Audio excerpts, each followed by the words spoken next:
number 66, Kim R. Roach, and number 17, Callum Parkinson.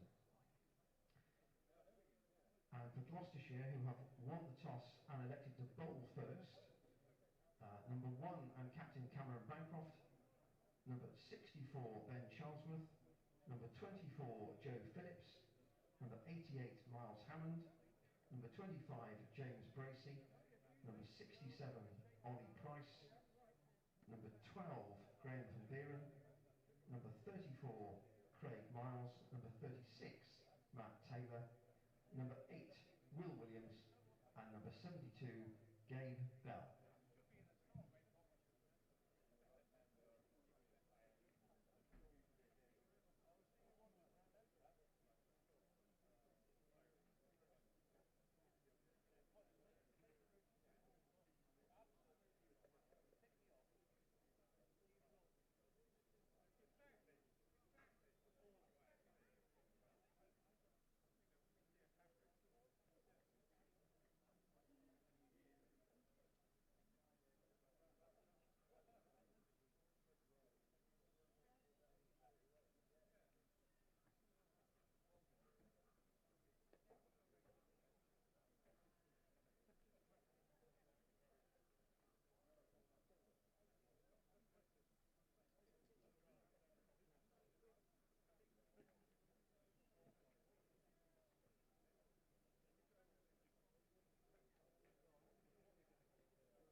Well, a very good morning. Welcome back to Bristol. It's fantastic to be here for a new county championship home season for Gloucestershire. Gloucestershire taking on Durham in Division 2 of the county championship. It's an overcast day, but at the moment I'm pleased to say that it is dry.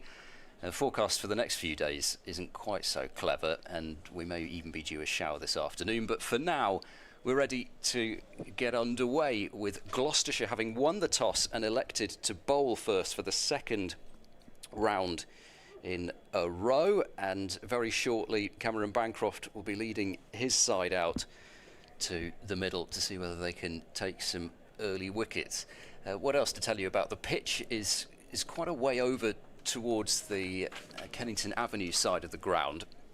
So it's a pretty short boundary into the car park. So anybody who's parked their car there today could be in for some excitement later on. And the boundary is actually pushed a long way back towards the mound stand. I thought we might have quite a large gap between the boundary rope and the stand itself. But actually, it's quite a big playing area in terms of what is over on the mound stand side of the ground.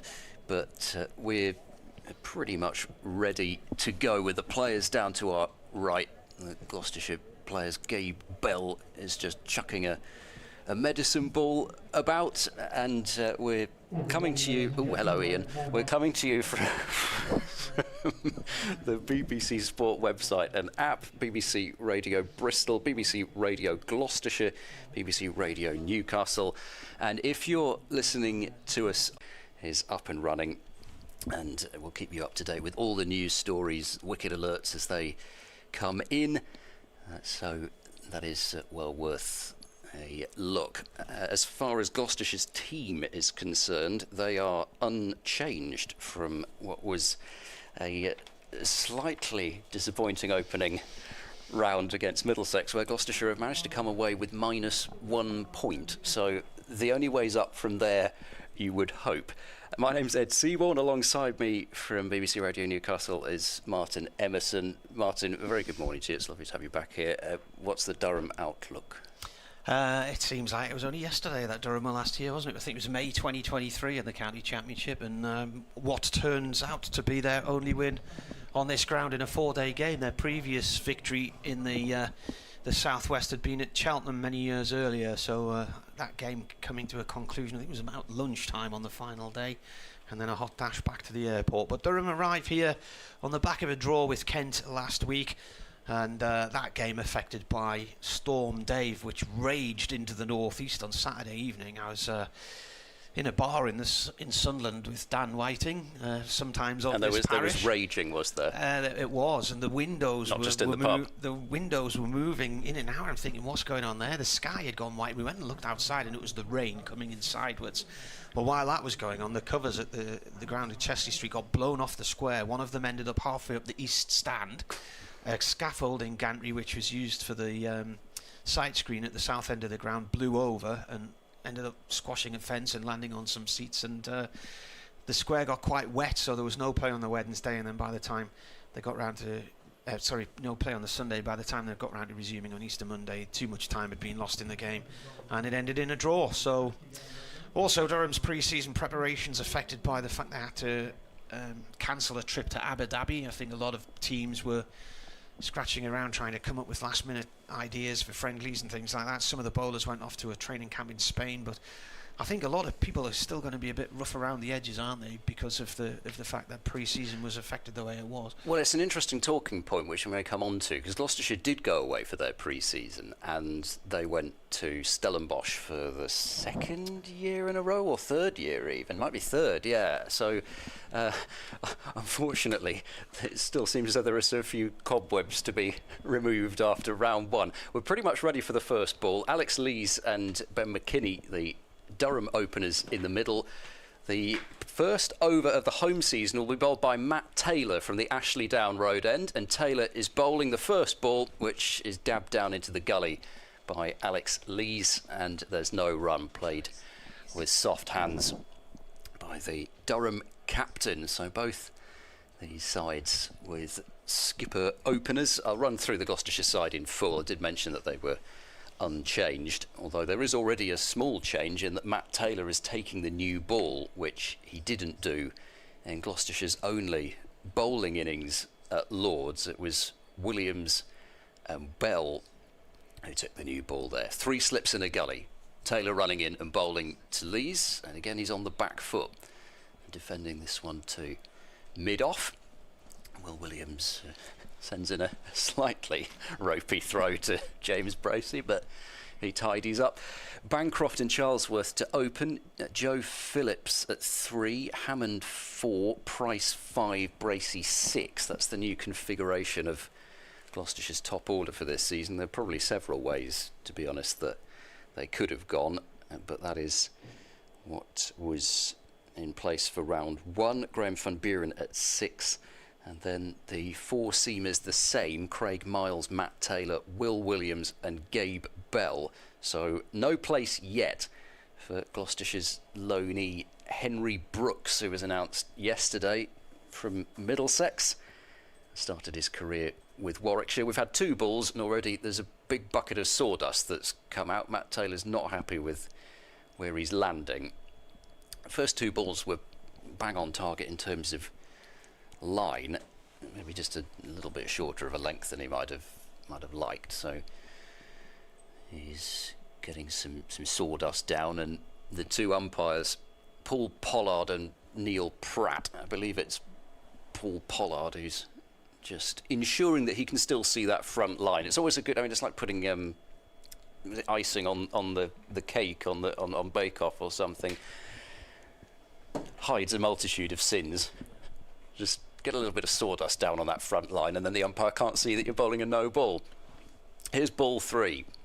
Taylor into Lees, and that's much fuller, and immediately Lees is getting an inside edge onto that one, into his pad, and the ball will roll to Graham van Buren, mid-on, chief polisher as ever.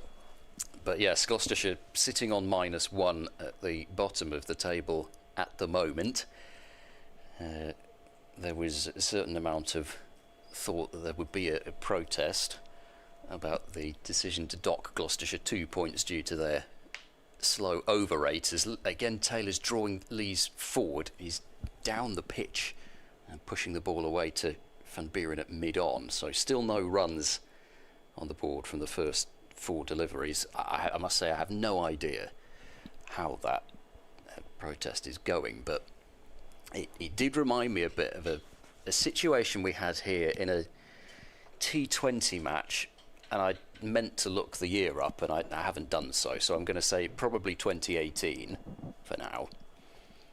As Taylor runs in, left arm over, bowling to Lees, who opens the face, looking for runs through the offside square of the wicket, but doesn't get any because Joe Phillips is in position at point.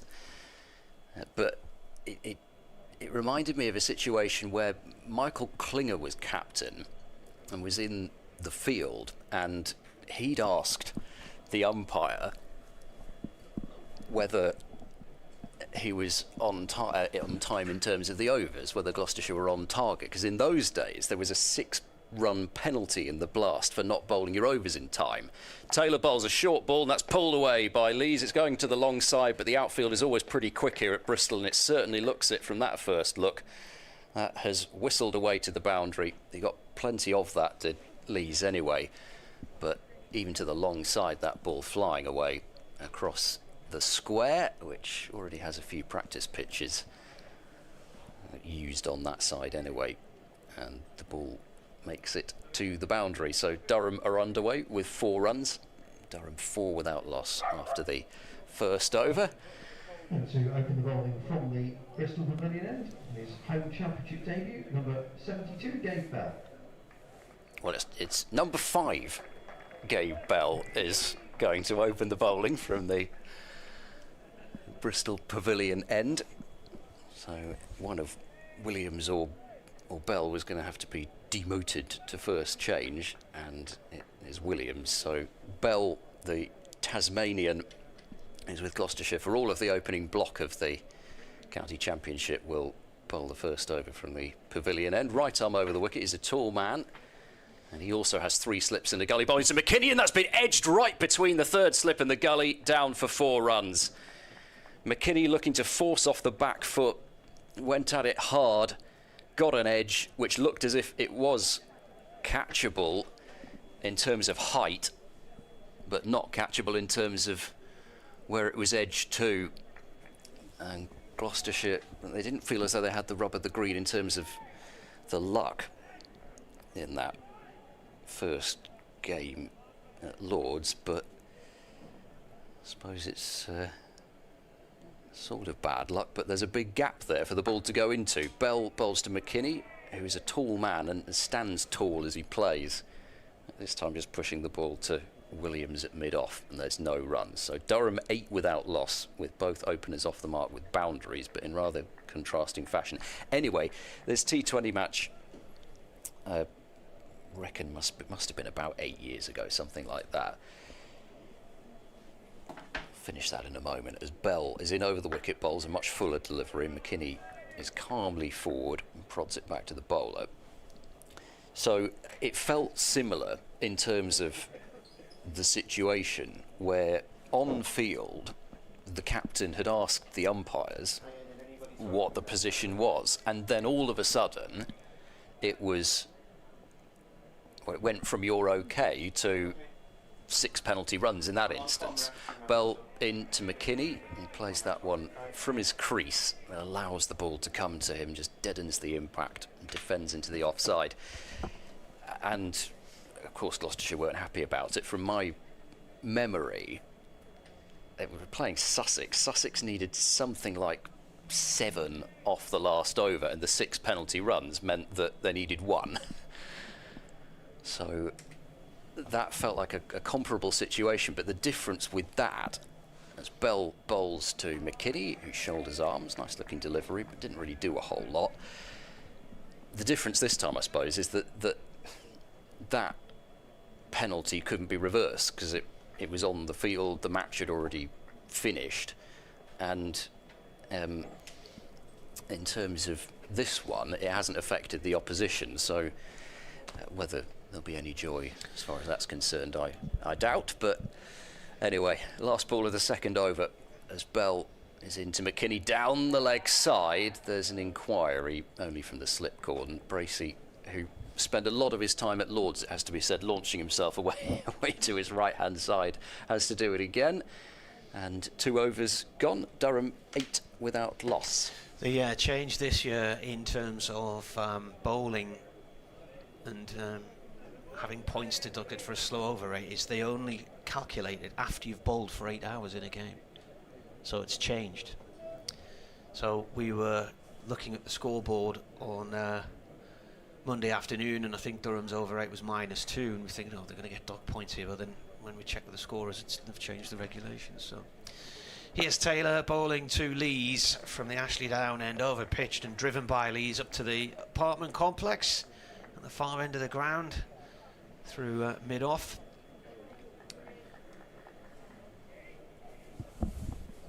Four runs. That was made to look rather easy. Yep. And already we're round 1. The outfield itself looks a picture. It's green, but it's already looking fast. I mean, compared to what Gloucestershire had at Lord's last round, the ball barely, particularly straight down the ground, was limping towards the boundary, barely got there. Lees is on 8. He plays this one back towards the bowler. It was a more or less middle and leg stump Yorker, and Taylor collects the ball and then rubs his right hand into the sawdust at the far end. Lee's coming into this game. He's got 20 centuries for Durham now, and 25 50s as well. This is 194th first class match, and he's got a higher score for Durham of 195 against Gloucestershire.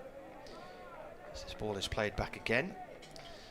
He was the second Durham player to score hundreds in 3 consecutive innings with that 195, plus scores against Leicestershire in 2023 as well.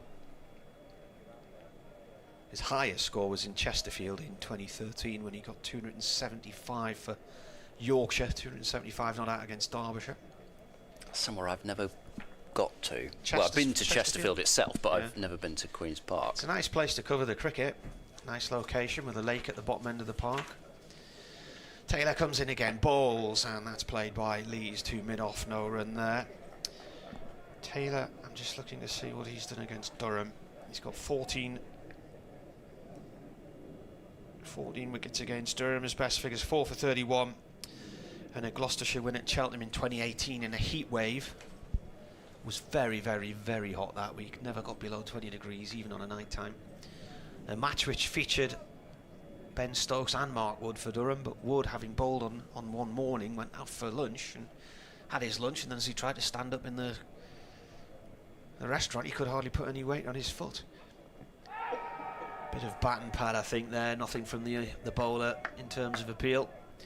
So he ended up unable to bowl the rest of that game, and then came out as the last man and was hobbling around on one foot trying to bat to save the day for Durham. But they lost in the July of 2018.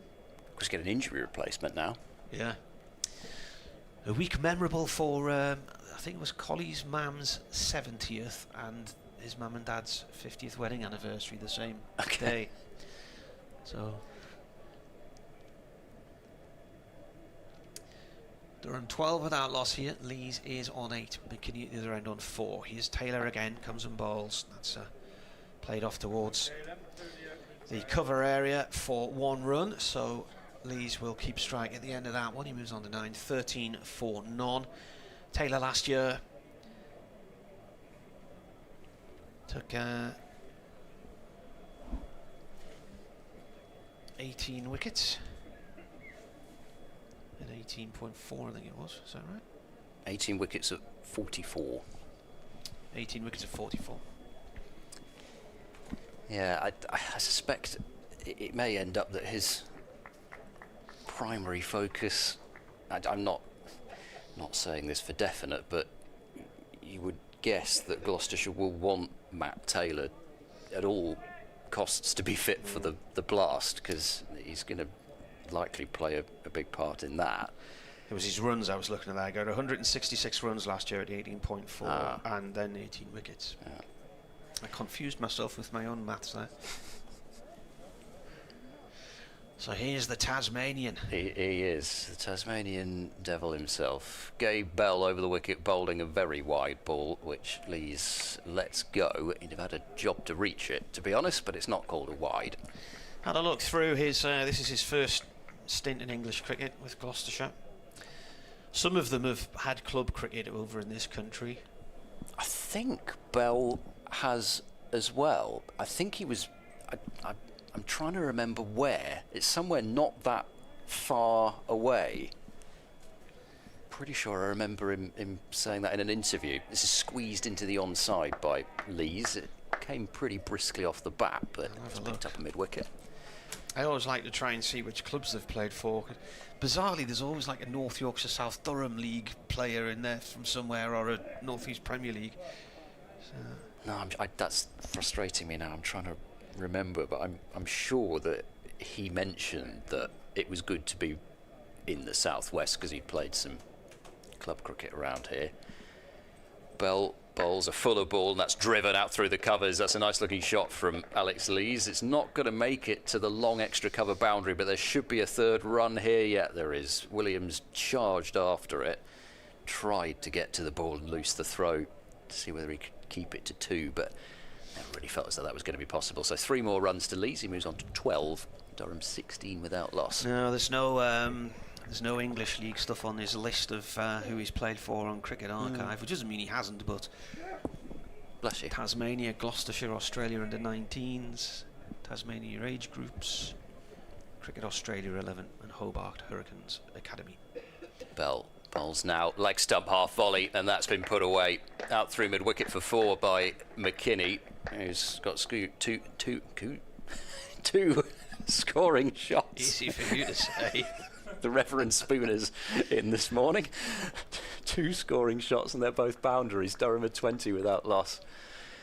Unfortunately, that's the sort of delivery that you really don't want to bowl with the ground set up the way that it is. And in some ways, it's actually quite fortunate it was only a 4, because McKini It's very strong with that pickup shot, and that could have been heading into the car park. Bell bowls a much better delivery, but still played onside by McKini, fielded at mid-on.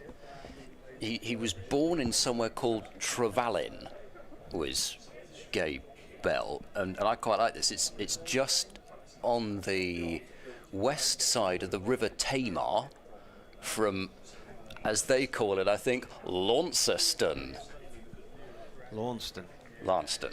So they've got a Tamar, or is it our Tamar? Their Tamar. Their Tamar.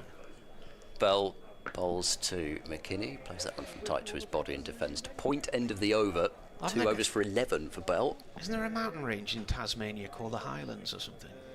I was looking on a map a while ago. There's quite a few sort of Scottish and English named places. Similar in Canada as well, around Toronto. There's Darlingtons and Richmonds and Newcastles and Sunderlands and stuff. But what's confusing is that their Launceston is on the east side of the River Tamar, whereas that would be in Devon here. Yeah. So they haven't got that right at all. Everything's the wrong way up, I suppose, in Australia, so maybe it is on the right side. Public service or the left side, whichever it is. When I arrived at the ground earlier, there's a black car in the car park with the driver's window down. So as Taylor comes in here from the Ashley Down end, that's steered back past him and away for 4 by Lees. It was slightly over pitch, but he's middled that one and he's just nudged it. It was all about the timing there. That's gone for 4 up to the far end of the ground. So that takes him on to 16. Durham 24 for none here on the BBC and on the Gloucestershire feed. Yeah, so if you've part your black Vauxhall, it looks... We're doing PA announcements. Well, it's just because I told one of the stewards, but I'm just looking at it and still see the windows down, and there's a bit of rain around later on, so your car's going to get wet. It's a 10-plated Vauxhall. But they're not actually in the car, because sometimes people park their car and watch from inside their own car. There was no one in it, so I parked next to it and realised the window was down. I wonder if, I know it's quite early, 4.1 overs. Do you think Cameron Bancroft's standing there at second slip thinking, I wouldn't mind having a bat on this? Because so far, ball seems to be exploding off the middle of these openers' bats, with the exception of that edge through the gully from McKini first ball. Taylor in again, and bump ball back to him. So Matt Taylor, now 31 years old. Brother Jack plays as well. I think these two were in that. Was it the Taylor brothers who were in that quarter-final? Yeah, I thought you were going to bring that up when you were talking about Matt Taylor's history versus Durham. They put together quite a good run chase, but Durham won. Yeah, did one of them run the other one out? Or yes, is that right? That's exactly what happened. I think Matt ran out Jack, unfortunately. In comes the bowler again, and that's played by Lees up to mid-off, no run there. I think that was 2018. Durham went on to make the final and lost in the rain to Northants. Yeah, that was in that sort of succession of years, really, where Gloucestershire had dominated the group stages quite often in the South Group, and then got to a quarter-final, and there were a couple of them. They lost to Derbyshire at home here as well, having, I think, won maybe even something like 11 out of their 16 games in the group stage. I think that year, Gloucestershire and Glamorgan had absolutely dominated this group down here. And Durham and Yorkshire went to them both, and Taylor comes in again, and that's a little cut from Lees. It's gone to point no run there. Durham came here, Yorkshire went to Glamorgan, and neither of them really had a hope on paper, and both pulled off wins. In fact, I think Yorkshire bowled Glamorgan out for their lowest score in a T20 or something like that. It was over in no time. Game. And then Durham played Yorkshire in the semi-final and hammered them. Ian Myers has been on. Morning, Mara. An update. We were talking about Yorkshire puddings last weekend, and my secret recipe, which I'd nicked from the chef at a pub in Yorkshire. It was in a cookbook that I got. Taylor comes in here again to bowl 2 Lees from Yorkshire. Lees plays that out through the covers. That's bobbling away. It's being chased across the field by Joe Phillips, and it's gone for 4. The outfield is quick, isn't it? It's gives the impression it's bone dry. It's always rapid here these days, and I know it's not looking absolutely lush down there, but it is like concrete. It just flies across it. Durham move on to 28, and Lees has 20 of those. Nearly all boundaries. In fact, is he all up on boundaries? Is it all? He had a 3, I think, and a 1. Right, so he isn't then. But I think it must be 4 boundaries. Yeah. Taylor comes in past the umpire and bowls, and Lees plays that up to mid-on. He's mistimed. He's not happy with himself at all there. He's shaking his head in disbelief that he hadn't got out the middle of the bat and fired it away. End of the over then, 28 for none. Ian says the puddings were a success. The family complimented how light and crunchy they were. But ever the perfectionist, I think, probably needed to have a little more mixture into each tin. You can't, you've got to fill the little trough up to the top, and the fat's got to be hot, or whatever you use. They're one of those things that you put in the oven and you think this cannot turn into anything good. Oh well, you see. And usually it doesn't. But here comes Bell over the wicket bowling and guided away into the offside square of the wicket by McKini.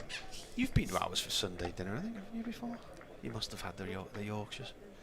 I'm not sure if it was Sunday. Was it? No, because I think it was in the mid part of whenever it would have been 2 seasons ago, and I think they weren't on weekends because it was around the blast. Right, so okay. I don't think it was a. Well, Sunday. you've been to ours for tea before. Yeah. Anyway. Bell, he's always got that towel in his trousers tucked in back there, and he's bowled a good one there to McKini, which just threatened maybe to do a little bit. We've not seen much swing this morning. I thought we might get some swing, really, but not much, and pushed into the leg side for no run. But you'd have thought, actually, got a little bit of watery sunshine, but it is overcast. It's not freezing cold, which sometimes means that the pitch is, or rather over the temperature-wise, it's not too bad for swing bowling, you would have thought, but there's not been much so far. A length ball is defended away by McKini. Back to the bowler. I'll just turn Mr. Thomas down, I think. Is that Adrian, is it? It is the unmistakable tones of there he is. Mr. Adrian Thomas on the balcony got down below us. He's got a Gloucestershire beanie hat on today. Oh, come on, Tommy, it's not that cold. A page's worth of notes. He's got more notes than you have. Yeah. Here comes Bell. Up now bowls, and McKini leaves alone.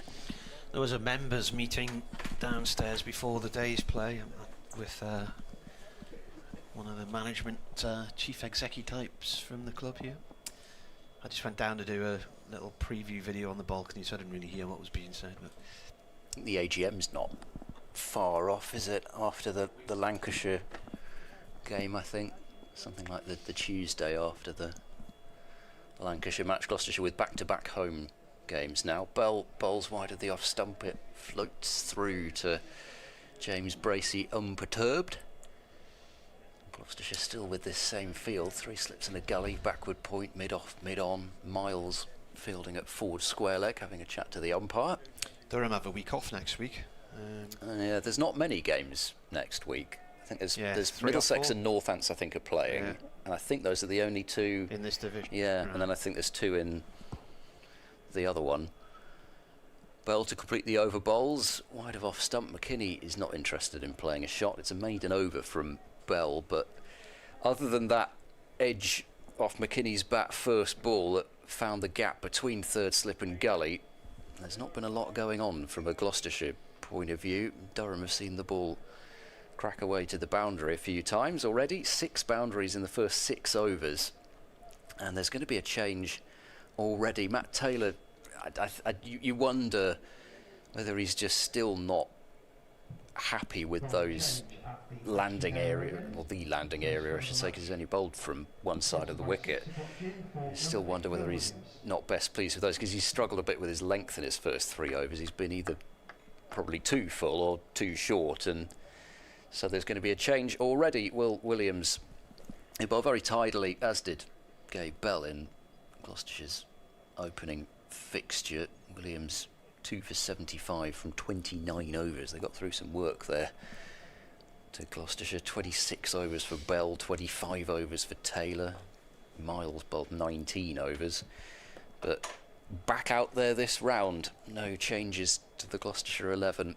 And Williams will get his first bowl from, or at least in Gloucestershire colours, I should say, from the Ashley Down Road end. So he did play for Lancashire here a few years ago. Here he comes then, right arm round, bowling to Lees, the left-hander. Hits Lees on the thigh paddish area. Looked from up here as if he was outside of off stump there. There's an appeal early doors from Williams, but not given. He's from Christchurch in New Zealand. Normally an opener. He's come on first change here. So, got 218 wickets in first class cricket, 3 fifers. Best figures 5 for 26. A Canterbury innings win at Northern Districts in 2020. Were you there? Did you see that? No, I'm afraid not. Never Never been to New Zealand. No, I haven't. It's a long way. Round the wicket he comes again. This is turned by Lees off past square leg. Chase on across the square from Joe Phillips. Turns and throws back to the keeper James Bracey. 2 runs, so Durham on 30 for none. What year did you say that was? 2020 it says in my notes. Mm. He's with Canterbury from 2012 to 2022. Got 100 wickets at Lancashire between 2022 and 2025. And his best bowling for them, 5 for 41 and a win at Northants in his first year. And he comes, that swings away from the off stump, goes through to the keeper. Now he's had a bit of local league cricket. Bridgewater in the West of England Premier League. That's it. It was Williams, not Bell. Are they wealthy? Are they Bridgewater? They've got quite a bit of lowy. Right. Well, he played there 5 years, 2017 to 2022. That's the West of England Premier League. And he's played for Lower House in the Lancashire League. So I've stayed in Bridgewater a few times when I've been covering games in Taunton. And a couple of years ago, brought the bike with me and did a 10-mile ride along the Bridgewater Canal on the Somerset levels, which was nice. Here comes Williams again. That's played back to him along the floor. Just bobbles back into his hand. So lots of wildlife, deer and kingfisher, all kinds going on. Yeah, nice spot. Good sign for the water quality. Yes, yes. So that's the Bridgewater Canal that's in Bridgewater rather than the one that's up Manchester sort of way. Yeah. There's 2. Well remembered. Yes. Round the wicket comes Williams again. Wow. Oh, and Lees looks to try and smash him into next week. He's got a thick inside edge onto the back foot, and it rolls away from the target. He's lucky there. That could have been the end of him. He's now gone for a walk and he's having a chat to himself. What are you playing at? He's saying there. Replaying the moment. Gesticulating with his arms. Yeah, the Earl of Bridgewater built the Bridgewater Canal up in Manchester to get his coal to the port. Here comes the bowler again. Lees defends. The ball runs up to mid-off. No run there. It's the Anderton boat lift. Yeah, that's on the Bridgewater Canal. Yeah, so that's there. where it joins the river. Is it the Lever? Can't remember. I was trying to Lim is the Lim's a nice village, southwest of Manchester, and the Bridgewater Canal goes through there. River Weaver. The River Weaver, that's it.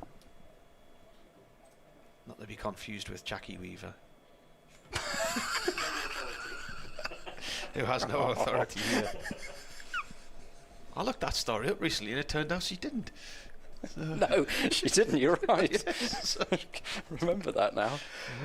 Meanwhile, Gloucestershire have ditched the gully and just have 3 slips. Bell bowls wide of the off stump and McKini doesn't play a shot. Oh dear.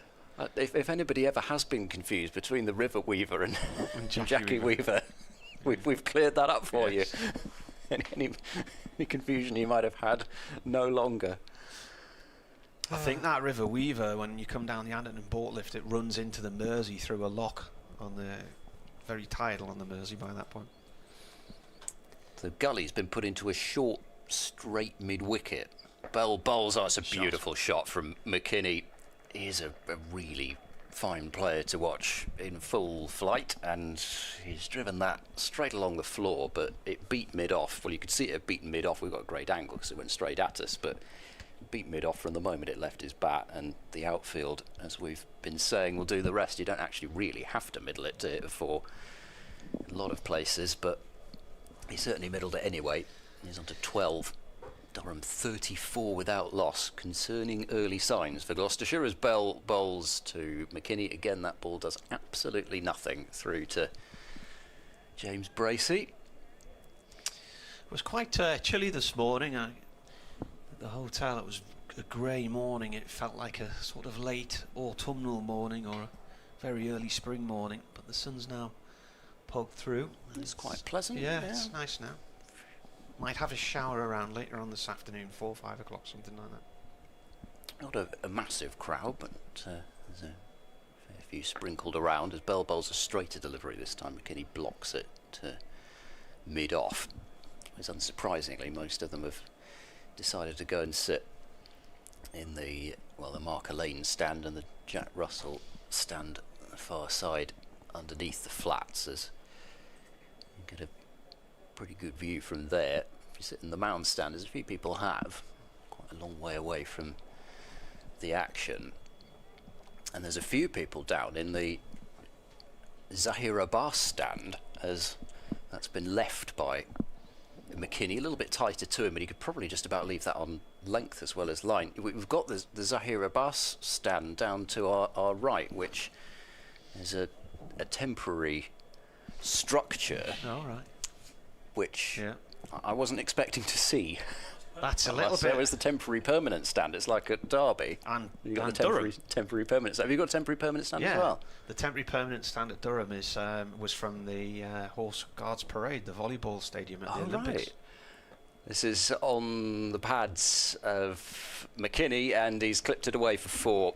Bell just straying a little bit too far down the leg side and is turned away again seemingly effortlessly by McKini, who he must be dealing in boundaries. He's got 16, and it's 4 fours for him, and Lee's 18 of his 22 runs have come in boundaries, and Durham rattling along despite being put in, 38 for no wicket. So is the mound stand on the... Yes. So the school, was it the hospital school or something behind? What was it again? Well, it was an orphanage. Right. I think at one stage, or at least the main part of that was over the other side. The Muller family funded it. Right. We probably have driven past Muller Road this morning.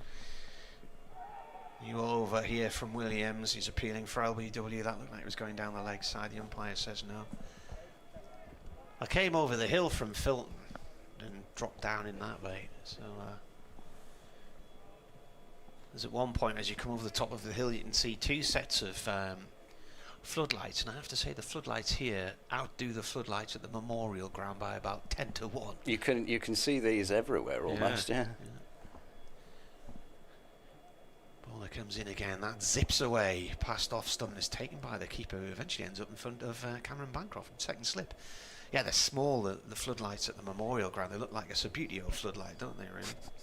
Not very big. They've only got 3 rows of lights on them, where here they're a big circle. There's 1, 2, 3, 4, 5, 6, about 10 rows of lights here. I've only been to the Memorial Ground once, commentated on a Sunderland League Cup win. October 2000, 2001, something like that. Next ball's bowled towards middle and leg, played up to mid-on, no run there. Probably not much has changed. Peter Reid was the manager at the time. I think Don Hutchison was playing. I think Sunderland won 2-1 maybe. Many moons ago. They've been here a few times recently in the 3rd division, and they also won an EFL trophy semi-final here. Just before, was that around about lockdown time, I think? Edged by Lee's, a little tickle down the leg side. Definitely, it's been signalled as I thought that came straight off the face of the bat, because he's at our end. It's been signalled as a leg bye. It must have come off the thigh pad as he was trying to play at it. It's gone for 4. So 42 for non-Durham, having been put in this morning. Yeah, the floodlights may have been here for a while, but we've got the new dressing room complex down to our right, which I'm sure the players will have been. Yeah, they couldn't use the indoor school here during the winter, could they? So they've been quite nomadic. Yeah, there's a lot of stuff's gone on there as well. Yeah. Williams round the wicket to Lees. Lees plays this up to mid on, no run there. I haven't had the full tour yet, but that isn't a hint. No. End of the over. And Durham are 42 for none here on the BBC. The that car's still got its window down. I'm telling you, if it rains, don't say you weren't warned. As the sun comes out for the first time. I saw the radar for later on. Yeah. Dan says when you can't see the third pylon at Westbury, then you know the weather's coming. He does say that, yes. It But works great, except that the weather comes from the opposite direction. Exactly, that's what I was going to say, because the weather normally sweeps up the Bristol Channel, doesn't it? You don't see it until it arrives. Exactly, we normally can't see it because it comes it comes over the edge of the building. But you know, it's a nice idea that something like that could work. But unless the weather's coming from an unusual direction. Yeah. Bell to continue, and he's decided he's going to come round the wicket now to Alex Lees. He bowls now, and it's a good delivery, which is treated respectfully by Alex Lees, just dropping the ball down straight, and Bell picks it up. There is a bit of greenness to the pitch. McKinney's on strike now, but the scoreboard hasn't caught them. Oh, you're right. Yeah, sorry. Got Lees on strike there. It's two tall left-handers using the same bat. Well, not the same bat, but the same make. That would be quite good if they were passing it between each other under 9 style. Yeah. Bell bowls wide of the off stumper, and that's watched through to the keeper. They're both using grey nickels by the looks of things. Yeah. Difference is, Lees has got a yellow bat handle, McKinney's got a white one. So he has. McKinney's got bright orange heels on his boots. I'm going to upset you and say that the only time I think that I've watched Ben McKini was in the 100. So I don't think I've seen him county colours on live. Bell into him, and that's tucked away to mid-wicket for no run. So elsewhere, just to keep you abreast of what's going on, Lords Worcestershire 22 for 1. Jake Libby was bowled by Sebastian Morgan for 0. Got 4 wickets in the second innings, did Morgan, against Gloucestershire last round, so he struck early there. Bell turns, steady approach around the wicket, bowls and passes the outside edge of McKinney. So the first time we've seen the ball really beat the bat. It did look as if it just did a little bit, not a huge amount, but angled in from round the wicket, just straightened and past the outside edge. Lancashire in a bit of early bother at home against Derbyshire. They've lost Wells for 4 and Singh for 3, so Lancashire 22 for 2. Northamptonshire off to a flyer against Kent. They're 50 without loss in the 10th over. Bell bowls edged and over the top of the slip cordon and for 4. He flashed hard, did McKinney, and you don't need me to deliver the sickening cliche. Over the top of third slip it went, and down for 4 runs, 46 without loss. He didn't move his feet at all there, did McKinney. He planted them and then just threw the hands at it, but got a thick enough edge that it flew away, and Gloucestershire's mood will certainly not be improved by the last couple of deliveries. I mean, we'd be glad to have seen the player miss, would have wanted the outside edge, and then they do find the edge, and it goes for 4. McKinney moves to 20, Durham 46 without loss. As Bell completes his 5th over and bowls, a little bit of shape there, so the ball may be just starting to do something with the lacquer coming off, but there is no harm there as McKinney watches it safely through. So 46 without loss here. Hampshire 11 for 1 in the 9th over against Yorkshire, with Jai Richardson taking his first Yorkshire wicket. Warwickshire 14 for 2 against Sussex. That win against Leicestershire in the first round. Surrey 31 for 1, having been put into bat at the Oval by Leicestershire. And Nottinghamshire 38 for 3 against Glamorgan at home. Williams starts his 3rd over, Ashley down road end, bowling to Lees, who pushes the ball out into the covers. No run there.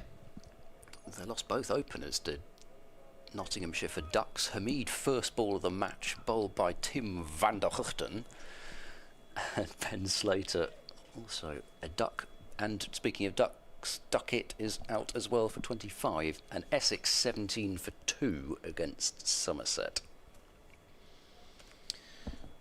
Williams up to the stumps, comes in and bowls, and Lees defends. It goes up to mid-off. His run up there, he was coming in directly behind the umpire for quite a long time there. And then, was it Michael Holding who used to do that?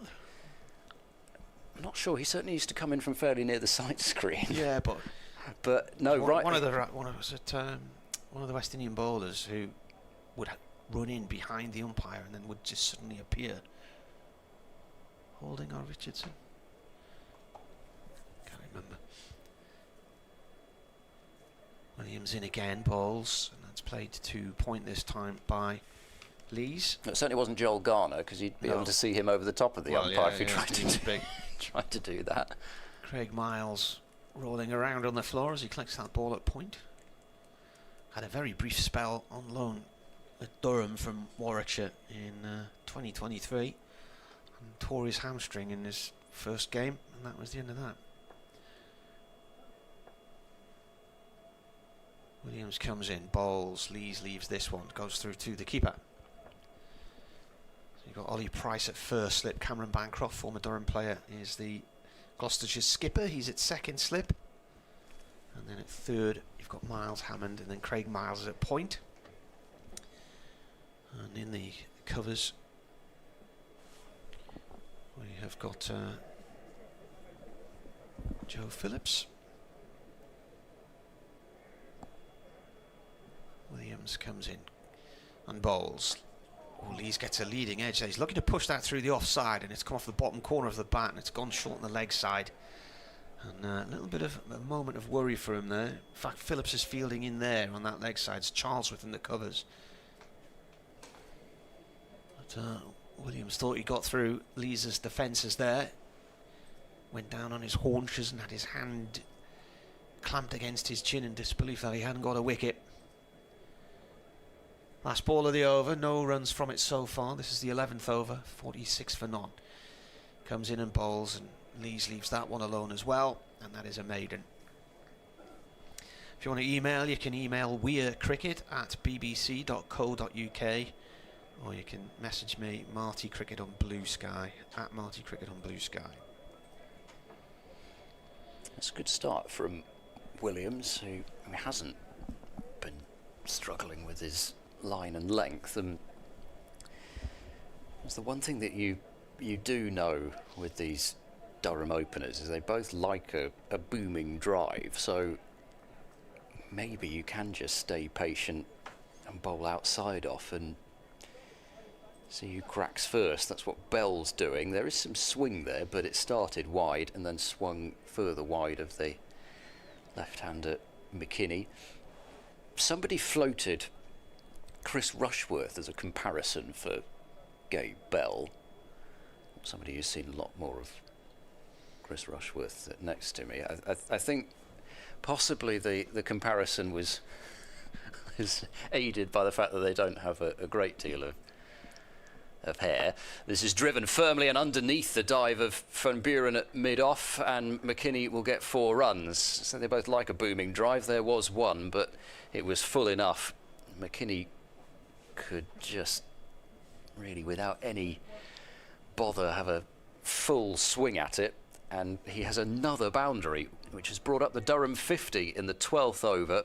McKinney's got 24, all in boundaries, and there's already a little bit of teapotting in the Gloucestershire field.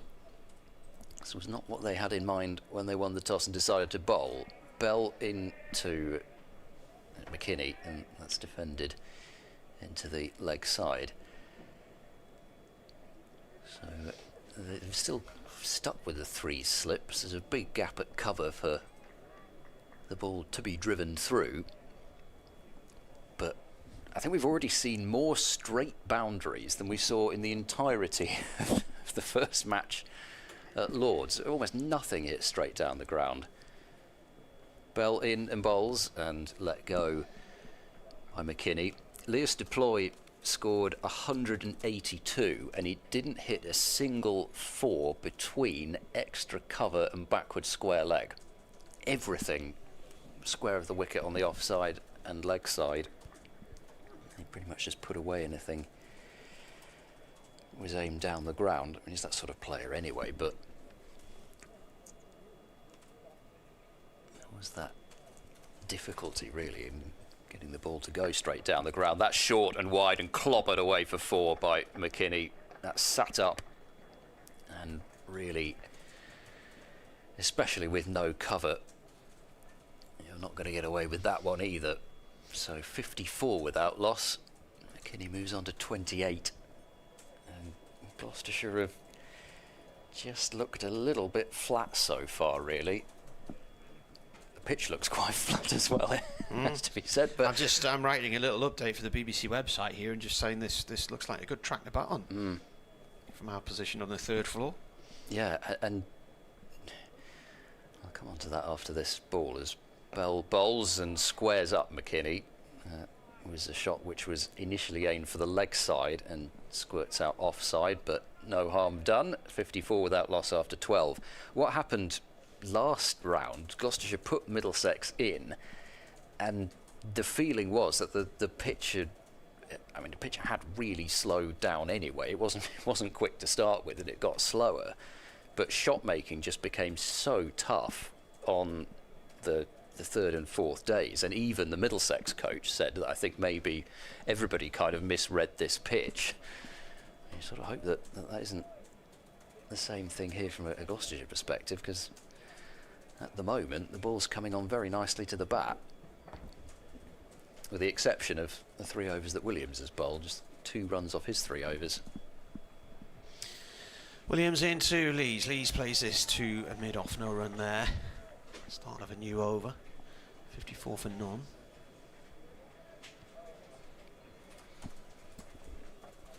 Williams has really got this reputation of, you know, the word metronomic is often applied to him, and Gloucestershire need something from both ends really, rather than just one end to try and build some sort of pressure.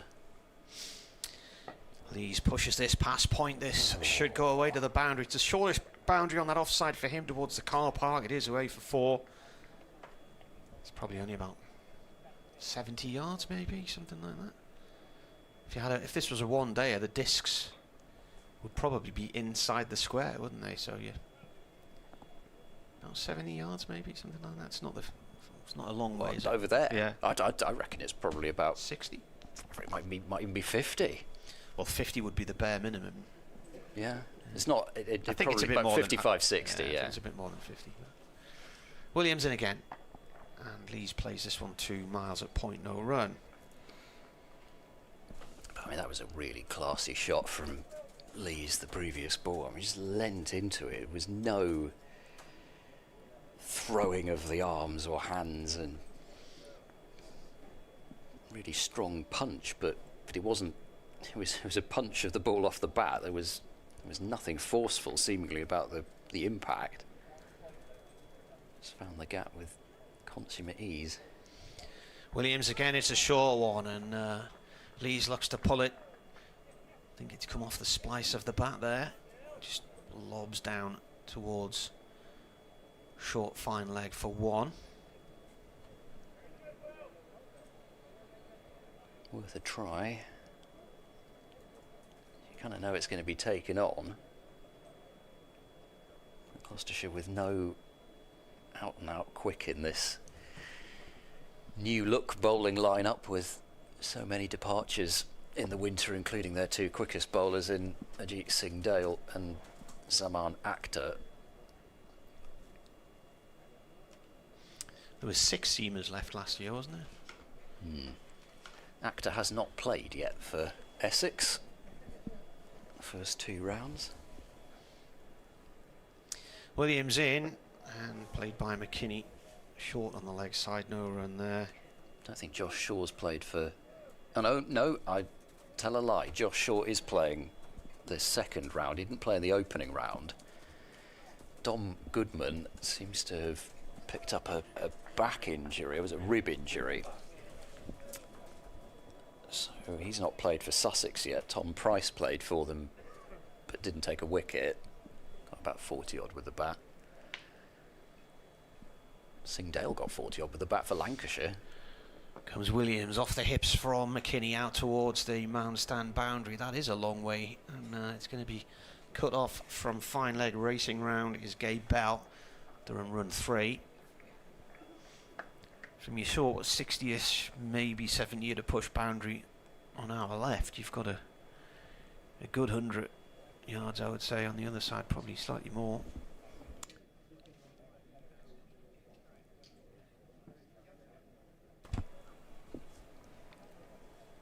We face east here, don't we? Is that right? Oh, don't start this. Oh. We had this last year with Richard Ray. Well, I thought you might know roughly which direction we're looking in. I do know, but yeah. I'll tell you. So Richard Ray got his mobile out and pointed it straight out, and it told him that we were facing what, southwest, I suppose. What does yours say? No, we must be facing southeast. Yours says we're facing southwest. We're not facing southwest, we're facing northeast. But for some reason in this commentary box, all the compasses point exactly the wrong way. Well, there's too much electricity around, that's why. Exactly. So you can't trust that. Whereas, so Richard even went as far as to draw me a map of the direction that we were facing on the table that we were using last year. Wherever that table is, that map that's 100% wrong will still be there. But anyway, we're looking northeast, I would say. Yeah, we've got a change of bowling, and it's spin already. Yeah, we're looking up towards Birmingham and Leicester. You just see Leicester over there. Can you see it? Hidden by the flats, thankfully. Yeah. Ollie Price is into bowl from the pavilion. End off spin from round the wicket. There's a slip and a leg slip, and McKini leans into a defensive shot. So on a green-ish pitch, having won the toss and elected to bowl first, Gloucestershire have had to resort to spin inside the first hour. As Price bowls, another nice looking delivery, which McKini has to keep out. A little bit of swerve maybe from Price, but if there's any turn, then this pitch is a real deceiver, because it doesn't look as though there should be much, if any. Price bowls. Oh, that's a filthy delivery. That's very full and way down the leg side, and Bracey's done extremely well just to get a glove on it, but it seems to have dipped in time not to be called a no ball. I don't think I've ever seen Ollie Price bowl a delivery like that. Where that one came from. His first 2 deliveries were so accurate as well. Price loses his run-up. Durham Uni man, Ollie Price, first-class honours. French and Spanish. Off the back foot goes McKini, but not really with any power. Fielded at short mid-wicket. And guess who he played for in the northeast? See, I told you there was always a northeast link in each game. Yeah. He played for Felling in the Northeast Premier League. Okay. So Felling's a suburb of Gateshead. Price jogs up and bowls, and that has been slog swept high and handsome over mid wicket and for 6, for quite a big 6 as well. But trying to see whether any damage has been done to the cars out there. And I think it's hit the shed bar. Oh, it's gone. Yes, it's gone just to the near side as we look at it from the cars, thankfully. So no damage done. Ian Randall's car got hit. The PA announcer last season. I think everybody found it funny apart from him. Well, we saw a 6 in a Durham T20 game last year that went through the rear windscreen of a Mercedes, which was parked at the far end of the ground at the Bannatyne Health Club. So. Well, the ball seems to have been Michael okay. Jones, a former Durham opener, who hit that one. despite its smash into the concrete. Durham 68 without loss. Price into McKini, gives that one some flight, and that's nudged out through the covers for a simple single because they put deep cover way back on the boundary. 14 overs gone, Durham 69 without loss. And Gloucestershire hunting for something to get them excited about. There's still quite a lot of quality batting left in this Durham lineup, and they're still stuck with the openers who, well, McKinney's finally stopped dealing in fours because he's hit a 6, but I still don't think that he's scored was it? No, he must have had one single before this over. I was about to say that single there was his first one, but it can't have been. Either way, I think he's only got a couple of scoring shots now that haven't been boundaries. 7 fours and a 6. Williams to continue from the far end of the ground, running in to bowl to McKini. McKini drives this one through a gap in the covers. It's going to be cut off at wide mid-off. He'll get a single. He moves on to 39. Durham 70 for none, put in by Gloucestershire this morning. The bowling does look rather blunt. I'm reminded of the year after Durham got relegated in 2016 by the ECB for financial reasons, and they lost half their squad, and suddenly you had players coming into the team who were probably still a year or two away from the first team. Very young side it was. Williams here bowls. That's a good diving stop in the covers by Phillips. Diving across to his left. Derek's messaged he's watching the cricket on his TV in Northumberland with his daughter Rebecca and the dog Clint Eastwood. It's a picture of the dog watching the match. His curly chasing head after the ball in his mind. And they're looking forward to matches starting for Upham in the Northumberland League in a week or so's time. Lees looks to play this through the leg side. I don't think he knew where the ball had gone there. It's come off his thigh pad and dropped right close to the stumps, but keeper's standing a good 15-20 yards back, so they were able to get a single. It's good running. First game for Upham, 18th of April, at home to Ashington. Almost a derby. With Ellie and Rebecca playing for the home team. Even I know Ashington. Yeah, have you been? No. Ball's gone through to the kipper. The kipper? I was thinking of Northumberland and Craster Kippers there. Somebody mentioned them last week.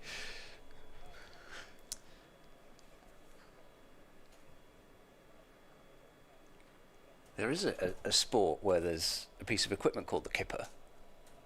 Is there? Prizes if anybody knows that.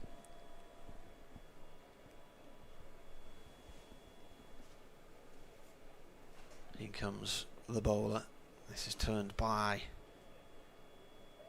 McKini down towards long leg for 1. So McKini moves on to 40, Lee's on 28, Durham 72 for none. I'll give you a clue. Everybody becomes obsessed with it for roughly 2 weeks every 4 years. It's the curling. Yeah.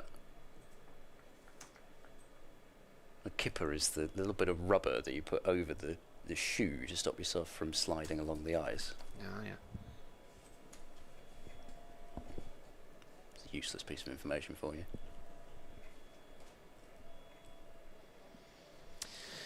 Ashington has a pub named after a cricketer. As Williams comes in here and bowls. This is played away to square leg by Lees for a quick single as he races down the far end of the track. Gets on to 29. Durham 73 for none at the end of the over. 15 gone. It is midday. So the good people of the northeast need to know what's going on here. I'd imagine that there might be a few more who would switch on after a start like this. McKini 40 off 44, Lees 29 off 45. The concerning thing is that Lees can score a lot quicker than this. We certainly know that, and the run rate's already near 5. And there's there's plenty more who won't slow it down. Emilio Gay, David Beddingham, Graham Clark, who seems to love batting against Gloucestershire. He got 100 on this ground last time these two sides played here, and he got 150 over match up at Scarborough, I remember, back in 2021. Ollie Robinson doesn't tend to slow it down too much. A little bit of movement behind the bowler's arm, but Ollie Price is going to bowl his second over and starts off with a tidy delivery, which is defended by Lees into the offside. I suppose we have to talk about the possibility of the change at the top of England's order with the Test match summer to come, as Lees plays it off the back foot back to the bowler. Lees, who still one of the only people who was ever changed out of that England side under Brendan McCullum, but the man at the other end in Ben McKini is somebody who's very close to the England side. Price in and forced off the back foot. Lees whips it down to Matt Taylor at long on, and he'll take a single. He's on to 30. Durham 74 without loss. He's had it on quite good authority that last summer for the home series, it must have been the India series, as Price bowls, use of the feet from McKini, and he lofts this one straight and for 6. It clears the boundary, it clears the advertising board, and it clears the picket fence level with the sight screen, so you've got plenty of that. It's the longer straight boundary towards us in the pavilion, and again just a easy loft over the top of mid-off, and he clears the lot. Second 6 for McKini, and Durham 80 without loss. McKini 46. Yeah, I think if they had decided at that stage, which of course they didn't, to drop Zach Crawley, then I gather that McKini would have been the one that was picked, so he really is that close already. No change to the field. Charlesworth maybe a couple of steps deeper. He's doing a bit of loosening up. Price is in, and that's played off the back foot back towards Price. He does well to get down to his left and stop it. We haven't seen Craig Miles yet. It's the other slight surprise that Price has come on before Miles, and Gloucestershire are just going to get through 16 overs at 3 minutes past 12. Okay, the ball's been hit into the car park once. As forward goes McKini and dabs this away into the covers where Phillips fields. So it's not exactly been rattling through the overs this morning. At the end of 16, Durham 80 without loss. And there's not going to be a change from the Ashley Down Road end yet. Williams has been tidy, 5 overs for 14, but in the first hour, in case you've joined us more recently, Gloucestershire winning the toss, electing to bowl first. There's been one play and miss, and McKini edged his first ball between third slip and gully, both off the bowling of Bell, and that's been it. Here comes Williams starting his 6th over. He's in and he bowls, and that's flicked away by Lee's past leg gully. That fine leg will stop it, so just a single. Let's Durham move on to 81 without loss, and McKini back on strike. Down to 2 slips, although Hammond seems to be moving with intent into the gully, so still 3 in the cordon. Williams round the wicket to McKini on 46, and he blocks that one back towards the non-striker. Lees allows the ball to go through his legs, and it's fielded by Taylor at mid-on. Craig Miles is out there, and he is now, I think, doing a bit of stretching. Charlesworth was getting loose as well. I can't imagine Williams is going to have many more than 6. He bowls now, and a length ball It's defended by McKini to mid-on. Gloucestershire have not exactly been helped by the fact that it looks like cracking batting conditions out there, but they have not managed really to find the right length often enough as yet. There's been a lot of drives off very full balls, and then when the defensive shots have come out, they've tended to be played off deliveries that may well not have been hitting the stumps anyway. Lee's bowls, and that's a bit of whippage from McKini out through square leg, and that will go for 4, and that will be a 50 off exactly 50 balls. This has been impressive from Ben McKini. He's played all sorts of shots, 8 4s and 2 6s in his run a ball 50. Yeah, well batted from him. He's 21 years old now. A couple of years ago he was the captain of the England under-19s. This is his 21st first-class match for Durham. He's played 26 in all, played a few for the England Lions as well. And doing well here.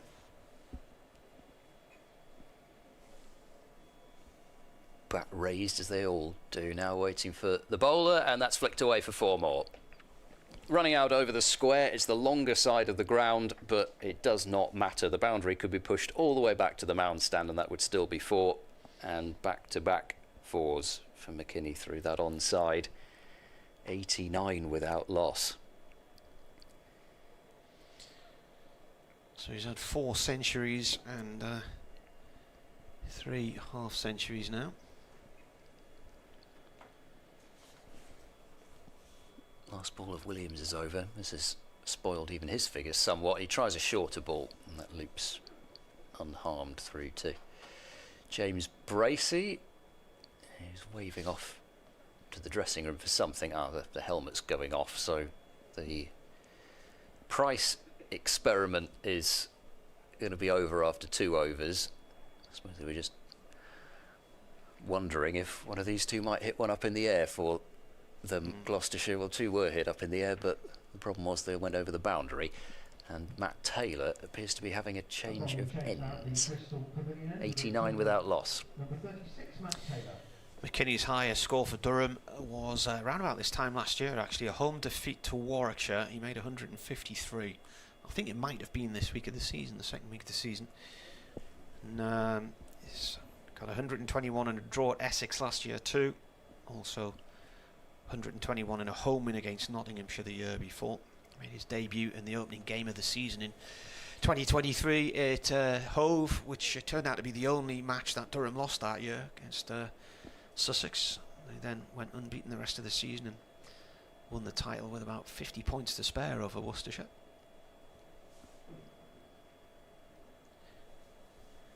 Here's Taylor then. Left arm over, coming in from the pavilion end this time. Started earlier today at the far end.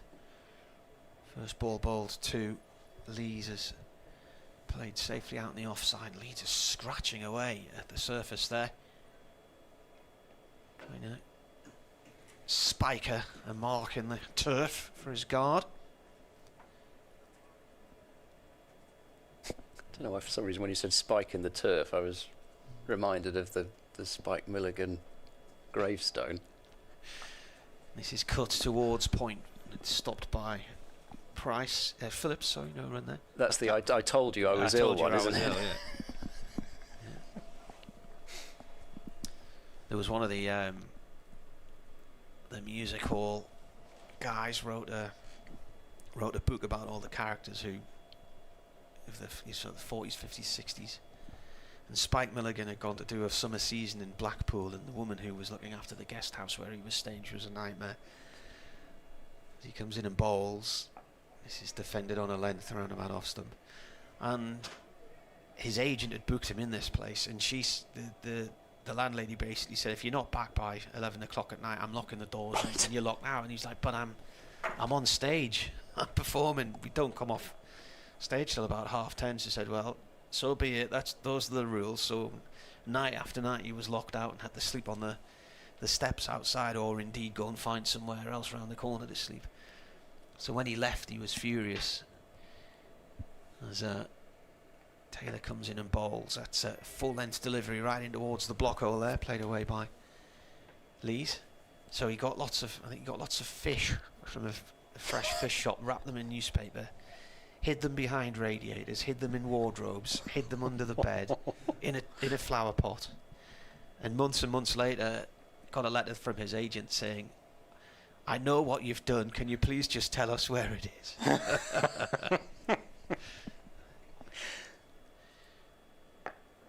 Ball defended by Lees. Another Yorker length delivery. The pub I was on about in Ashington, the Rohan Canai, named after the cricketer who came over and played in Ashington. He's in Woodhorn Road. So the Harmison family had houses dotted around the edge of the Ashington Cricket Club. Mark Wood from there as well, of course, the Charlton brothers, Jackie Milburn. Sort of southeastern Northumberland, Ashington, not that far away from Newcastle really. Bowler in again, that's on off stump, played to point, no run there. It's not quite Vera country then. No.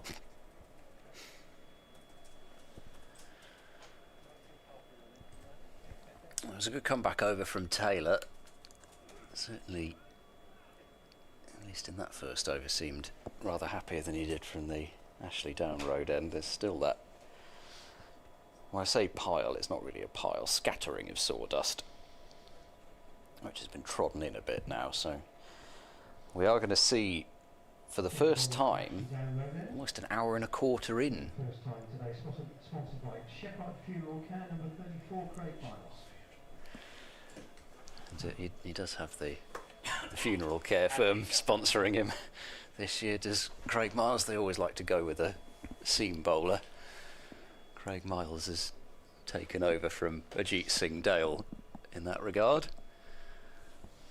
And we are going to see Miles for the first time, looking for his first championship wicket back in Gloucestershire colours. He was on loan for them in the One Day Cup last year, played an important role there. He hit the winning runs in a cracker of a game against Leicestershire, I think it was that game, when Tommy Borman saw Gloucestershire home. When he's got ball in hand round the wicket with just 2 slips in place, he bowls, and that's on driven by McKini. It's a really stylish shot, but it doesn't get him any runs. Gloucestershire have now had to go on the defensive.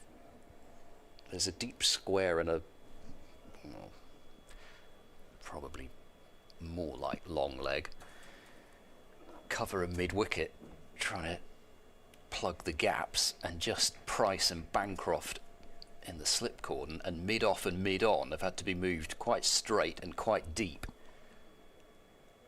Miles bowls into the pads of McKini, and that's flicked away out to Phillips on the deep square leg boundary. He'll get a single.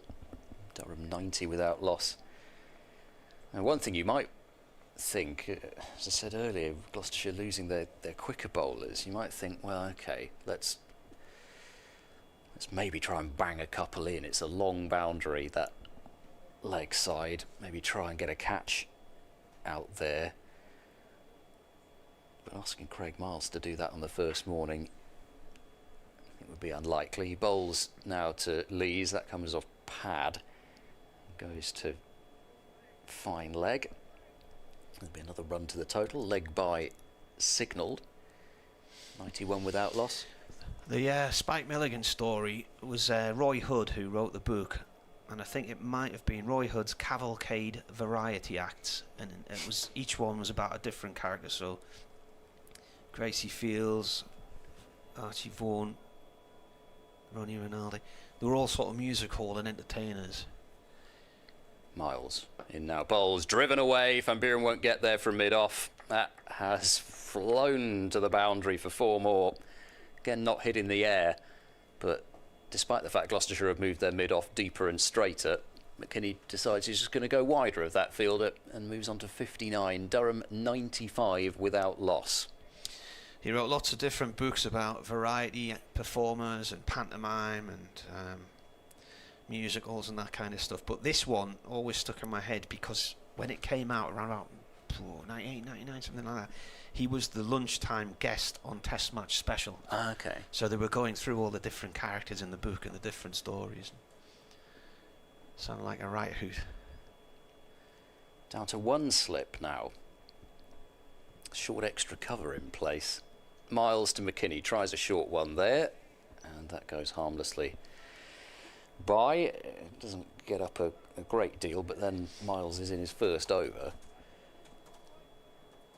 You wouldn't say that the pitch looks slow. It just looks as if it's a nice pace, and there's only been one shot where Lees went for a big drive through the covers and totally miscued it. They've clearly found that the ball's coming through in very true fashion. Miles into McKini, and that is defended away, and at the end of the over, Durham 95 for no wicket. Lees has 31, McKini has 59, going at better than a run of ball now, and brought up his 50 off exactly 50 deliveries.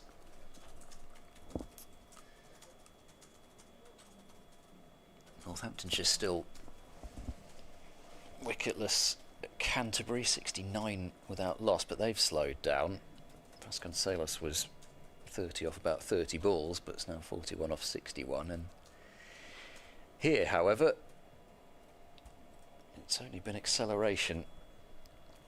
Lancashire still 2 down at Old Trafford, 53 for 2 against Derbyshire.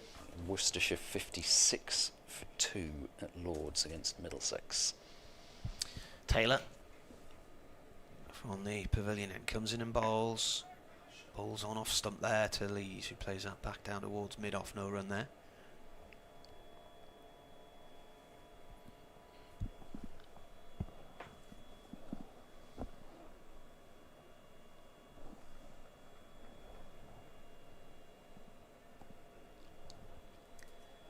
There's a few spectators as ever in the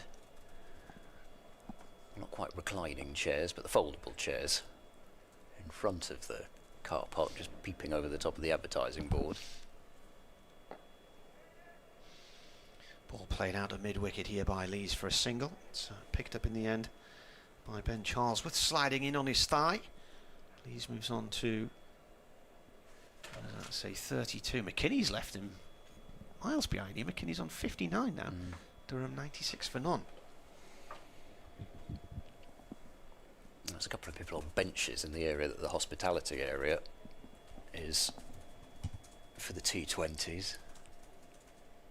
You can still, at Bristol, you can still sit with a chair or a bench on the grass and watch the cricket.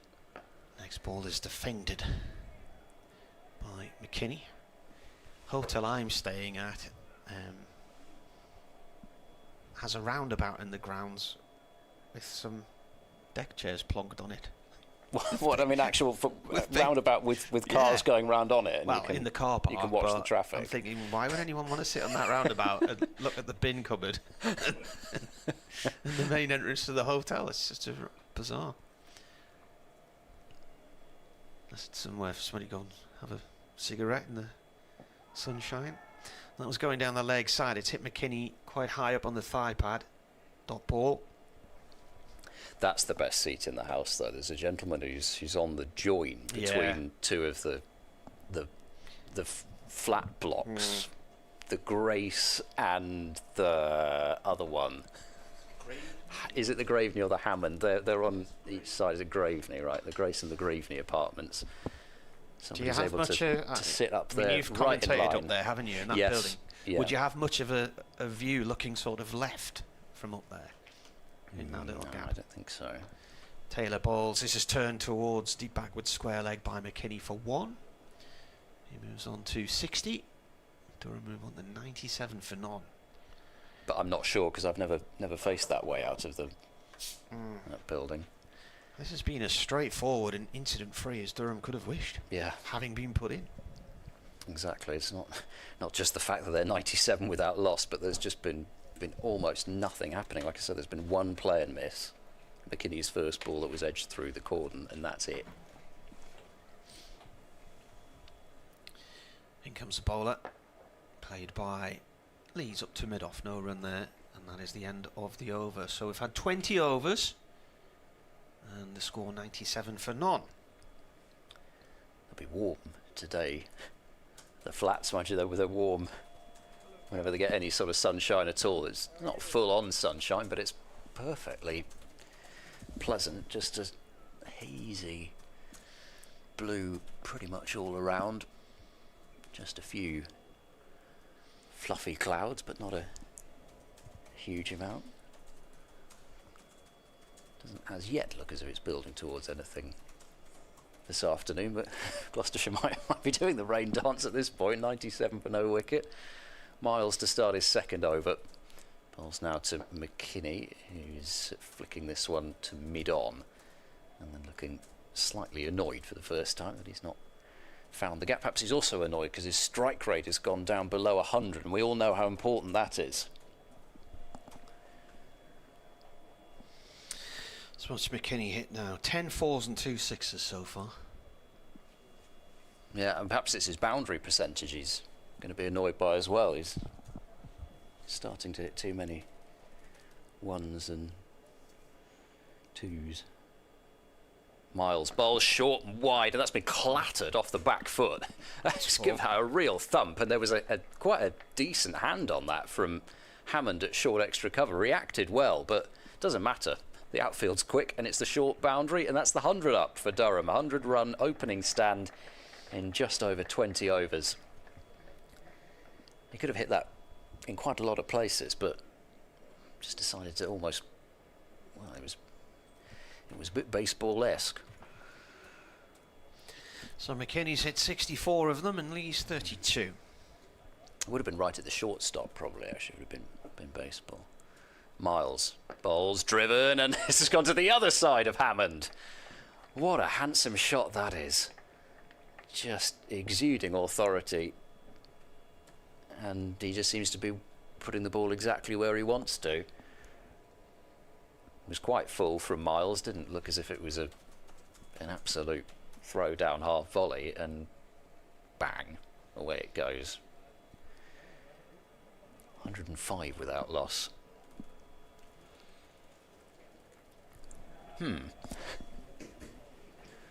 Penny for Cameron Bancroft's thoughts at first slip.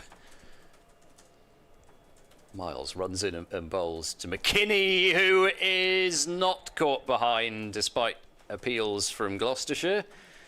Craig Miles is staring at the keeper is staring at the umpire, and nothing's happened. It was off the back foot. McKini tried to stab that one out through the offside.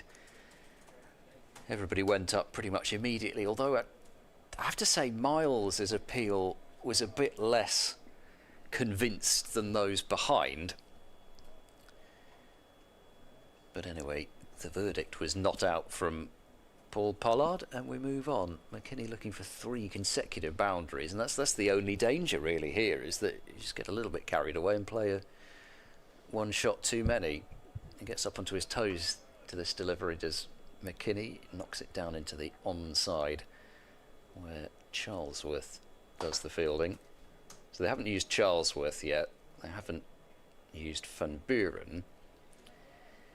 They could bring on Miles Hammond. First ball wicket this season of Lewis Deploy. Everybody else had wheeled away, not looking like they were going to get him out for a while. He came on first ball and bowled him through his legs for 182. Miles bowls, tries a short one. McKini bobs underneath, and that completes the over. I think Gloucestershire have gone for a short ball off the last ball of, I think, the last 4 overs from that end. So I'm not saying that McKini was waiting there on his haunches, but it almost might as well have been. Certainly at least the second play and miss of the morning session in 1 hour and 25 minutes in that over. Is that what you're holding on to? Well, just pointing out, it was at the very least it was the second play and miss. There's encouragement.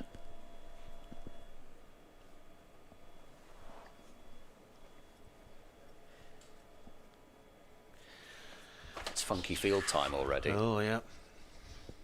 Still 35 minutes to lunch as well. Ollie Price is in as a silly mid-on, and the ball's bounced to him. 2 or 3 bounces, but he gets there. He's standing in front of the non-striking batsman McKini. Sleaze plays that.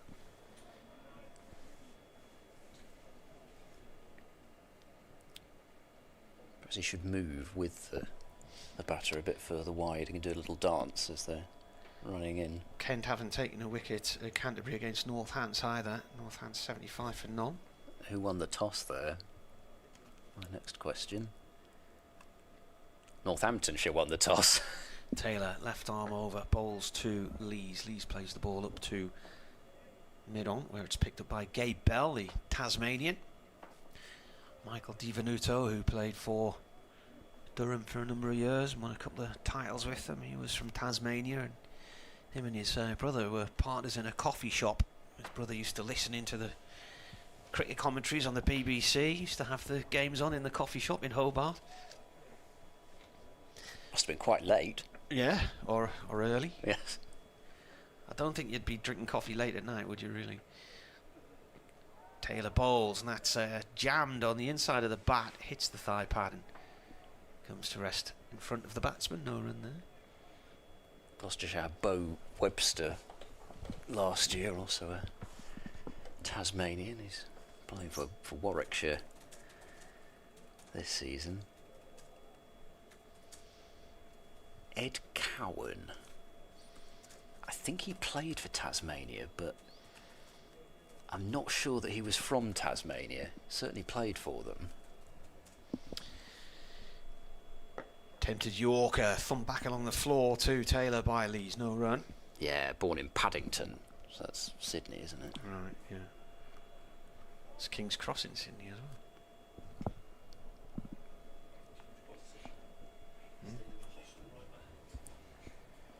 It's a bit lively round there from memory. I should think it is. Yeah.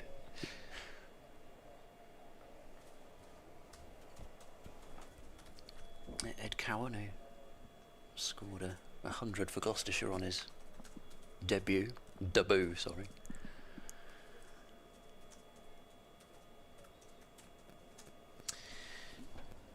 Taylor comes in again and bowls. It's going down the leg side. There was no appeal from the bowler there. Just the fielder. Only Price at silly mid on.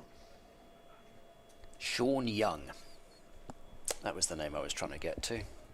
He played for Gloucestershire for a little bit and then got called up. I think a surprise call up for Australia.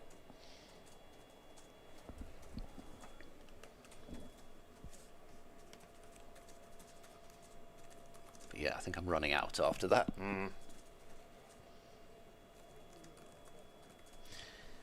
Taylor running away from us, comes in, bowls to Lees. Lees steers the ball, 2 point, no run there.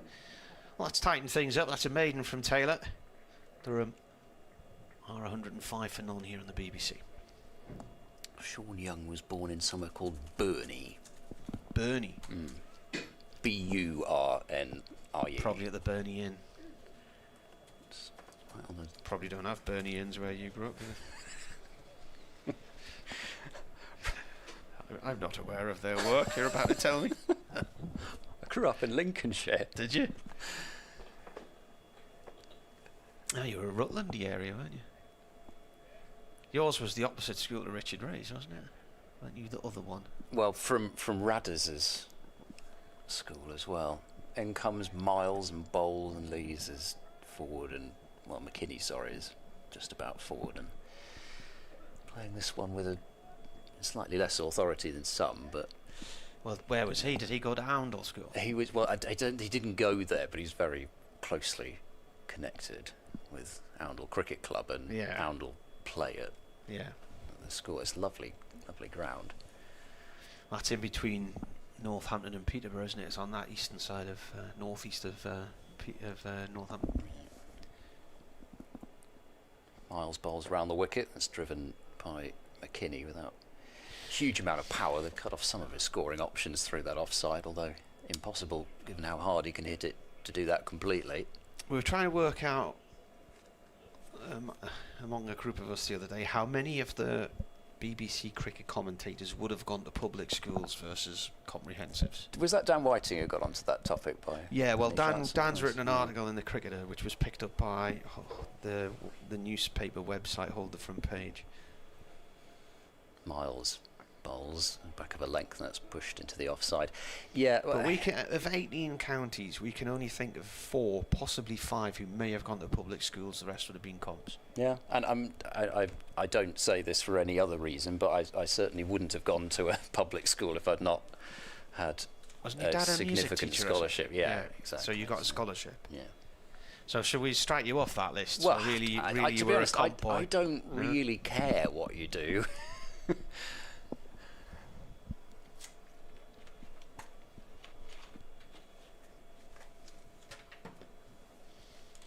This is your end, isn't it? Is it? Yes. Oh, so it is. It is. I've been doing Taylor for a while now. Sorry, because we switched halfway through the morning. Yeah. Anyway, that was clipped away by McKini through the leg side for a single. You're now thinking of that comprehensive you could have got to instead. Yeah. Still think there's a pretty good chance I'd be sitting here. Wow. I don't think my love for cricket would have been any less if I'd gone there. So anyway, 106 without loss. Did you play cricket at all? Yeah. Right. Yeah. Miles bowls to Lees, who's pushing this away into the point area. There's no run. He has been a bit becalmed, as Alex Lees, but he doesn't look too bothered by it. Still got McKini launching away at the other end. Yeah, leg spin and terrible bat and field. You were a good third man.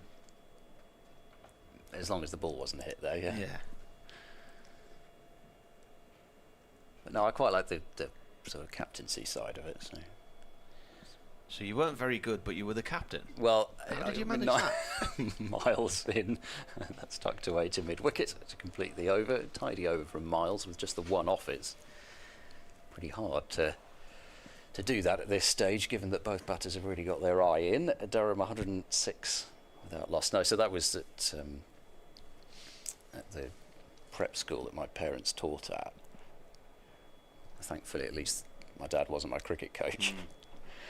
And then, yeah, secondary school, I just dropped further down the 11s and then eventually found myself scoring for the first team, which was good fun. Had Shiv Thakur, who played some county cricket for Leicestershire and commentated Derbyshire. on him, yeah. Saw him. Well, we thought I think he got himself in Wisden fastest T20 100 by a schoolboy. Here's Taylor bowling, and you over here to McKini. That's played to mid-wicket. They've got 2 in close on that leg side. So at mid-wicket you've got Ben Charlesworth. Meanwhile, currently polishing the ball before returning it to Taylor is Ollie Price, who's not quite silly mid-on anymore. He's gone sort of short mid-wicket. Slightly sensible mid-on. Yeah. With Gabe Bell behind him at mid-on. McKini defends this and it runs up to Bell. No run there. Ian Adams says, I remember seeing Courtney Walsh playing there back in the day. The ground's changed a bit since then. Come on, Durham. Dr. Kevin Tennant says the weather forecast looks a bit variable. It does. There's some pretty big heavy showers coming through tomorrow. Quite a lot of rain in the earlier part of the morning tomorrow, and then I think in the afternoon it could be a bit of a mixed bag. Durham could get to 450 and pull out.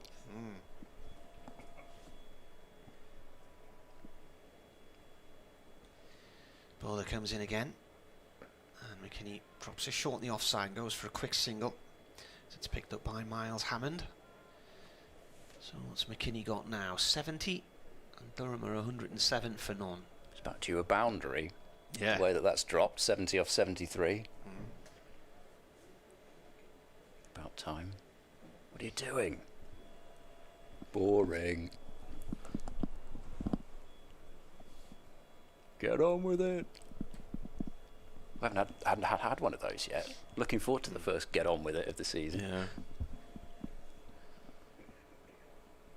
Taylor in, and turned by Lees off mid-wicket, off middle stump, sorry, out through mid-wicket for 1.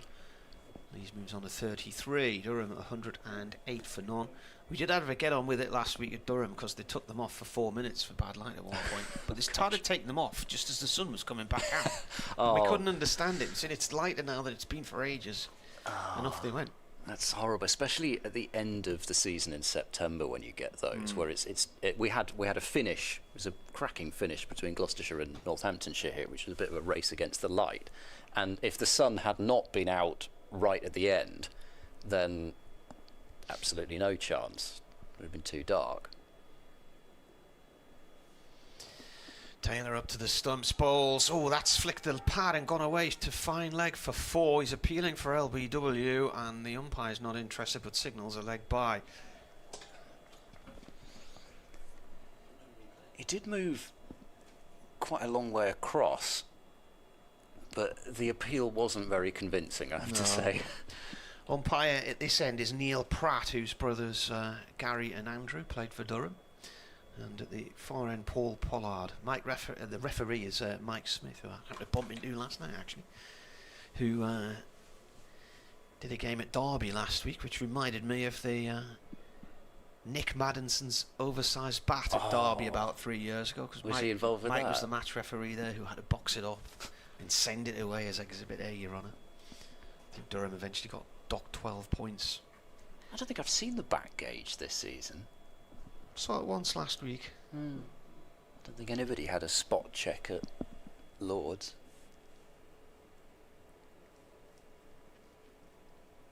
Might have tested deploys.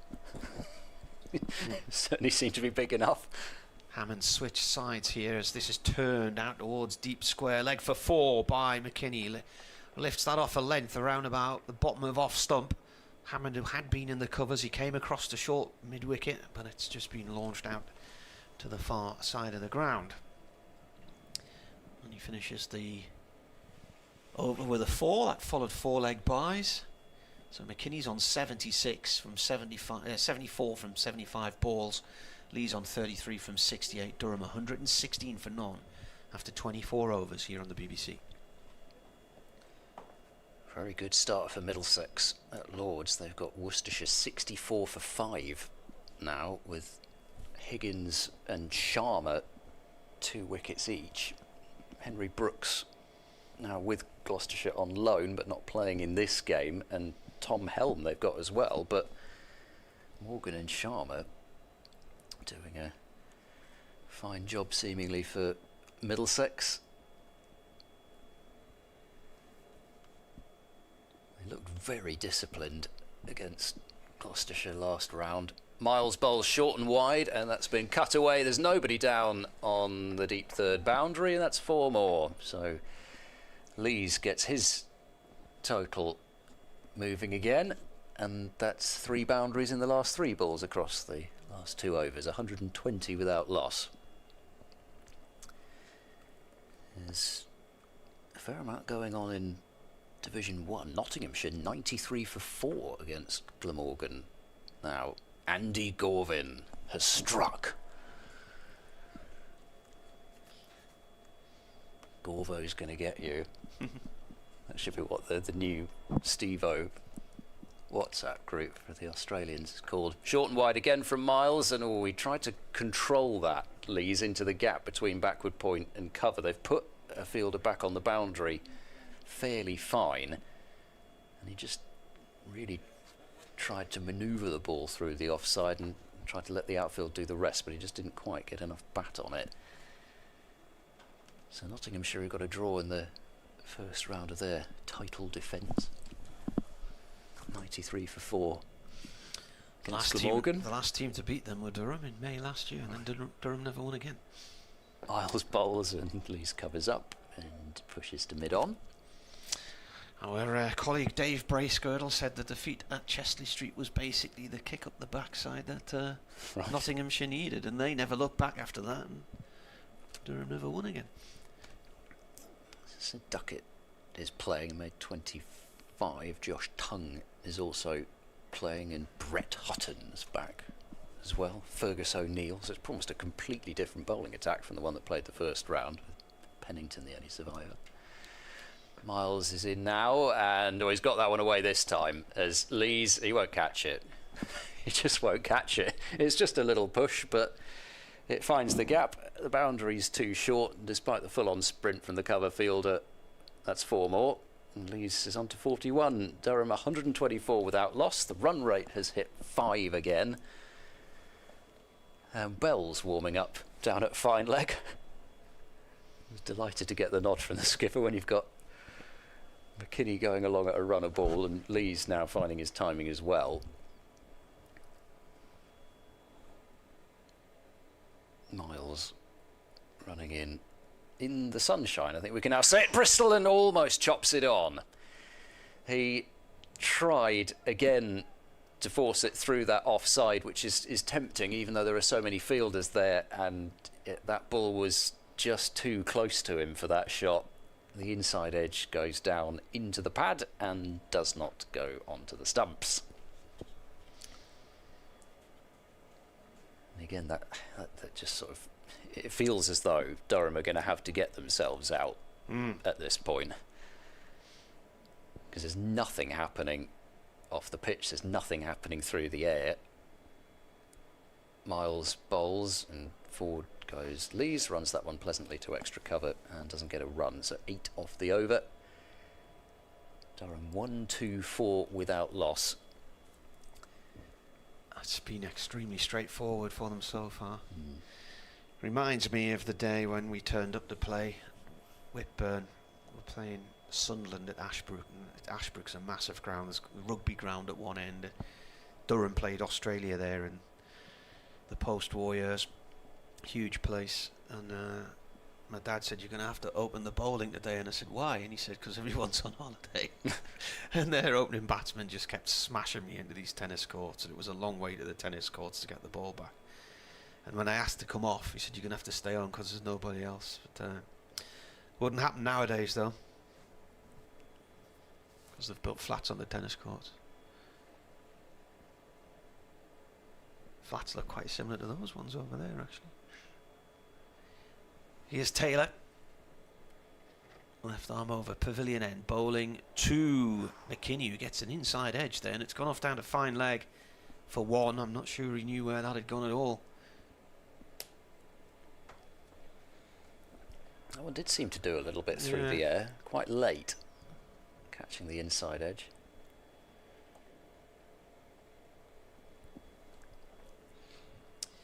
Brings Lees on to strike on 41. 125 this partnership at the start of the 26th over.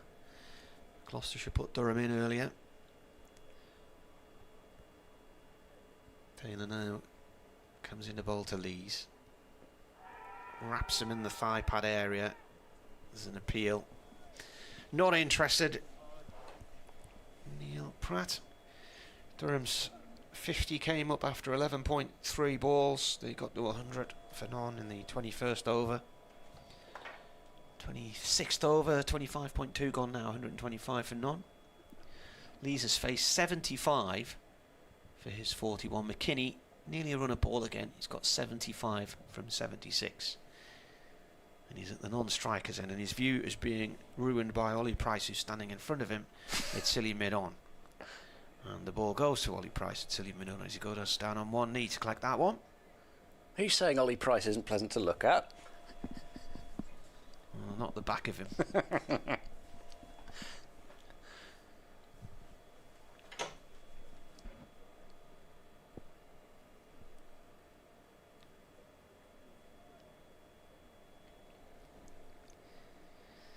Price heads back into his position just in front of McKini. McKini to the left of the stumps. He's moved onto a second track across. As Taylor comes in and bowls, and Lees plays that safely into the offside. No run there.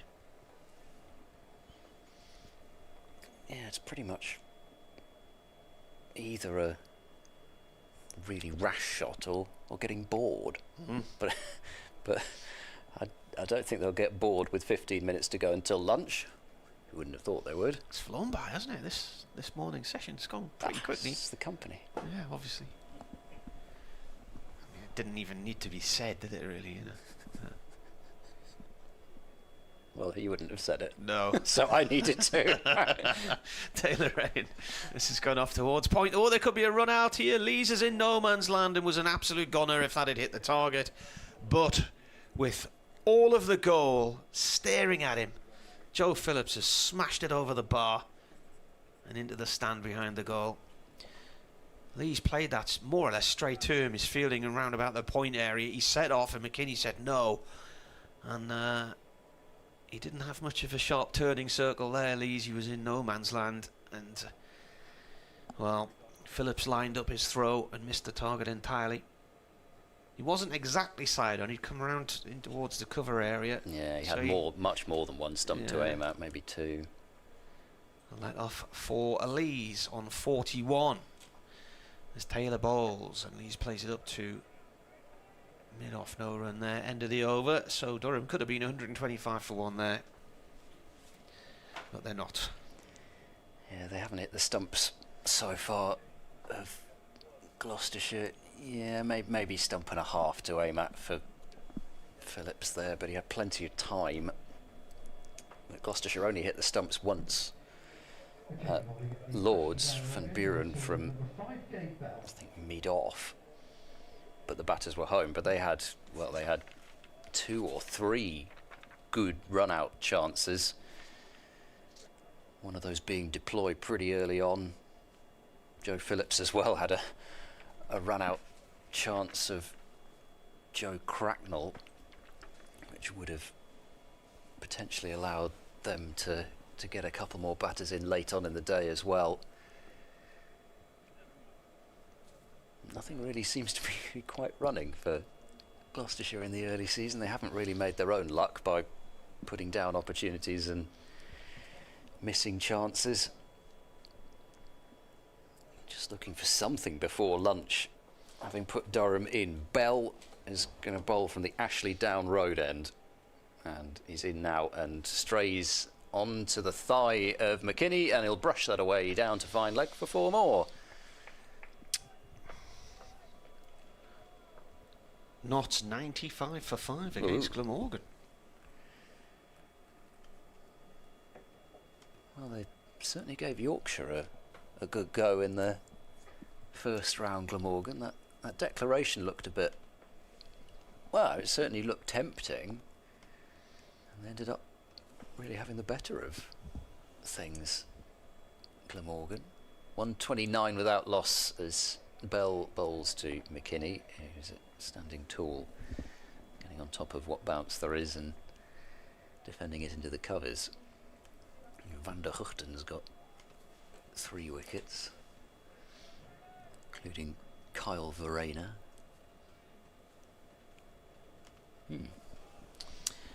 Daniel Armstrong has emailed, "Morning Martin, hope the journey down to Bristol was plain sailing." Bell in now, bowls down leg side. He has a flick at it, McKini, but doesn't get any bat on it. Brace he takes. He said Ajaz Patel's 10-wicket match haul spun Durham to victory in 2023. Hopefully we will be victorious again in 2026, and hopefully no helicopters this time landing on the outfield after an appearance in 2021. It was the end of the Bob Willis second round of games where they'd split the teams into the final divisions. Bell in again, it's on the thigh. McKini gets a little bit more bat on it that time, so it's only a single down to Miles at fine leg, 130 without loss.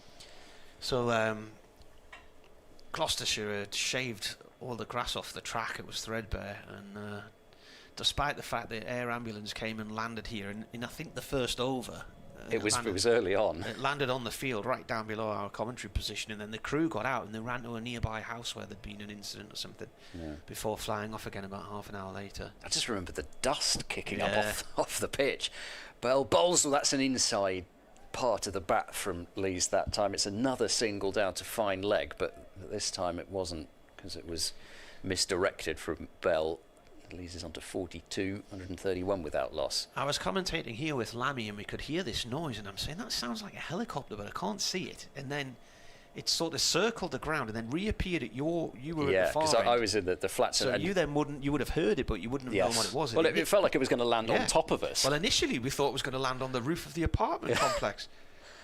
Bell in bowls. Tidy defence from McKini. Ends the over. 27 gone with 10 minutes to go until lunch. So the over 8's going to be in the minuses again. But yes, that's exactly what we thought. Yeah. I thought that there isn't. Is there room to fit a helicopter on top of these flats? Surely there isn't. But yeah, it came and landed just down this left-hand corner below us, and as you say, the dust had it kicked up, and then off they went again half an hour later. So there was basically one over bowled in that first hour of the day, and Durham still lost in 2 days. Yeah. It was an extremely quick end of the season. I remember setting off from the hotel the next morning at about 9 o'clock and actually reaching the junction at Bromsgrove bang on the hour, so which I think is about 65 miles, so I had a really good clear run up the motorway. I remember thinking, well, it's got here a lot quicker than I imagined I would do. That was one of, well, it was Gloucestershire's most successful home season for a very long time. Yeah. They won 4 matches at Bristol that season, I think. Change of bowler here. We're seeing Ben Charlesworth coming in to bowl from the pavilion end, and the first ball that he's delivered to Lees has been pulled down the leg side for 4 to fine leg. So this is bowler number 5 in this morning session. Yeah, there was 4 matches at Bristol and the first match of the Cheltenham Festival, but with Callum Parkinson playing in this game, that was the match that really derailed Gloucestershire, and Colin Ackerman actually as well. Both of them spun Leicestershire to an innings win at Grace Road, and that was what stopped Gloucestershire getting in the top 6. Charlesworth in again, bowls and dives on top of the ball as he's on his follow through there. Stops runs from his own bowling. It should have been the closest, because there was the Bob Willis Trophy final, but it was the Championship Conference system. Yeah. So it was, you know, if they'd even actually well, they also had a chance to draw against Hampshire in the final round and get into the top 6 and have a chance to win the championship. In the first group stage, Durham beat Warwickshire by an innings quite comfortably in Chesney Street. Next ball's played off by Lees to deep square leg for 1. So he moves on to 49. Sorry, it's 47. Have they added it on? 47. McKinney's on 80. So Durham beat Warwickshire quite convincingly, and we're in a good position to win again at Edgbaston, but the weather intervened and Warwickshire went on to win the title. Yeah, we were discussing it last round because Craig Miles was playing at Lord's, and in the Bob Willis final, Miles got a 5 before lunch to bowl Lancashire out. Charlesworth in again, bowls. And this is played by McKini out to deep mid wicket. They're going to come back for 2 here. Durham. It's gone off towards the car park side of the ground, an hour left. Lancashire were 12 for 6 at one stage in that final. So McKini on 82, Durham 138 for none. Charlesworth's got 30 wickets in first class cricket. His best figures, 3 for 5 in a home game against Kent last year. Yeah, that was some final day drama, that game. Gloucestershire winning from nowhere. Charlesworth bowls, round about leg stump, played up to mid on, no run there. As he came on with the old ball, sort of getting towards lunch, I think it even was, and Kent looked as though they were either going to just bat it out or, you know, just kill the game, and Charlesworth came on and produced that spell from absolutely nowhere with the old ball, and Gloucestershire, despite some wobbles, got over the line thanks to Cameron Green, who was able to marshal the chase. McKini on strike, Charlesworth bowls, that's gone up to mid-off, no run. Picked up this time by Matt Taylor, end of the over. So Charlesworth 1 over there, and it's gone for 7 runs, 138 for none. Yes, we're 5 minutes away from luncheon. Yes. Get a second over in, will Charlesworth, but not much more, so there'll be 2 down on the morning's allocation, although, well, maybe it'll be -1 because the ball did get lost once, but not going to be much better than that. Bell's in a bit of a hurry now. He's running in almost before the field was set, but Lees will find a gap through square leg. rolling the wrists and taking 139 without loss. I like how Lees has played here, actually, even though he hasn't been flogging boundaries of late like he seemed to be earlier on. It's just kind of let McKini go and just happy to play at his own pace. In theory, there's plenty of time, even if there is some weather about. Bell bowls a short ball to McKini, and he ducks it. So they've only taken on the short ball once. Lees had a pull at Williams, didn't really get hold of it, but other than that, I think when Gloucestershire have really tried the bounce, I think Taylor bowled a short ball in the first over that was pulled for 4, but I'm not entirely sure that that was a deliberate short ball.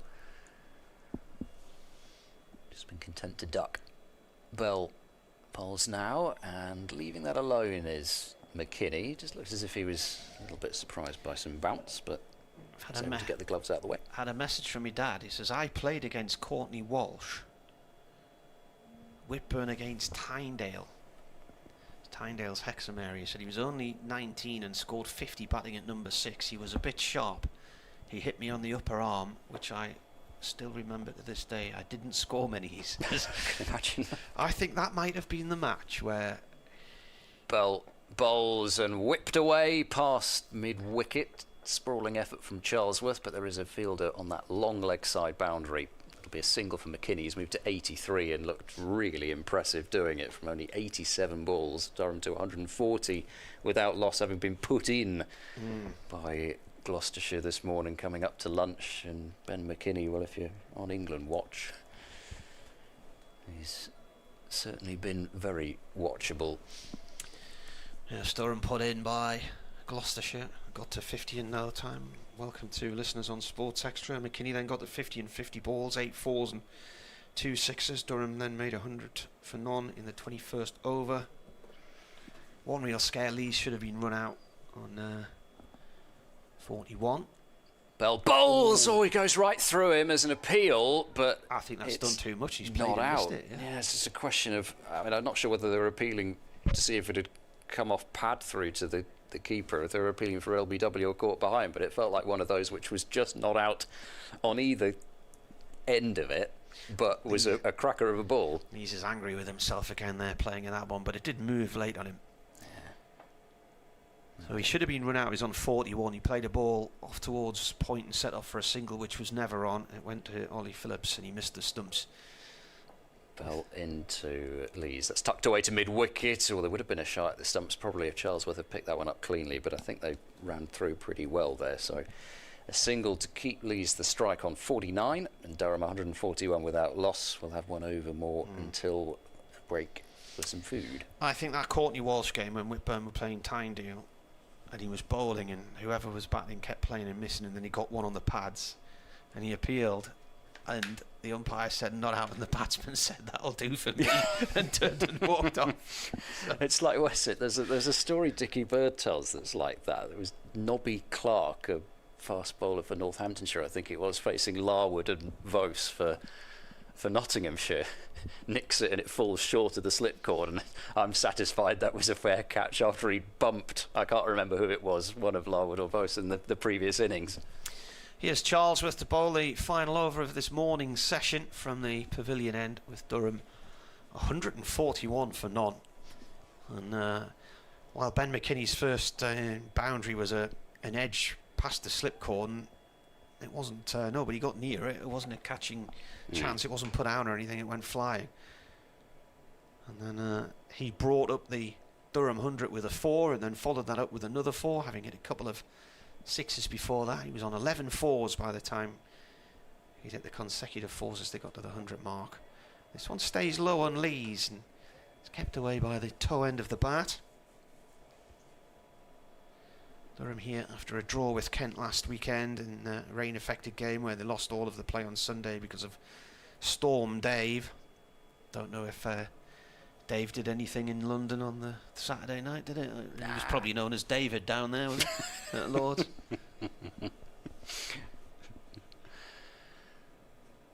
No, it was very polite.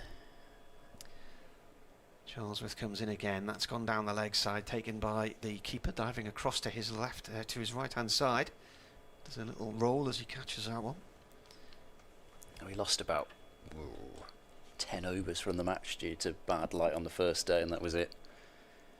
The rain and the light and the wind didn't come to Gloucestershire's rescue, as they still sit on -1 on the table, and they've got through 30 overs this morning, so they may well be -2 as it stands. In comes the bowler. Played by Lees off towards point, but of course they haven't bowled for 8 hours. Remember the new regulations. So 50 for Lees, comes in 90 balls, 8 falls. I'm sure that will be of great comfort to Gloucestershire that they're not -2 yet, only -1. And well batted, Alex Lees. For a while, I think he was the aggressor early on, or at least certainly was McKini then caught him and went off into the distance. Yeah, I'm going to have to do an update for Newcastle in a minute. So 2 balls to go until lunch. Just a gully, no slips. Charlesworth bowls into the hip area of McKini, and that'll be stopped just about down on the long leg boundary. In fact, that's good work from Bell, as he's able to keep it to a single, but it's so short down there towards Klinger corner. And 143 without loss. McKini to 84 from 88 deliveries. He was up above a runner ball for quite a bit. Huge slog sweep into the car park, which thankfully didn't damage any cars, and then a straight 6 off Ollie Price. Here's the last ball of Durham's morning, and there will be no last ball dramatics as Lees is forward to defend and Taylor picks up at mid-off. So having won the toss, Gloucestershire put Durham in under cloudy skies at that stage.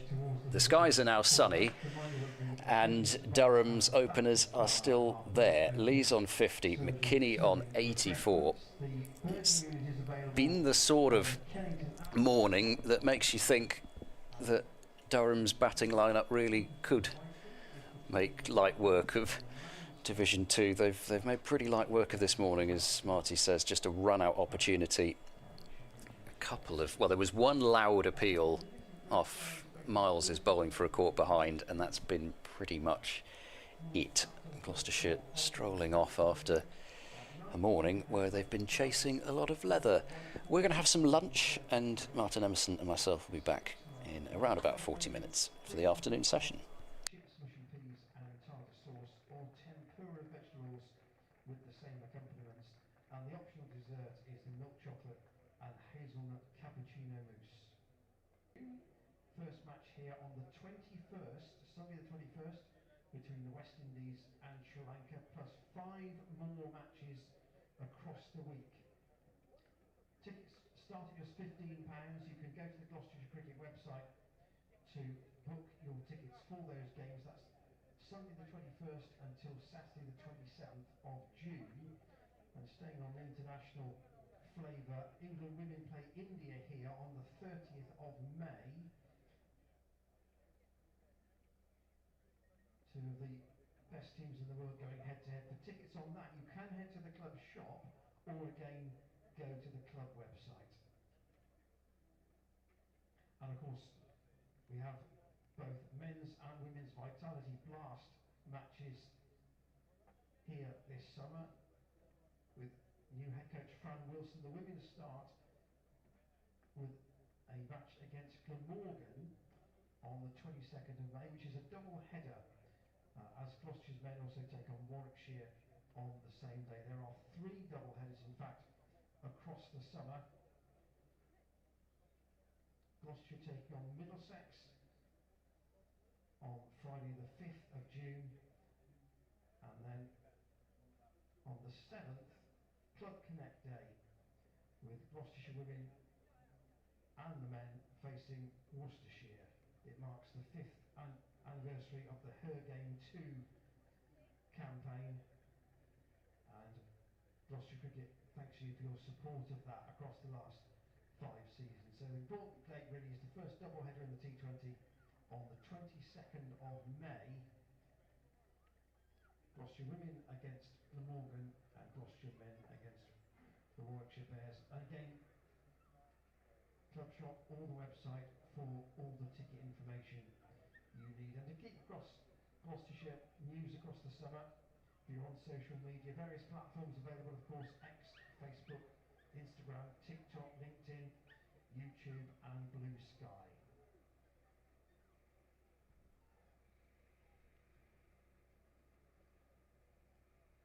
Obviously we appreciate the support of you on this first day, particularly if you're a member. Various membership packages are available, obviously full membership across all the first team cricket. There's a white ball package which covers both the T20 and the One Day Cup, and also a T20 pass solely for the 20 over competition. Down, if you want to take part and be involved in the club in a small way, an associate membership will cost you just £32, and that will give you access to every Gloucestershire Championship game from 3:30. So basically the final session of every day across the season. And indeed, on an individual basis, if you want to come after work or college or school, the fiver after tea offer also applies across the championship matches for this season.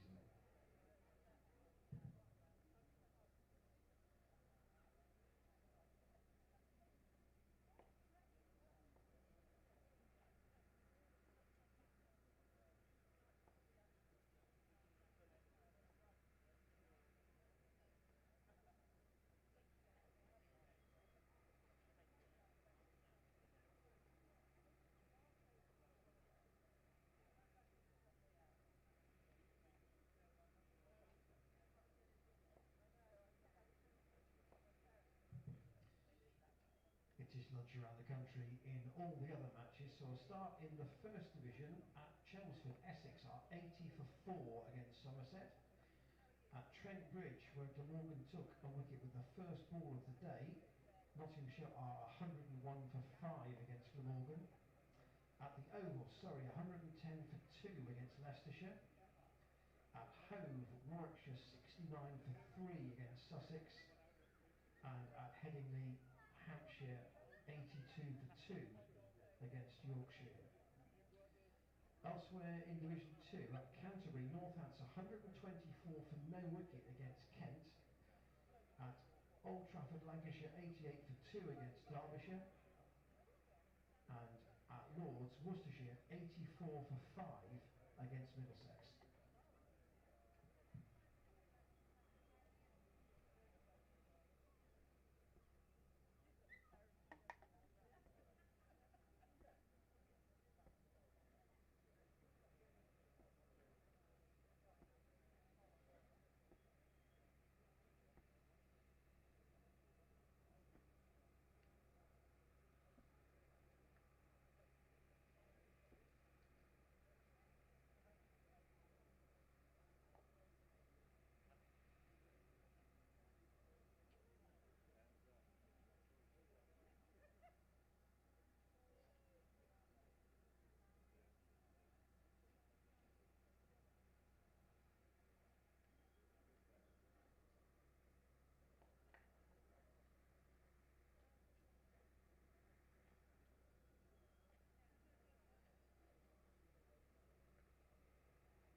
As we get underway at the start of the afternoon session, please welcome back our umpires Paul Pollard and Neil Pratt.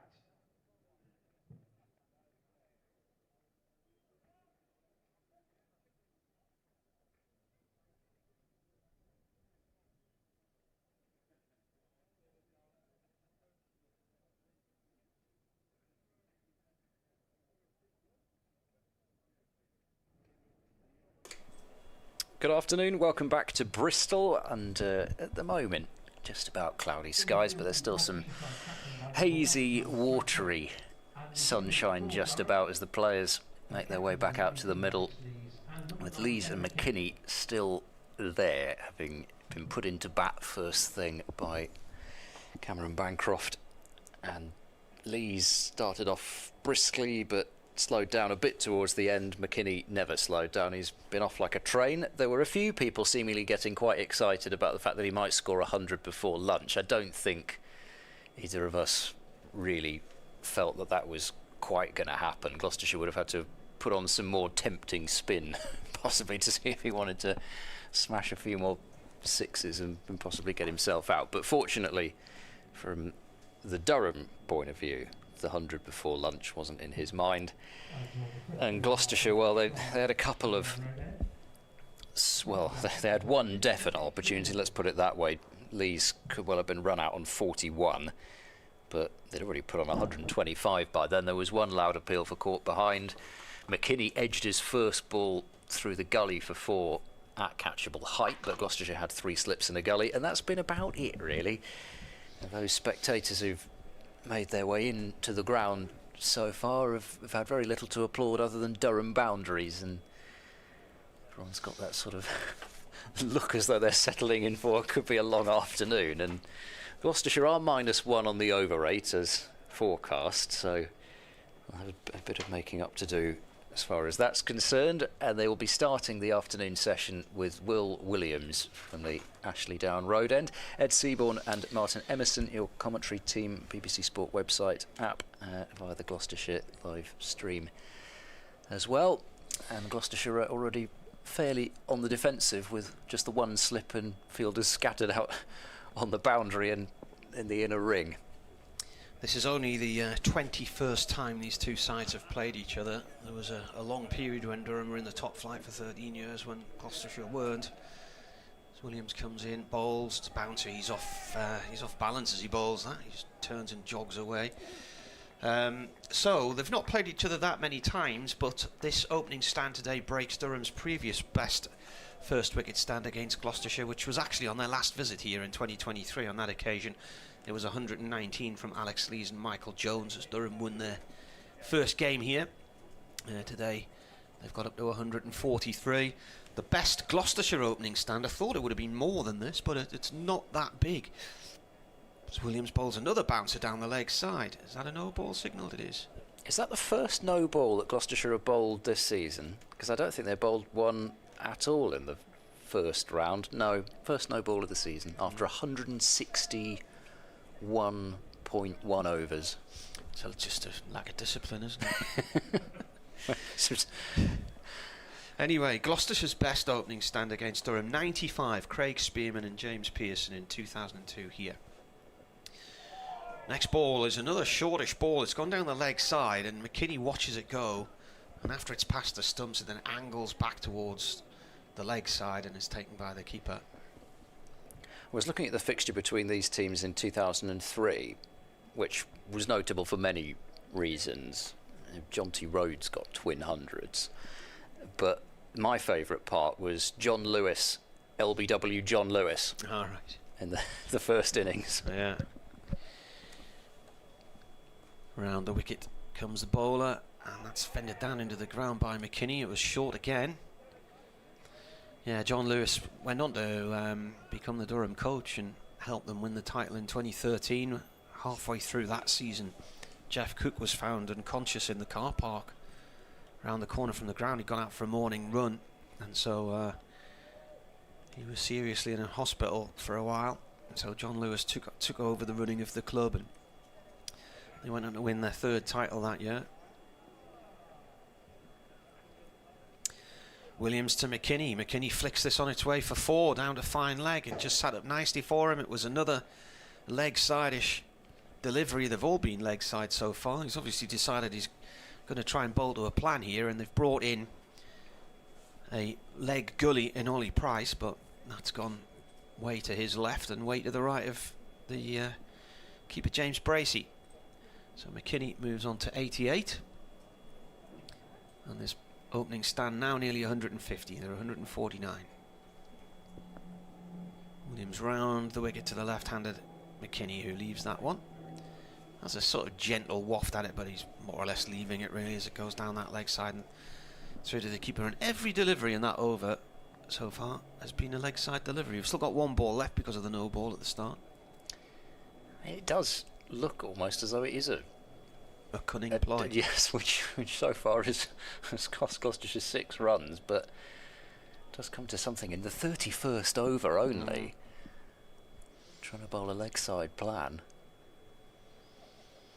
Balls again, and that's short, and it's pulled out towards long leg by McKini. There's 2 fielders out there, and it's eventually cut off down to our right-hand side by Gabe Bell in front of the Zahir Abbas stand. That is the end of the over.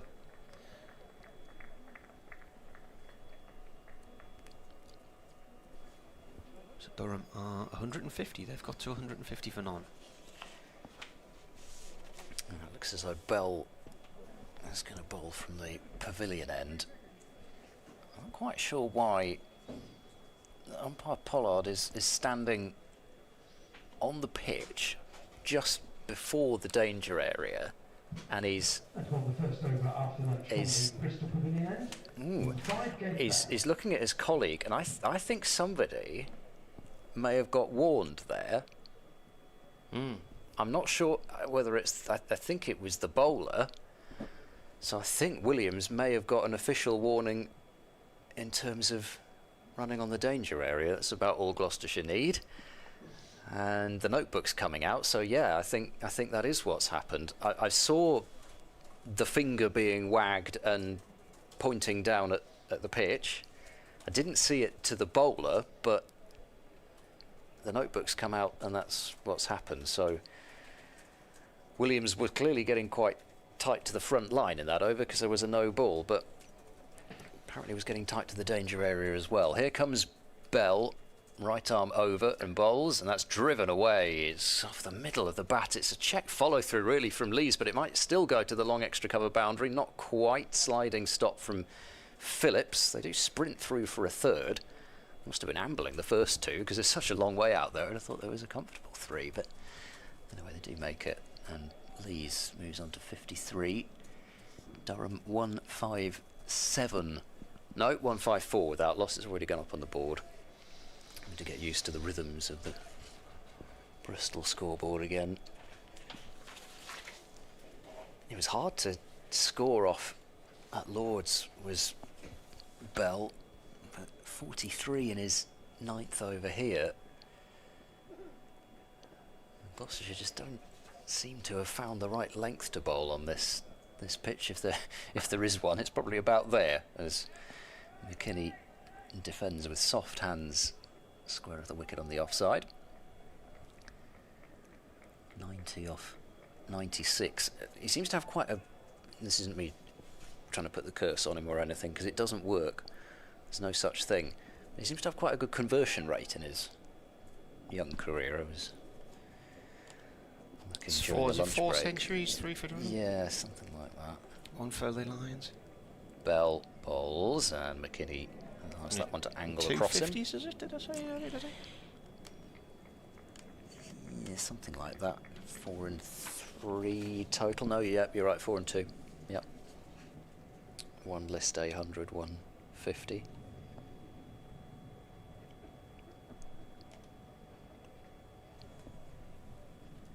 We should talk about 50 plus scores, shouldn't we? I know people get very annoyed about that. Bell bowls a full ball. Oh, it's a lovely shot, just stepping into the drive, and he's not moved a muscle. And why would you? If I say he's not moved a muscle, he's had that languid follow through of a batter that knows they've just middled one. And other than that, he will now walk down to Lee's and punch gloves, but anything slightly full, because it's doing absolutely nothing, there's no real danger.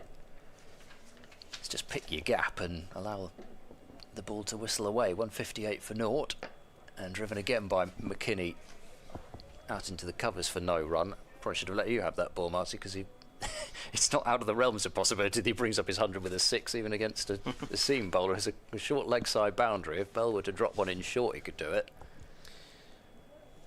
Made 121 in a draw at Essex and 153 in a home defeat this time last year against Warwickshire. And prior to that, 121 in a home win against Notts in 2024.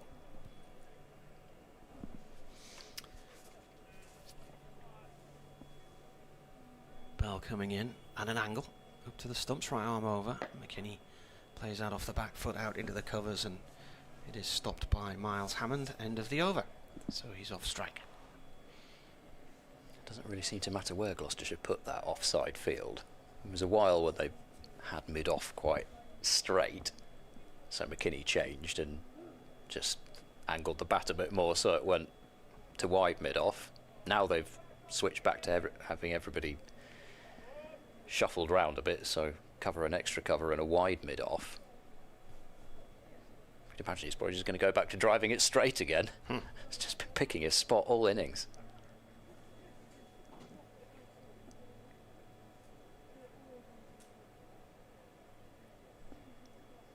Now they're messing about with the leg side field. Wider leg gully. Williams to Lees. Lees plays this out on the offside. It's a dot ball. It sort of angles around in a bit of an arc across the turf there on the square. Hammond retrieves it. The one thing you wouldn't say so far, though, is that a lot of day one pitches here look quite slow already, in that even on day one it's not the easiest to time, but these two have had no issues with timing. Bowler comes in again, and Lees looks to try and push that through the leg side, but he's mistimed that, just as Ed was talking about timing, and it seems to have hit him on the glove. Biggest partnership for Durham in first-class cricket was the 5th wicket against Lancashire in Chester Street 2 years ago. Bedingham and Ackerman, 425 runs. I think Bedingham was the first Durham player to reach 300 in a game in that match. Still got to take 2 wickets to get Bedingham in here, Gloucestershire. Williams in again, and Lees plays that one back to the bowler along the floor. Highest first wicket stand, 314 against Notts in 2009. Durham won that one by an innings and retained their title as they went through the season unbeaten that year. They also scored 313 at Sussex at Hove in 2022. So I remember the game. I wasn't there, and I think it might have been a Kookaburra Ball game fairly early in the season. As a bowler comes in here, and get after that. Where's that gone? It's gone up to the flats. Lees is saying there's too many players behind square here. Well, I mean, I'm not sure. I'm not sure that there was.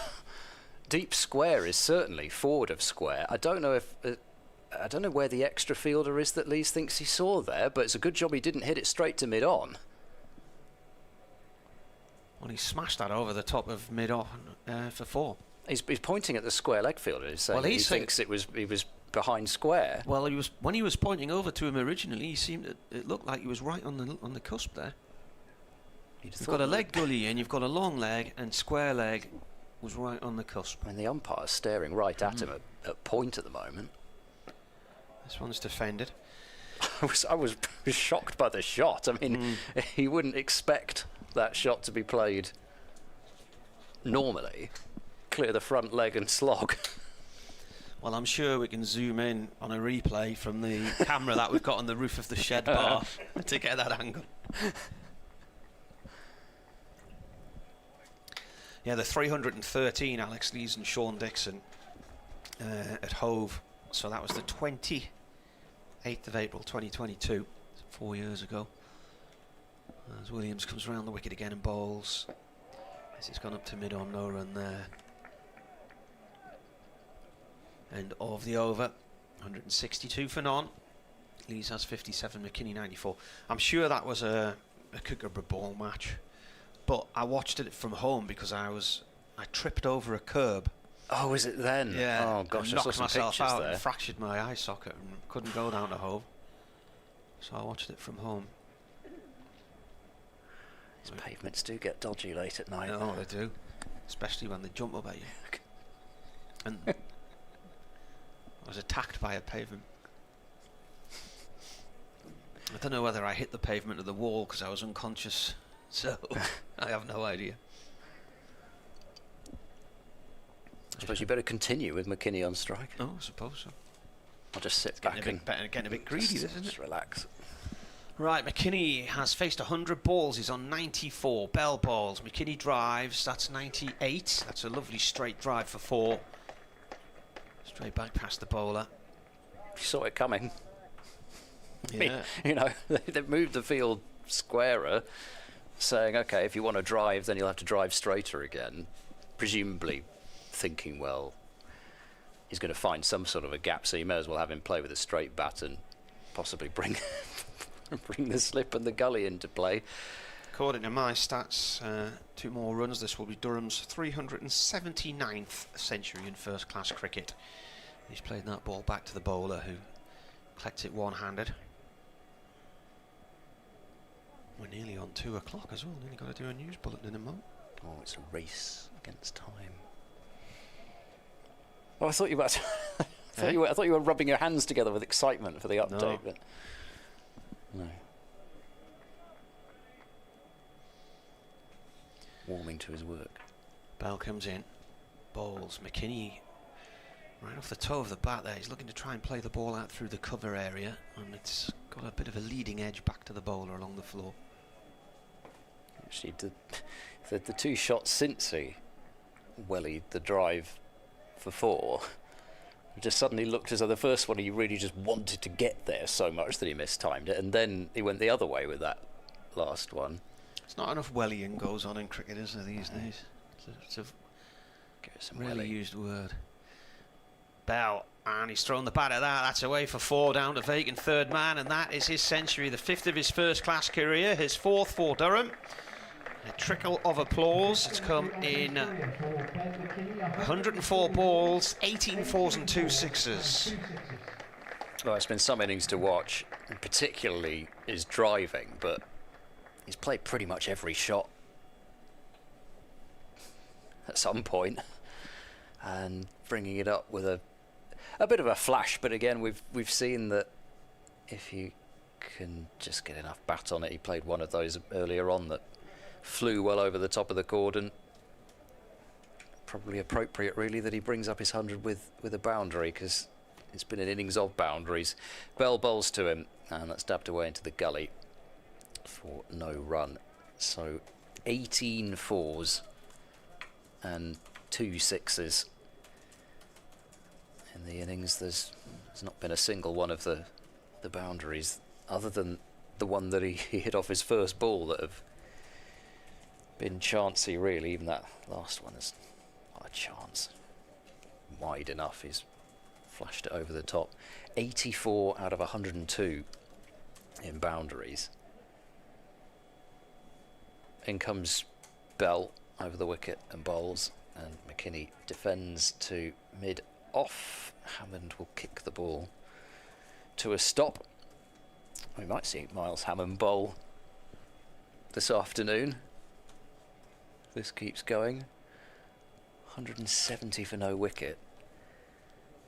And Gloucestershire still persisting with the seamers, hoping that they can at least get some sort of a breakthrough. And it's not easy bowling spin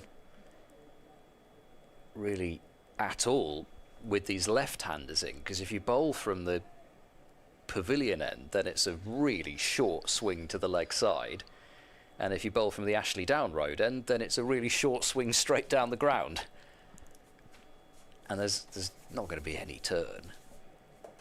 So you really are just hoping for a complete miscue.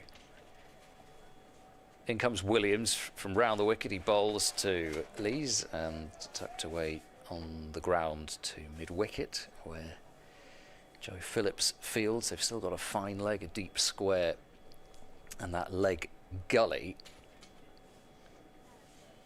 And McKini especially showed that he's still willing to take the ball on his rib cage. But they batted with such control. Even when McKini did take that one, he found the gap fine of that fielder. Oh, struck on the pad. There's an appeal here from Williams, imploring the umpire, and that nearly a chance of a run out as well, as Lees was wandering down the pitch, not knowing where the ball had gone.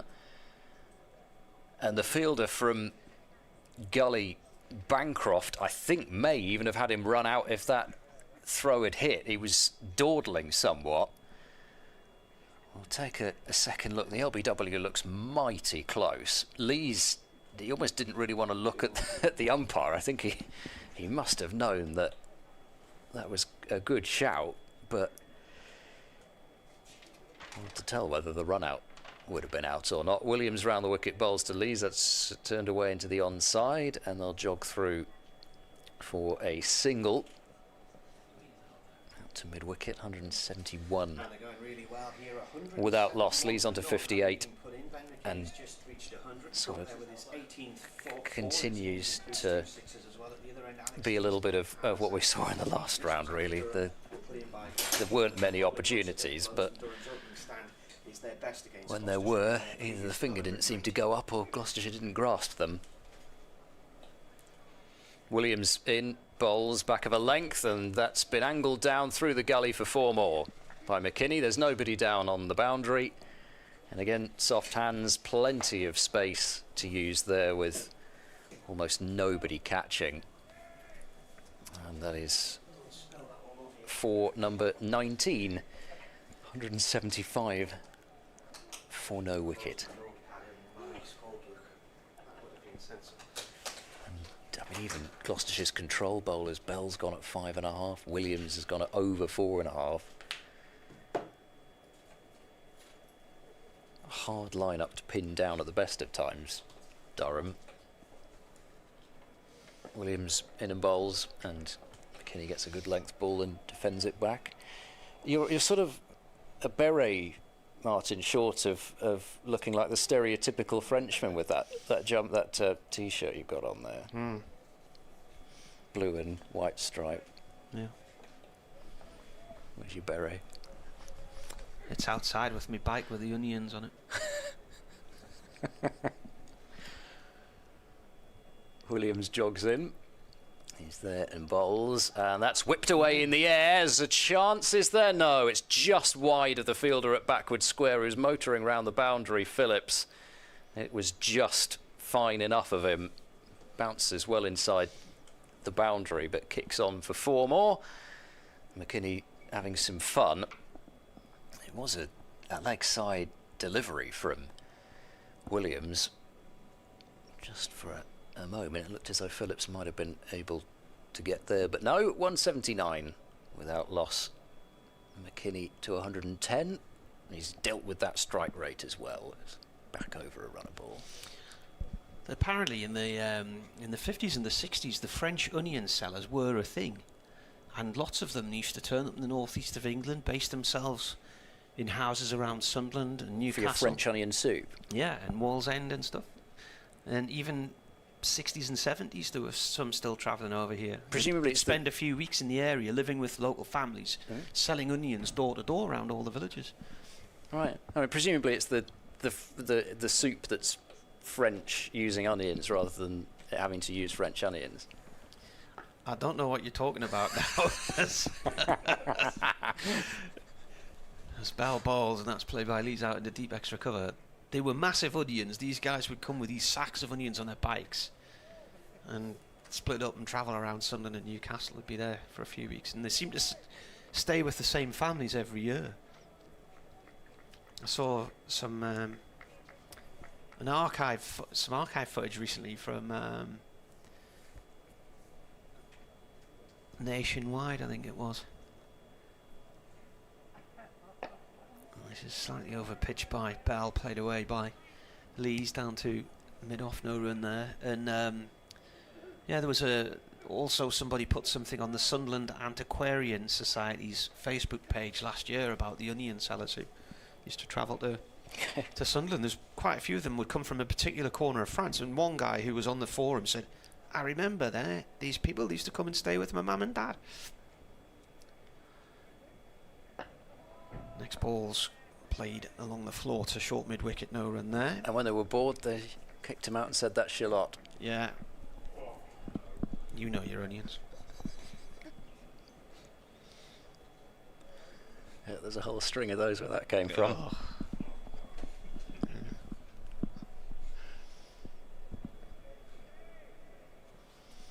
Here's Bell peeling away. Coming in the ball round the wicket. It's gone down the leg side. It's come off the fingers of the keeper and away for 4.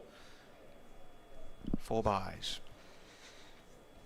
Well, he's got a couple just to swing a little bit in this over as Bell, but the starting line was a bit off there. Yeah, I wonder if you could swing an onion. Do you think you'd polish one side of the onion, or do you think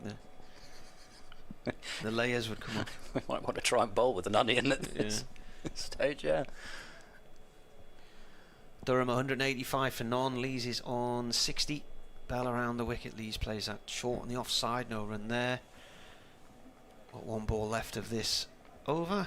One over are we in the 36th. 185 for none. Have you not had French onion soup? Loads of times. Yeah. It's the most horrible creation in terms of the no, but because of the topping, you're guaranteed to burn your mouth when you take a bite. Croutons and cheese. Yeah, you just stick it over the top of the boiling liquid. Yeah. Bell in again. That's gone down the leg side. It bounces out the keeper's gloves, but it won't be runs this time. End of the over then. 185 for none. My mum went through a period in the 80s where French onion soup was a regular thing. Oh, it was a big thing, wasn't it? It was one of those things that you just started your meal with. Yeah, it was right up there with the chicken in the basket era. Remember the first time I ordered chicken in a basket? We were in a pub in Tewkesbury on a boating holiday, and basically a piece of chicken turned up in a basket. And I said, what's that? And they said, well, that's what you ordered, chicken in a basket. I didn't think it was actually going to be literally a piece of chicken in a basket. There's probably mountains of those plastic baskets from pubs from the 70s and the 80s in some warehouse somewhere, waiting to come back into fashion again. Was that even before the vol au vent era? Or was that around about? Yeah. You're right up there with your prawn cocktail starter. You know. 3 fielders deep on the leg side now. Williams to McKini, who doesn't decide that there are too many fielders behind square and go for a huge slog. He'll just defend it into the offside. That really was a strange piece of cricket, that. But anyway, just 4 runs. Williams, who I think is having to be on his best behaviour with his follow through.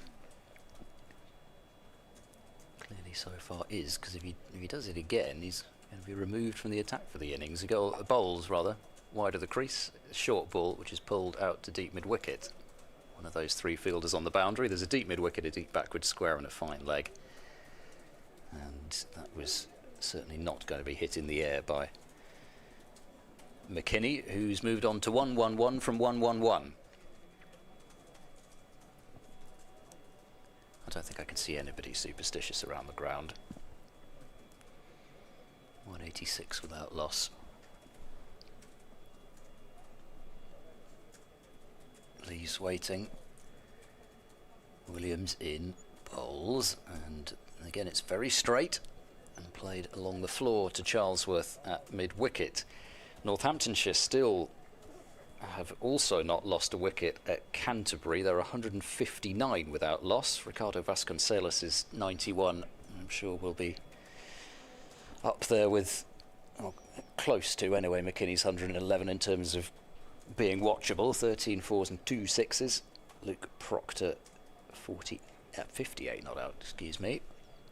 Williams bowls, and that's come off the inner part of the bat, and there's going to be a shy at the stumps here, and it's going to miss the stumps, miss the 2 fielders backing up and go for 4.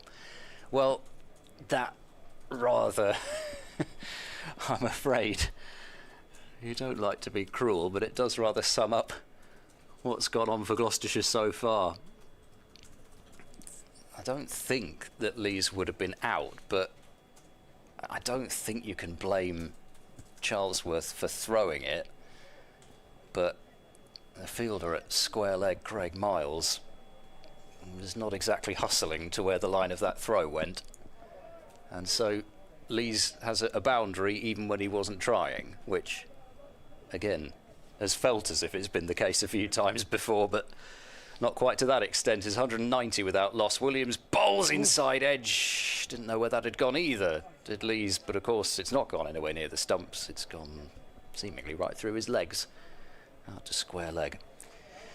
Lancashire have made a bit of a recovery. They are now 127 for 2, having been 11 for 2. They were put in by Derbyshire at Old Trafford. Bohannon has 64 and Marcus Harris has 54.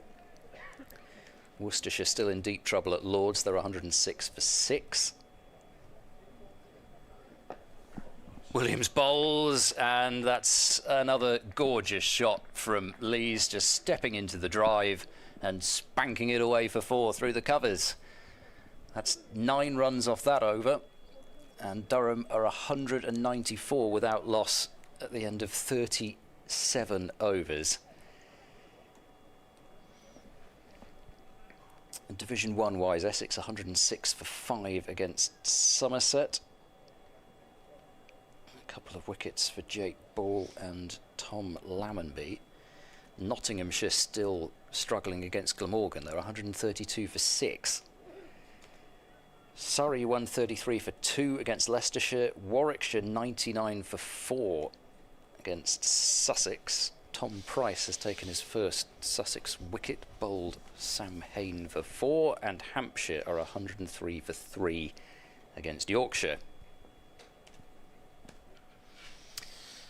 Bell round the wicket to McKini, who steers that one out to deep mid-wicket. There is a fielder out there who cuts it off on the boundary and keeps it in, stops it going for 4.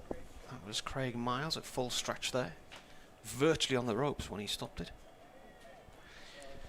Jamie O'Donnell is asking, he says, "Afternoon, gents. What did young Ben have for his breakfast? Let's hope we can fashion our first win since last May from this start."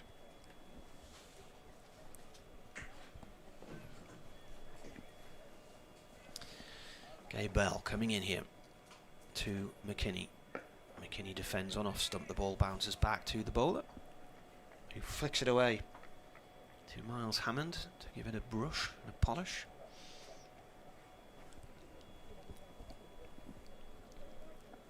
Might be doing the rain dance already. Gloucestershire. Still quite a nice day. There's a bit of sort of, it's a high murk, a few fluffy clouds below it. We haven't got grey sky as much. It's filled in a bit, but that one's played safely up towards mid on, no run there for McKinney. We're looking northeast, which we were discussing earlier. So the sun's behind us. There are certainly shadows off the players from the sun, but I can't see any blue sky, and there was a suggestion it would fill in this afternoon and might get some passing showers around 4 or 5 o'clock. Yes, it was the shadows that rather disproved what Richard Ray was saying about the direction. That's an edge along the floor, down towards vacant third man. That's going to be another boundary for McKinney. And he moves on to 117, and Durham to 200 for none.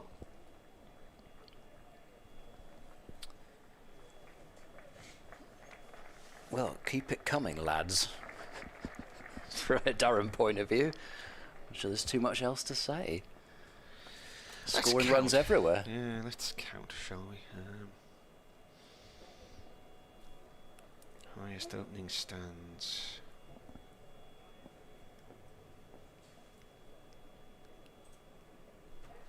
Bowler comes in and bowls. Oh, a waft and a miss. It's gone through to the keeper. McKinney trying to drive that one. Partnership records by wicket. That doesn't work because it only gives you 1 for each. That's no good. I'm going to have to go through every county on the... But then No, even that wouldn't work because there could be 2 high ones against the same county. Yeah. Dear. In comes Bell, and that's a flick just inside the line of leg slip, who went across to his left but couldn't reach it. And you might have just heard a little thud there as the ball hit the fence at the far end for 4 more. Takes him on to... where's he gone? McKini 121, Lees 68, Durham 204 for none. So the highest first wicket stand, 314 against Notts in Chester Street in 2009, then 313 against Sussex at Hove 4 years ago. Then the game at Surrey last year when Durham put Surrey in and watched them score a record 820. Alex Lees and Emilio Gay in the second innings batted through the afternoon to put on an unbroken stand of 262. And then we're at 234, Cameron Steele and Tom Latham, and I didn't even have to look at the game, I just saw their names, I knew which match it was. Leicestershire away in 2017, which I think ended in a draw. And then 222 after that one against Oxford Uni. So where are we now? 204. So this is 208. That's number 5 or 6. Williams has the keeper up now as he bowls to Lees, and that's just defended back. It's about the 7th highest opening stand for Durham so far. I doubt too many of them would have come in 38 overs as well. Run rate 5.4. Well, 5.3 actually. It's just ticked down a couple of points. Just I was doing Wisden rounding. You always round up. Against county opposition, this is now the 6th highest opening stand for them. Williams bowls a inside edge onto pad, I think. Williams has his hands clasped behind his head and thought he was finally through, but no. A little bit of bat, I think, onto pad. Well, there's not been much excitement in terms of wickets today. Durham have had a really easy day after. What a great toss to lose, quite frankly. Yeah, you wonder what they would have done themselves. Williams bowls down the leg side. Good take from Bracey. Yeah, he's really become such a tidy keeper, both against spin and seeing whether that be standing up or back. Did have some drama at lunchtime when my fork decided to throw itself out of my tub of rice and sprayed the laptop and the desk and my score book and everything else with. You got a good flick on red bits of rice. Yeah. You're good at tiddlywinks. Yeah. It's almost like what is it? Reverse tiddlywinks. Oh. Here is Williams bowling, and there's an attempted whip over the leg side, which comes off a leading edge, goes over the top of slip and down for 4 runs. Did it go through his hands? Cameron Bancroft leapt into the air, but did this go through his hands? There's a huge yahoo attempted by Lees. Perhaps he thought there was 3 behind square again.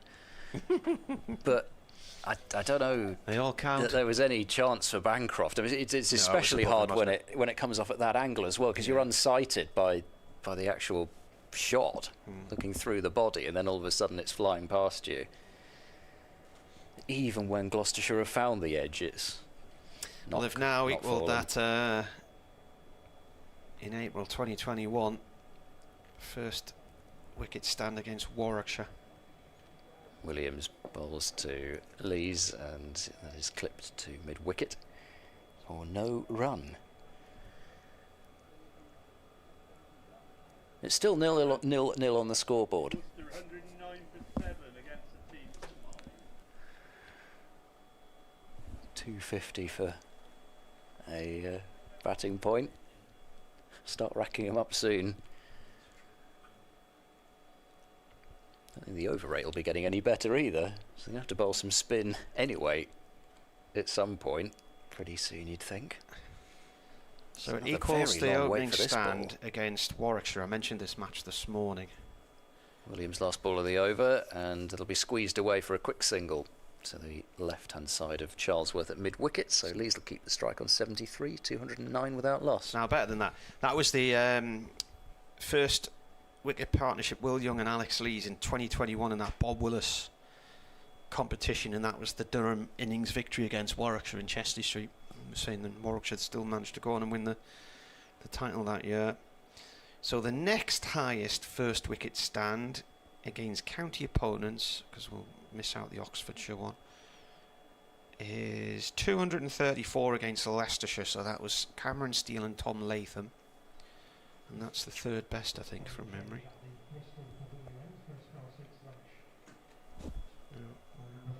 That's the fourth best. So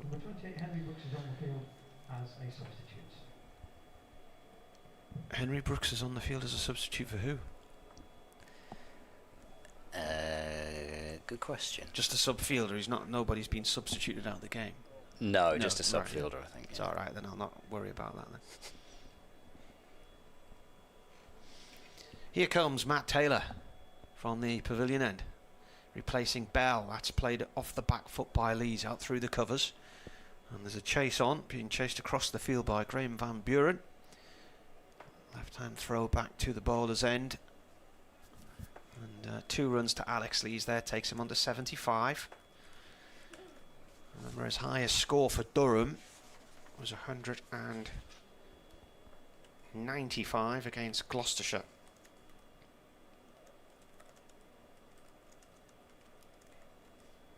In 2023.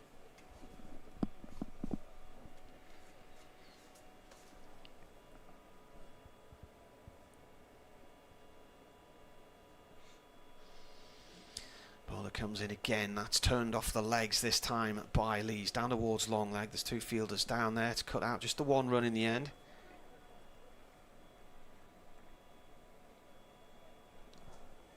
I'm not sure that Ollie Price is on the field at the moment, is he? Oh no, that's why he's hiding at the short straight mid on. That's why. I think it may be the bowlers who are rotating then. Lee's got that 195 against Gloucestershire at in Chesley Street in 2023. So McKini plays this ball up to mid on to Gabe Bell, no run there. Durham winning by 9 wickets in the July of that year. Chris Dent made 85 and Miles Hammond 52, and Gloucestershire's first innings score of 316. Alex Lees then hit 195 at the top of the Durham innings. His highest score for the county. Graham Clark also made 82 and Bryden Carr 62 in a Durham first innings total of 453. Hammond then followed his 52 with 86 in the second innings. As the bowler comes in here, that's defended on off stump, no run there. And then Matty Potts took 4 for 55 as Gloucestershire were dismissed for 188. Durham's run chase lasting just 11.4 overs as they won by 9 wickets, finishing on 52 for 1. Game over in 3 days. And you know what? Other than I think you come to our house for tea, Ed, I can't really remember anything about that game. No, I can't really remember a great deal. It was just a fairly routine win for Durham, really. I don't think anything particularly outstanding happened. Bowler in again. That thuds off the thigh pad of McKini and rolls off towards square leg for a leg by. Sort of one of those games. I think it was there were those 2 seasons where they played each other in 2 one-day cup matches, and they were massively high-scoring games. Yeah, Ben. One of them at Scarborough, wasn't it? Yes, there was that one, and then here Ben Wells. No, you came to they played in Scarborough in 21, then came to Chester Street in 22, then here in 23. Oh yeah. That 22 game up at Chester Street was a good one. 370, played 370, something like that. Next ball played by Lees up to mid-off, no run there, picked up by Van Buren. Didn't quite sound right as it came off the bat there, but Durham remain intact, 213 for none. 40 overs gone, 56 remaining in the day, if the weather holds. Yeah, the 2021 one, Graham Clark got about 140, wasn't it? Yeah, because he'd had that huge innings down at Beckenham. Yeah, and then he equalled it, I think, didn't he? Or he was 1 short of it or something at Scarborough. Yeah. was mentioning that he'd got 100 in the Change at the MATCHDAY. last game here. It was very difficult to get hotel rooms because there was still a foreign travel ban for Brits, and all the hotels in the Scarborough area were full. So we set off about 7 o'clock in the morning to drive down from Sunderland and back again in the day. But you Drove up from managed to Lincolnshire. get, you managed to get a really handy bed for the night, dead close to Scarborough in Boston, which was an amazing piece of foresight from you, because it was only probably a 2.5 hour, 3 hour drive from there to Scarborough, wasn't it? Better than driving from the West Country. Yeah. Right, we are going to see Graham van Buren bowl from the Ashley Down Road end. And it's McKini who's carving off the back foot past the outstretched hand of extra cover. That will split the gap between long off and deep cover and go for 4 runs. Perfectly placed again. 125 off 121. And Van Buren greeted to the bowling crease, as pretty much everybody has for Gloucestershire, with a thumping boundary. 7th bowler used by Gloucestershire. They've kind of got to bowl some spin to improve the over rate, but if it keeps getting hit to the boundary, it won't. Forward nudge from McKini, plenty of space in the covers with Henry Brooks on the field, back on the boundary, and they'll take an easy single. 218 without loss.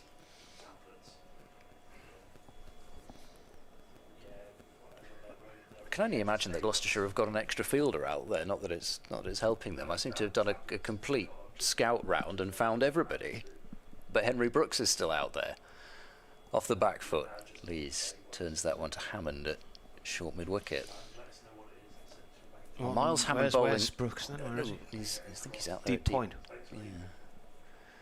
Van Buren bowls, and that's stroked to a deep mid off, but they don't fancy a single that time. He's in deep cover, isn't he? Because the bowler's coming from the other end. Maybe Craig Miles isn't out there. Van Buren to Lees, and another forcing shot. This time it goes straight back to Van Buren. That'll help the over rate at least.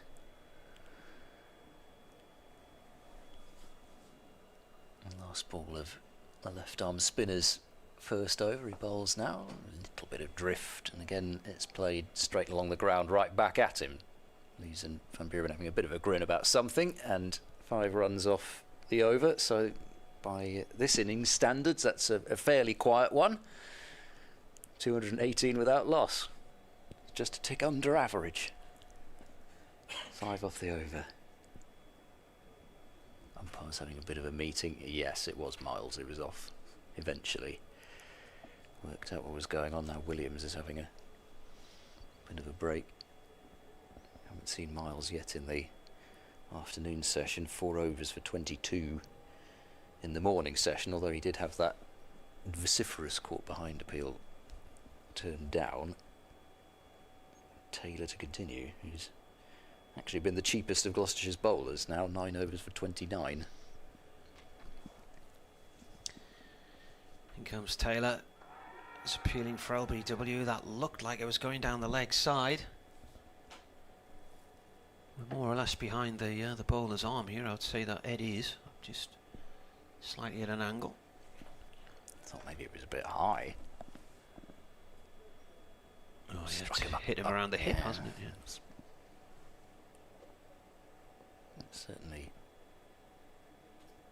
Certainly wasn't below the knee roll, that's for sure.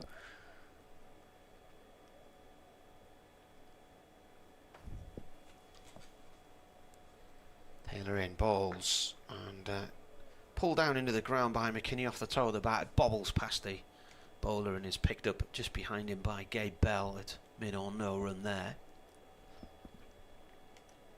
Worcestershire have lost another 119 for 7 at Lords. A run out as well.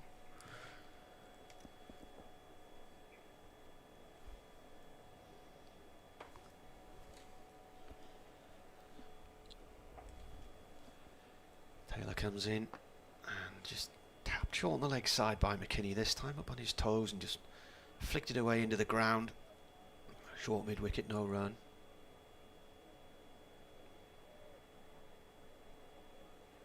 Ollie Price fielding in that area.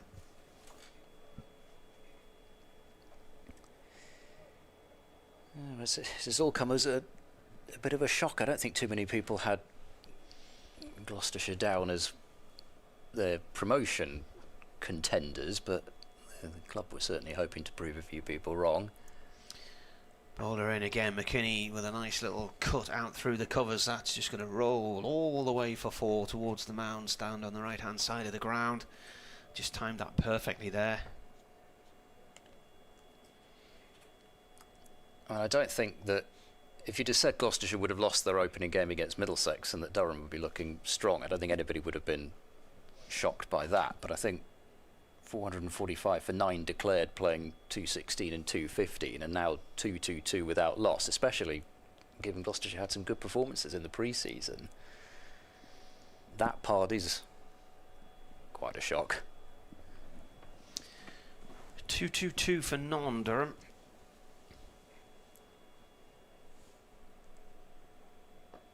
Next ball bowled by Taylor, played to mid-wicket, no run. McKini goes for a little wander. Both these batters do exactly what Deploy was constantly doing, and Gloucestershire found it so hard to find an answer to this. You get down the pitch and across, so almost showing the pads to the bowler, but if you bowl into the pads, then you're just going to get picked off for runs through the leg side, and then your offside line, you know, you're used to bowling 4th, 5th stump, suddenly that's a drivable ball. Taylor in again.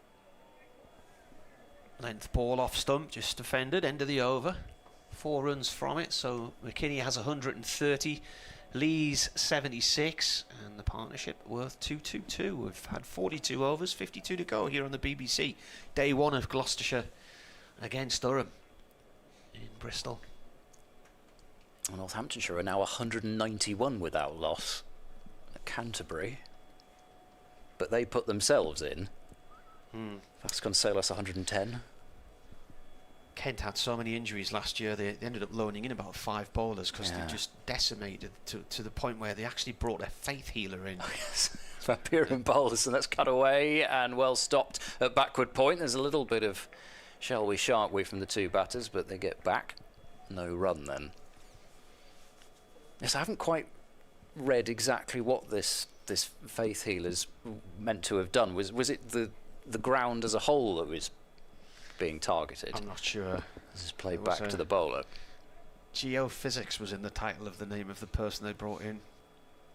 I'm just a village lad, so it was beyond me. Geophysics. Okay. Van Buren bowls to Lees, who jabs that one again in the vicinity of the ever energetic Van Buren. Ebullient as ever, stops off his own bowling. Over the wicket, fuller delivery, and again it's straight back to him. So 4 dot balls this over. It's almost feeling like a one-day game, but got to build pressure somehow, I suppose. Van Buren whirls in and bowls a wider ball, which is driven, and a good hand from Price at extra cover. That'll keep it to a single. Probably would have been 4 again if it had got past him, even though there's that protection on the cover boundary in the form of the long-legged Henry Brooks. His legs are probably about as long as my entire body. 223 without loss. Van Buren straighter ball is defended by McKini, so a good over from the former Gloucestershire captain, Graham Van Buren. 223 for no wicket. The Forward Defensive podcast, when I put on social media earlier on Blue Sky that McKini had brought up his 100, said he's playing incredibly well, but I'm not sure he'll score many easier than that. Well, that was a while ago now. That was when was it? Just after lunch, wasn't it? Yeah, it was just before 2 o'clock, I think. So what is he on now? 130. Simon Landhouse is, I think, the Gloucestershire captain. Maybe having lunch by himself after this decision. That was sent in a while ago. Right, here's Matt Taylor, left arm over, pavilion end, bowling to Lees. Lees plays the ball out to the offside to Miles Hammond, short extra cover, Katie has put together a chart for all 4 days of all the county championship matches this week and what the weather's going to look like on each day. So this must have taken some doing. It's got Chelmsford, Trentbridge, the Oval, Hove, Headingley, Bristol, Canterbury, Old Trafford and Lords on the list. Well, Lords will be wet because you'd never guarantee the weather that far south. It's a bit provincial as well, isn't it? What about the Oval? Yeah, well, it's a similar area. Lees pulls at this, and that's away for 4, down through Cow Corner. Just too short from Taylor. Lees saw it early and helped himself to a boundary. Moves him on to 81. So the Oval, no chance of rain today. Tomorrow, not much. I think they're going to be all right. The Oval, possibly 30 to 40% on Monday. She's also got blue patches on this, and the blue is for the lowest temperatures. Oh, okay. So the it's not coldest drowning temperature in below rain. 12. Red is the warmest above 25. I can't see a red on the graph. Taylor in again. Lees plays that up to silly mid-on. No run. So here, a 40% chance of rain this afternoon. 30 to 60 tomorrow because there's going to be some passing showers. Sunday, 50 to 70. And Monday, 20 to 50. There's no play on Sunday, then I'm either A, watching Paris-Roubaix, or B, Sunderland against Spurs. Or maybe both. Bowler comes in, and that's played back to him by Lees. No run. Oh, I'm sure I'll be watching Lancashire versus Derbyshire to scout Gloucestershire's next opponents. Go to Old Derby Trafford, after 50%, after, 30 to 60% chance of rain on Sunday, 20 to 50 on Monday. That doesn't sound too bad.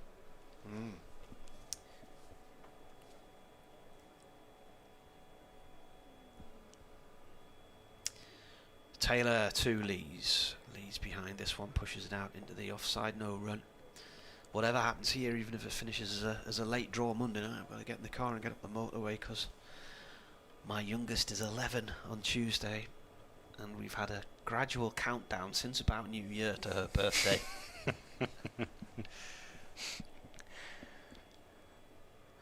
To the point where yesterday she came in to tell us at 6 o'clock in the morning that her birthday was now only 5 days away.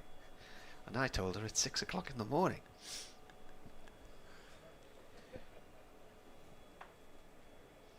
$227 for none. Taylor in. Lees drives. Should get a quick single here. He does. It's picked up behind the stumps by Bell at the bowler's end, but he was a little bit off balance as he stooped down to get it. 1 run from the over, and 228 for none. The score from 44 overs. So Durham now their next target in terms of highest opening stands. If they get to 235, they'll beat the stand from Cameron Steele and Tom Latham in Leicester in 2017. I think that was the match where Cameron Steele became the youngest double centurion for Durham. There you are. At 21 and 328 days, Cameron Steele became the youngest double centurion for Durham in 2017. Van Buren bowls and drilled straight back at him again by Lees, and once again the bowler and batter exchange a few pleasantries. Well, actually this time pleasantries rather than what we usually mean. And we say that. Van Buren in, and there'll be a dive from the bowler who's deflected it away from the mid-wicket fielder, but they can't come through for a single anyway. So Steele beat Gordon Mutchell, who was 23 years and 168 days when he got a double hundred at Kent in 2006. Over the wicket, Van Buren bowls, and again forced back to him. I think that's about 7 balls in a row now. In fact, it's probably more than that. There's 7 or 8 balls in a row.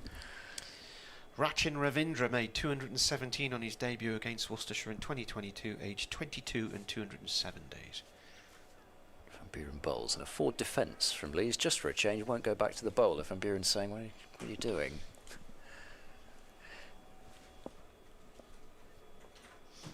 still at Surrey, isn't he, Cameron? Yeah. Steele. Force his way into the side on usually quite green pitches. On drive from Lees, they'll get a run here down to Long On, who's on the boundary rope in front of the flats, in front of one of the super soppers, which was out there actually earlier. Not sure it had a huge amount to do. 83 to Lees.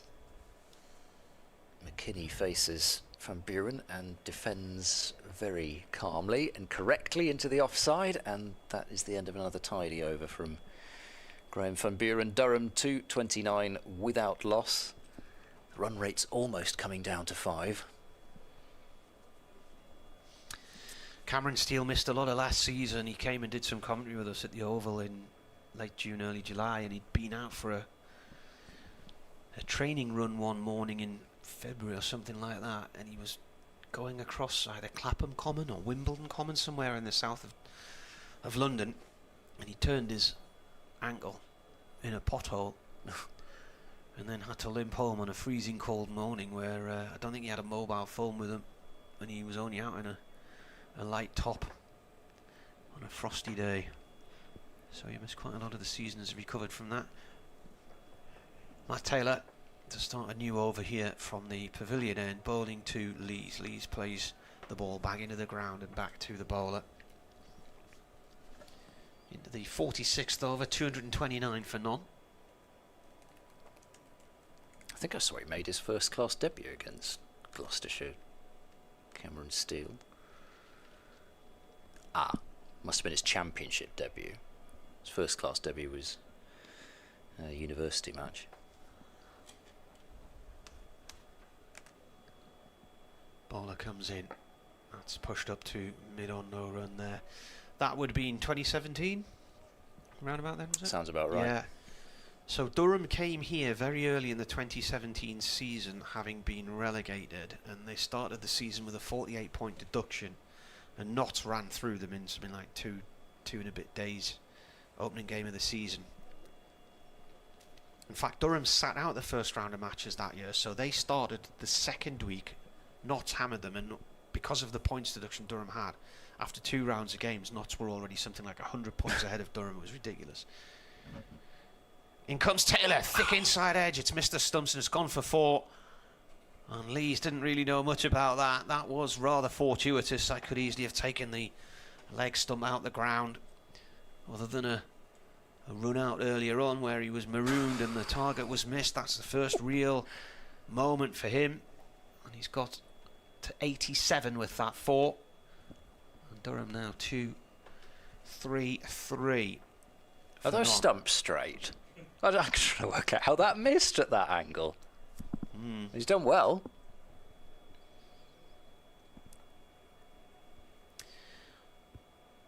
Taylor comes in again.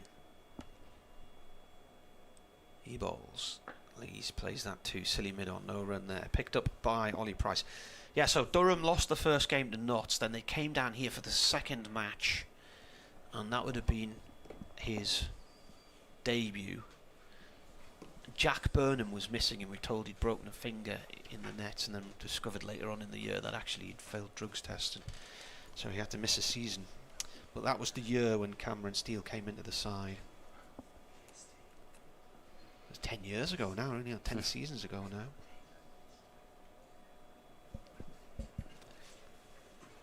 Taylor in balls. That's going down the leg side, I think, and I'm thinking I heard a bit of bat in that as well. But other than that, see this again. Inside edge onto the front pad, I think so. It didn't look right either way. It didn't sound right either. I think Lees is suggesting he did hit that. This was the only thing that I wondered was whether he'd hit his pad with his bat, but I think either way, it just, I don't know, it struck him quite high up, even though it was back leg. Taylor's causing him 1 or 2 problems at the moment. Comes in here again, really wide of the crease now, and that's driven to point, no run there. 1 bounce as it finds its way to Joe Phillips. end of the over. A tidy over. Was that a maiden? I think it was it? It started at 2-3-3, didn't it? No, there was a boundary. Was it? Yes, which I've forgotten. Ah. So there was. Oh yeah, the inside edge. Yeah, of course, the inside edge. That's why it didn't feel like a boundary, but it was. There we go. That seemed to have, to me, that inside edge was ages ago. Oh well, there you are. Short-term memory. Also didn't notice the reaction of Ollie Price, who looked like a toddler whose ice cream had just fallen on the floor after that inside edge. Here comes Van Buren bowls, use of the feet from McKini, just skips at Van Buren and then drives it straight to extra cover, where there's no run. And Price himself does the fielding.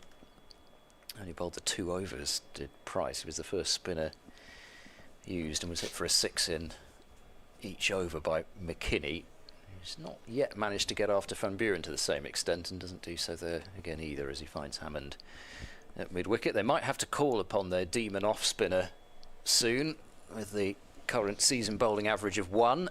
Here's use of the feet. That's gone way up in the air. Forget it. 6 runs. It's very short, straight down the ground, and whilst Van Buren will clasp his mouth with his hand, you've got to miscue it really quite badly not to clear that straight boundary towards the Ashley Down Road end. The fielder at long on looked interested for a while, and I think it was more toe end of the bat than middle, but until he had a chat with their traffic control. That is now Durham's 4th highest opening stand, so it beats that 2-3-4 at Leicestershire in 2017. Next one on the list is the 2-6-2 unbroken at the Oval last year. Well, maybe the ball's been knocked out of shape. I'm surprised Gloucestershire haven't tried to change the ball. There's normally, you know, I was going to say 20, but about 15 overs goes by after the real shine's gone off it that they start to look and see if they can try and get it changed, but nope, it's okay. Whoever's at deep mid-off is loosening up, might be Miles. McKini onto 136, goes deep in his crease and just does enough to beat short mid-wicket Miles Hammond, who's taking the opportunity to have a roll around on the floor. 240 without loss. McKini to 137. Van Buren into Lees, who drives calmly through point. Vacant area there. Another single is taken, 241 without loss. It's almost got to the point where I feel a bit silly reading the score out. It's just a lot for nothing.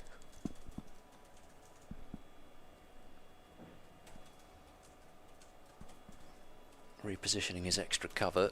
He has gone for 8 in this over as Van Buren, so yeah, no histrionics off the last ball. McKinney's content to defend.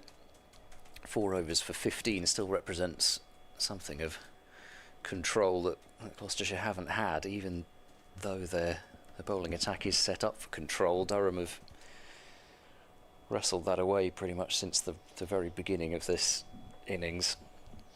The new ball didn't do a lot, and if that doesn't happen, then the old ball's not likely to do a lot. Craig Miles does appear to be coming into the attack at 241 without loss. Tony Brown's message, he said, I've just done a few laps of Jamaica Pond in Boston while listening to Marty and Durham batting well. Over here for a holiday with my kids ahead of the Boston Marathon a week on Monday. From snow and sub-zero a couple of days ago, it's due to be mid-20s in a day or two's time. Still not as good as the UK Boston, though. Yeah. Boston, Massachusetts versus Boston in Lincolnshire. Does it have a church named the Stump? No. Move on.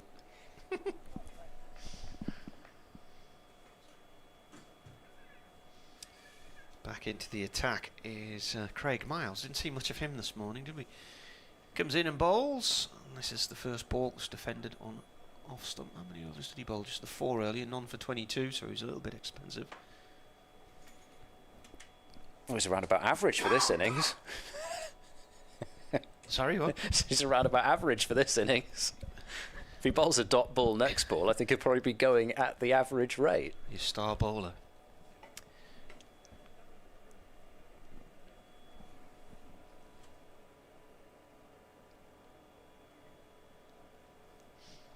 Comes in and bowls again.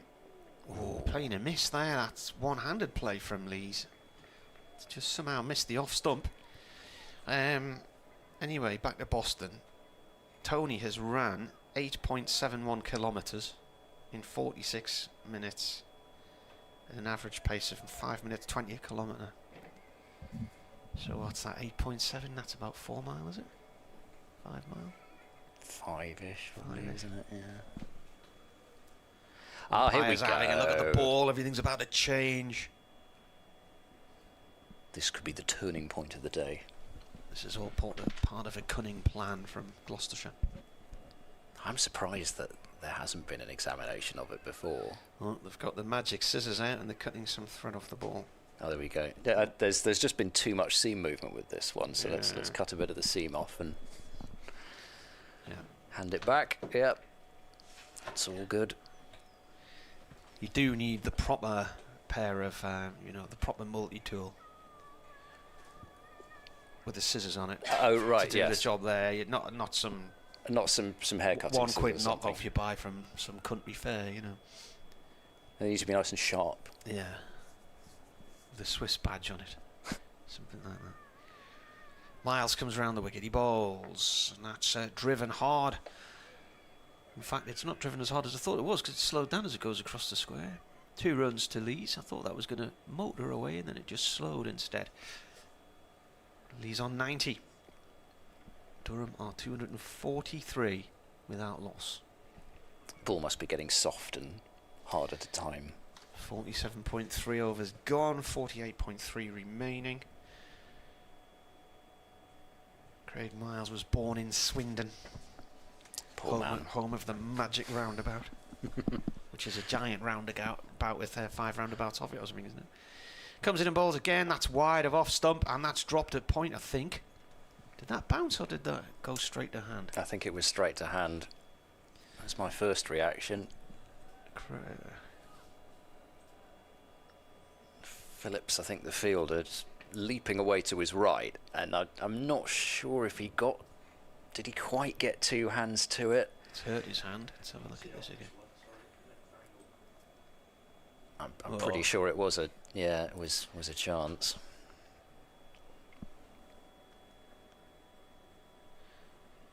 Miles comes in again round the wicket. Oh, and that's played straight back past him by McKini, and it's going to go for 4 right down below our commentary position. It was hard to follow the track of the ball there when Lees cut that previous delivery. I couldn't tell if it had bounced and gone to hand or if it was straight at the bowler. Here's the replay for the 4 though. That was nice. It was in the air, but straight enough. There wasn't much gap between Price at that very straight mid-on and Craig Miles, but went past him. Ben McKini is on 141 with that 4. Miles starts his run up, then changes his mind. McKinney's highest score, 153 in the home defeat by Warwickshire last April. Miles turns. Comes in and bowls. McKini plays the ball out into the covers, no run there. And that is the end of the over. 7 from it. Durham 248 without loss here on the BBC. Just looking through Miles's record, so he started off with Gloucestershire, played here 8 seasons, 2011 to 18, then went to Warwickshire for 6 years, didn't play last year. Durham on loan, 23, Glamorgan on loan 2 years ago, and he's played for Leamington in the Birmingham Premier League. Ooh. Lives in the Bromsgrove area, which is where my auntie lives, and I have a cousin from the other side of the family around that area as well, in Stoke Prior, just to the south of Birmingham, about 10 or so miles to the south of Birmingham. I'm sure Leamington's a well kept Cricket Club. Yeah, I don't think I've been into the town of Leamington. It's right next to Warwick, isn't it? Yeah, I've not been either. It's very popular with its bowls. Yes, I was just going to say that. I think they had the bowls there during the Commonwealth Games. That was in Birmingham. Here's Van Buren bowling and just about giving himself enough space there, Lees, to try and knock the ball down the ground. Van Buren fumbles, but is able to prevent runs in his follow-through. I'm just going by the Bowls Club, imagining that the Cricket Club will be as well kept. My mother-in-law and her pal, they go down to Leamington regularly to watch international matches, than they were there for the Commonwealth Games as well. Van Buren bowls, and again, pretty much every ball launch himself somewhere. Van Buren this time deflects it to Hammond at short mid-wicket. There's a big event they go to every year in the depths of winter, something like January, February. They go to this big caravan resort in East Anglia. Van Buren in and bowls, driven through the offside by Lees for a gentle single. He'll move to 92. I'm afraid I can't help you there. It's called Potters or something, and they've got this giant indoor bowls centre there. And James Healy, who operates the stream, knows exactly what you're talking about. Where? Hopton-on-Sea. Hopton-on-Sea. Never heard of it. Van Buren to McKini, back into his crease defending. Well, it's just round the corner to Boston, isn't it?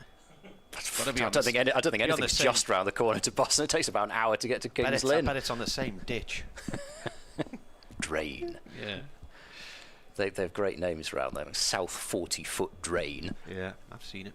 Van Buren in, quicker delivery, flicked away to mid-wicket, and that is stopped by Hammond. They'll be dancing on the streets of South 40-foot Drain tonight. Be dancing in Anton's gout. Yeah. That's G-O-W-T. Just one run off this over. McKini on 141. Blasts this one along the ground and hits it too hard to get a single to deep mid-off. That was leathered up there, but stopped. Just the one off the over. 249 without loss. We're past the halfway point of the day. Are we? Durham could get to 500 Get today. Get the flags out. Get the flags out. Open top bus. Actually, it might rain a little bit later. Get wet. Well, you were scared about somebody just having their window down in the car park earlier. Imagine what you would do with an open top bus. It's all right. The window's not down anymore because the car's vanished. I'm not surprised. I hope it hasn't been stolen. Surprised if you go around leaving your car with your window down, kind of asking for it. I don't think, surely that wouldn't happen inside Gloucestershire County Cricket Club, but anyway. Miles is waiting to bowl here. There's seems to be a conversation going on between Ben McKini and Ollie Price. Ollie Price standing in front of McKini at silly mid-on again. As Miles comes round the wicket, right arm round. Wideish delivery, and it's just flicked on its way, just lofted away down to wide third man. There's nobody there, the vacant third man for Alex Lees. And if you can hear a tiny little trickle of applause, that's Durham reaching 250 for none in 49.1 overs. Well, yeah, unfortunately he's got 3 fielders on the offside, Craig Miles, and that's it. And really just put the bat to it and allow it to fly away for 4. He's got so many fielders in close on the leg side, and that one was a long way outside the off stump. He's looking for his 30th 100 here, Alex Lees, as Miles bowls again, and Lees plays that to point nowhere in there. It would be his 21st for the club.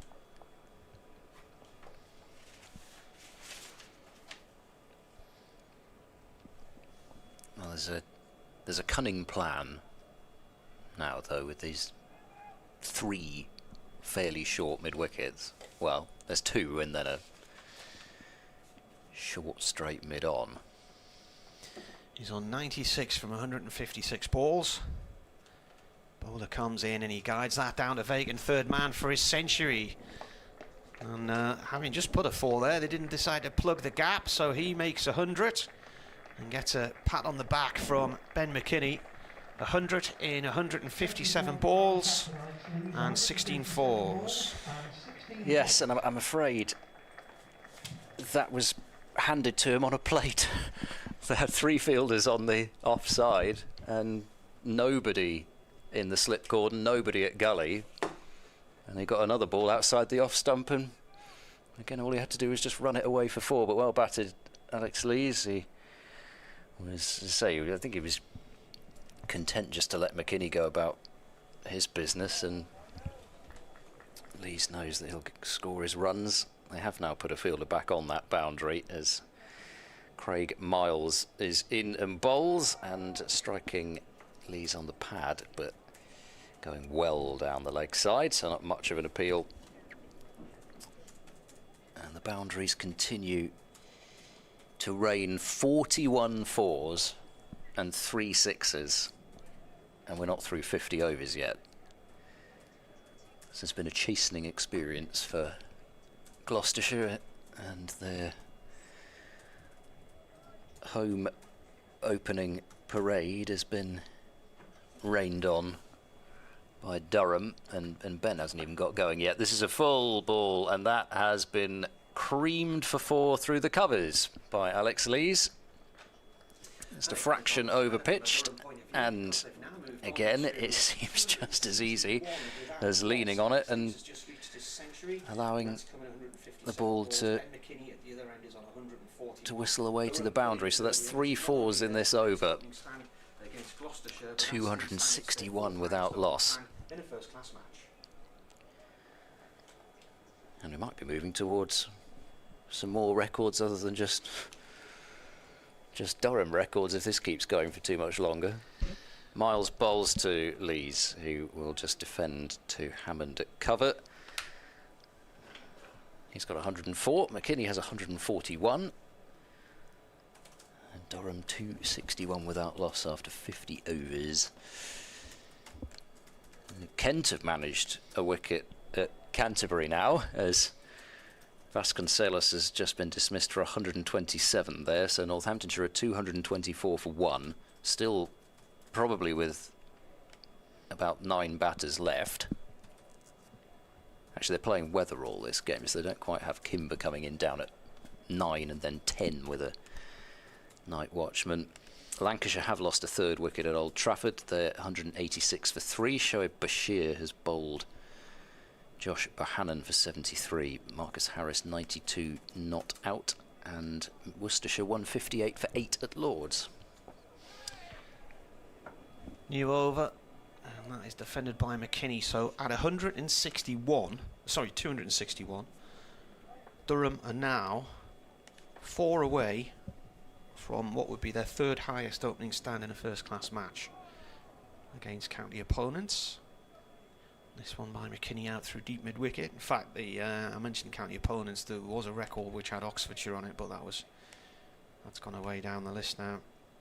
That was in 1992, Durham's first year in first-class cricket. But that's way down the list now. So, in fact, they've equalled the record set at the Oval last year. And now they break it by 1 run as Lees goes for a single. So this is now Durham's 3rd highest opening stand in a first-class game. Next on the list is 313, and then the record 314. McKini on 142, Lees on 105. And Buren bowls. It's gone up to mid-on, no run there.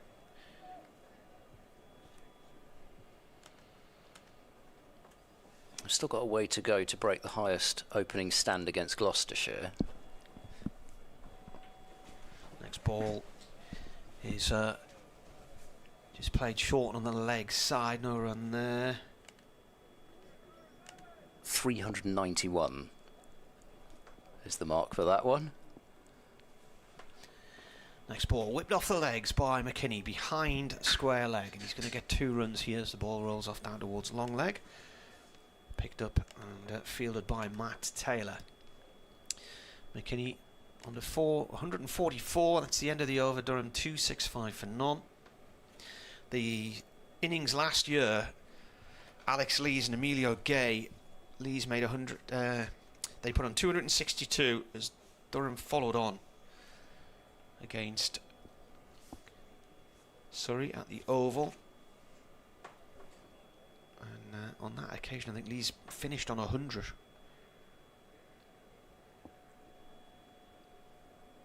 He was on exactly 100 not out, I think, last ball of the match. And Gay ended up with 156 not out. A brave draw in 35 degrees worth of heat at the Oval. Miles continuing down the leg side, clipped to fine leg by Lees, and he'll take one more 266 without loss. That 391 run opening stand came from Arthur Shrewsbury and Arthur Jones for Nottinghamshire on this ground in 1899. 391. And you're mentioning Rohan Kanai earlier. He holds the record second wicket stand against Gloucestershire with John Jameson, 465 down the leg side again, and that's flicked away for 4 by McKini between fine leg and deep square, and the boundaries continue to flow. McKini on to 148, and he is being asked to bowl very straight here with this field, Craig Miles, and McKini gets himself further across, but that ball is probably outside leg stump anyway, and with such a short boundary, likely to be picked off. Miles bowls to McKini, who defends the ball to mid-off. Miles aims a frustrated kick at the ball. Not that he was ever going to kick it. And for once, there's no run. Arthur Shrewsbury. It's a great name. I think he played a bit for England as well. Yeah, 23 tests, averaged 35 and a half. Not a bad player. Miles in, and that's tucked away, and that's another 4 into exactly that same gap. A little bit closer to square leg this time, but he's got no chance of cutting it off, and that is 150 for Ben McKini. He brought up his 100 just after lunch, and he's got to 150. Still, what, with 12 and a bit overs to go until tea. 148 balls, 265 fours, and no, sorry, 27 fours and 3 sixes. 274 without loss. Miles in bowls and clipped away this time right to deep square. Terrible. Only a single. 275 without loss. Miles's figures have been ruined by these last couple of overs. 6.5 overs for 51. The ball is tossed back to him. He's going to have to bowl at least one more delivery in this spell. Still the 2 short mid-wickets waiting, hopefully. Miles bowls, and a short arm pull is attempted by Lees, and that hasn't really worked. It's been mistimed to one of the short mid-wickets, so there's no run. 52 overs bowled. Durham put into bat 275 without loss. In Division 1, there's been quite a lot of wickets. Everywhere except Surrey, where they're 210 for 2 against Leicestershire. Jamie Smith and Ollie Pope both approaching 3 figures. Smith 88, Pope 87. Nottinghamshire have recovered a bit against Glamorgan at 214 for 6. Van der Huchten 4 for 38, but Fergus O'Neill and Jack Haynes putting on a sizable partnership for the 7th wicket.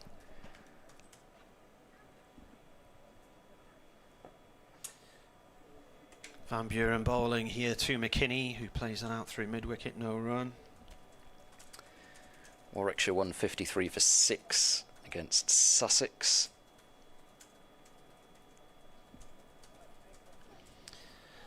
Next ball is an attempted cut from McKini. It's gone into the keeper's gloves.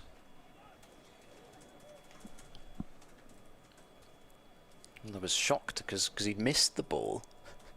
I thought I must just need to peer further around my TV screen. He must have hit it finer than I thought, but no. Missed it. Next ball, just nudge short up towards mid or no run there. Little jab of the ball with the outside of the right foot. Some great footwork there from Miles Hammond, who's impressed the England selectors there and might play as a tricky inside midfielder in a forthcoming warm-up against Lapland. Next ball, flicked away to deep mid-wicket. It was a nice piece of footballing skill, actually, wasn't it? One run there to McKini. Takes him on to 153. Remember his highest score, well, he's equalled it, 153 against Warwickshire last year in that defeat. Around about this time of the year at home to Warwickshire, lost by 1 wicket after declaring. That's a play and a miss there from Lees off Van Buren. I remember Clive Viken from Radio Coventry and Warwickshire saying, this is an overly generous declaration. Durham might regret this at the end of the season, and they went down by 1 point. Lost by 1 wicket on that occasion. Lees thumps this off the back foot out towards steep extra cover for 1. Moves him on to 107. And McKinney's actually now gone past his best score, so he's on 154, so this is now his highest total. Well, he certainly, in terms of having Lees at the other end as well, in terms of having another tall, at times bullying left-hander, couldn't ask for too much better in terms of somebody to look to guide himself through the still relatively early stages of his first-class career. I think we're going to have a bowling change, but I'm not entirely sure who's going to bowl. Does anybody want to bowl? Do you fancy it? No, you have a go. Taylor's standing, Bell's standing, but I think it might be Pricey's coming on. Keeper's still up to the stumps anyway, so I think we. Oh no, it's going to be Hammond. It is. Oh no, it's going to be Williams. I thought for a moment we might have Miles Hammond, but no, it's going to be Williams with the keeper up to the stumps from the pavilion end. Today, number 8, Will Williams. I managed to talk Glamorgan's 7th wicket, so they can thank me later. Andy Gorvin, 2nd wicket. These demon nibblers have struck again. Fergus O'Neill bowled for 59. He's bowled both his victims today as Andy Gorvin. So Notts 216 for 7. Essex have been bowled out for 149 by Somerset. As Williams bounds in but doesn't bowl. He's just practicing. Josh Shaw 3 for 30. Mopped up the tail for Somerset. Got rid of Benkenstein, Snater and Porter. Hampshire going slightly better than their first round. They're 191 for 4 now at Headingley as Williams runs in round the wicket, bowls, carved away and picks out Charlesworth at backward point, does Lees, so he doesn't get a run. Jake Lehman, another of the come over to the UK on a British passport brigade that we seem to have quite a few of over the winter. In fact, they're both playing in that game, aren't they? Sam Whiteman versus Jake Lehman, both playing as local players for Yorkshire and Hampshire as Williams bowls to Lees, and that's a gentle roll of the wrists and no run as it's stopped by Henry Brooks, is on the field again. I was going to say short mid-wicket, but it's not when he's fielding. I would imagine that probably Craig Miles is likely to be the one who's nipped off the field. Williams up to the wicket, bowls, driven 4. Straight off the bat, it doesn't matter if it's the long boundary. It's going to make it very comfortably to that extra cover rope. It's nearly gone into the car park. It's gone underneath the picket fence, I think, isn't it? It's down there's the a gap little between trough down there. The dressing rooms and the indoor school. I think that must be from the work that was done. There's a little It's quite well, yes, some of it is still going, the work that's done on the dressing room area and this is physio room, this is so umpires room. straightforward. This could be a Kookaburra ball game. Mm. I'm still having treatment. In fact, that part of my brain was erased last winter. We had a great Kookaburra game here. I don't believe it. Was. Don't believe you. Williams in on the hip, tucked away, work to do for fine leg, and does well. A little bit of relay fielding there, and it'll only be a single. 282 without loss. Committed work on the boundary from... Is that Van Buren who's lurking down there at fine leg? It does look like him. Stopping the ball and flicking it up. 282 without loss. But yeah, so the ball's done absolutely nothing. I mean, there's been a little bit of swing, the occasional delivery, but there's been no movement off the pitch at all. Williams in, and that's defended by McKini, and Gloucestershire, you know, anything that's been marginally off, the batters have had the pace of the pitch, and you know, there's no,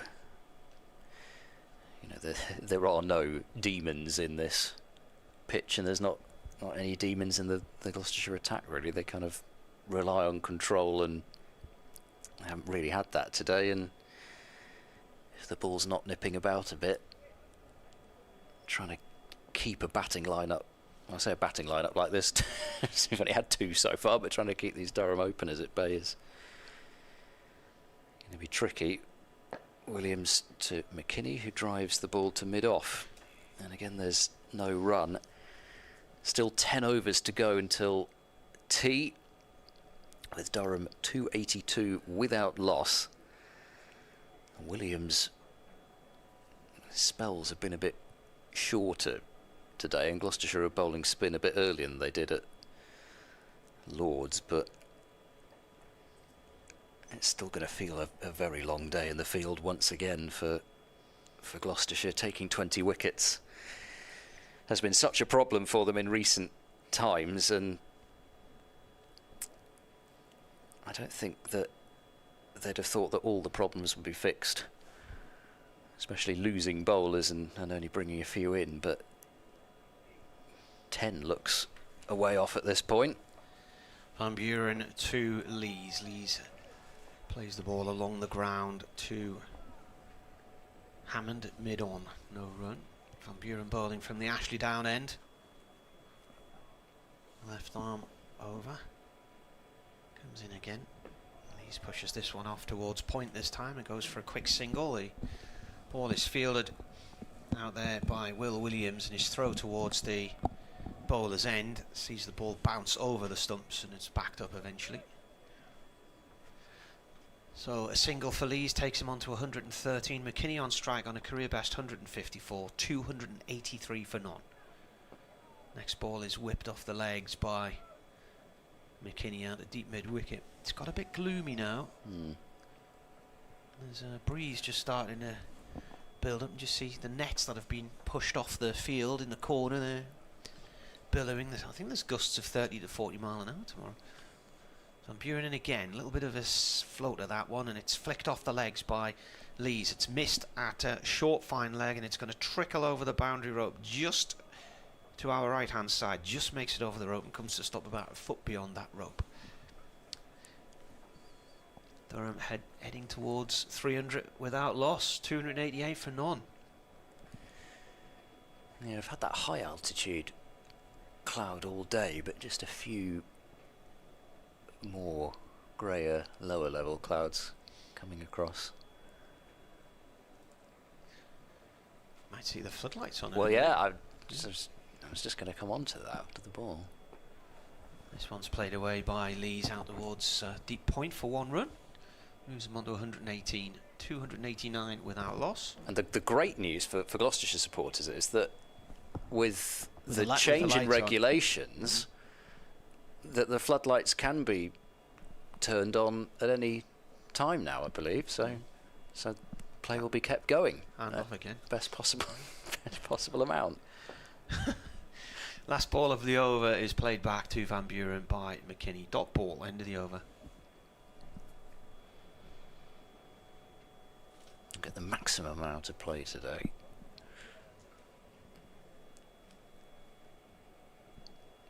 does feel a bit like a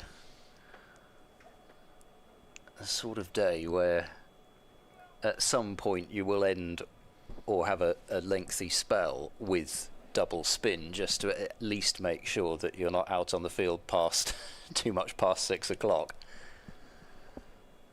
They don't want to bowl more overs than they have to, but you'd think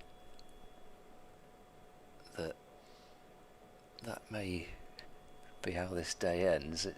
It's very slow between overs. Again, there's some pointing between Price and Bancroft, and pointing out towards the leg side boundary. They're standing at both at short mid-wicket as Williams starts his next over. 12 overs for 63, bowls to Lees, who forces it into the offside, and Hammond will complete the fielding. It's not as though they're exactly rushing between overs, and they've still got, in theory, 8 to get through by 340, or let's say maybe 350-ish. So they're going to have to bowl them fairly quickly just to do that. Williams in now, and Lees with a positive move forward, but can't get it past extra cover. There's no run. Paul Pollard's doing some loosening exercises at point. Perhaps he's been called into the attack. A bit of jumping about, some very strange sort of shadow skipping exercises. Well, he's not doing them anymore. He's stopped. Once he realised I'd seen him. Something very strange with his wrists. Williams bowls, opening the face of the bat and using what pace there is. Nope, it's going to be 4 as well. 4. If only there was a pattern emerging here. Well, a 56-ish over old ball. Nobody in the slip cordon. Keeper up to the stumps, so Lees knows if he gets an edge that's thick enough, Bracey won't be able to take the catch. Can play through gully with abandon. Still no fielder put there, but it's not as though every other boundary hasn't been hit at some point. Williams bowls to Lees, who turns that one past the straighter of the short mid wickets, but can't beat Bell at mid on. I think that is Hammond warming up now at extra cover. It's the only thing Gloucestershire haven't tried. 1 over 2 for 2 this season. This does look like a warm-up with intent this time from Hammond. Williams bowls and a clip off the pads, and that will just get Lees the 1 run. Fielded out at deep backward square. 294 without loss, so approaching the triple figure opening stand. Jack Leach is opening the batting for Somerset after they've bowled Essex out for 149. What? Is that right? Jack Leach and Josh Shaw opening the batting? That can't be right. No Josh Davey or Lewis Gregory to open the match. So they've decided to reverse the batting order. Surely that isn't right.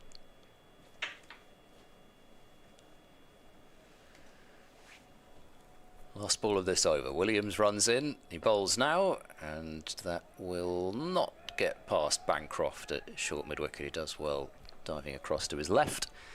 5 runs from that latest Williams over. Durham 294 without loss. I think, even joking aside, the floodlights might be coming on relatively soon. It continues to get gloomier. What's McKini on? 155. There might be another stat to fall yet today, you know.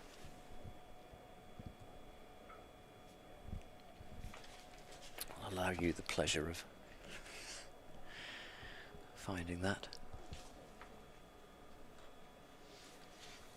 Van Buren comes in here in the dark.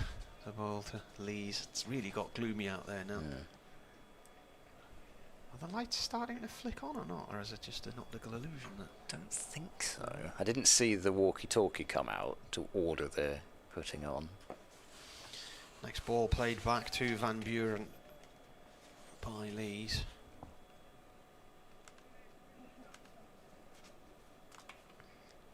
I read those stats out earlier about Cameron Steele, didn't they? And, next ball is defended.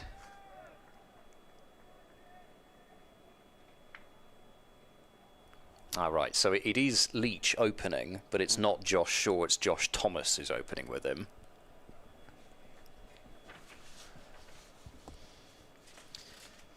Van Buren given a bit of space there by Lees, who cuts that out towards the point boundary for 1.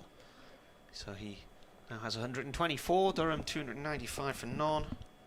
Somebody's got very excited and thought that just because Leach is opening that Shaw might open as well, but that hasn't happened.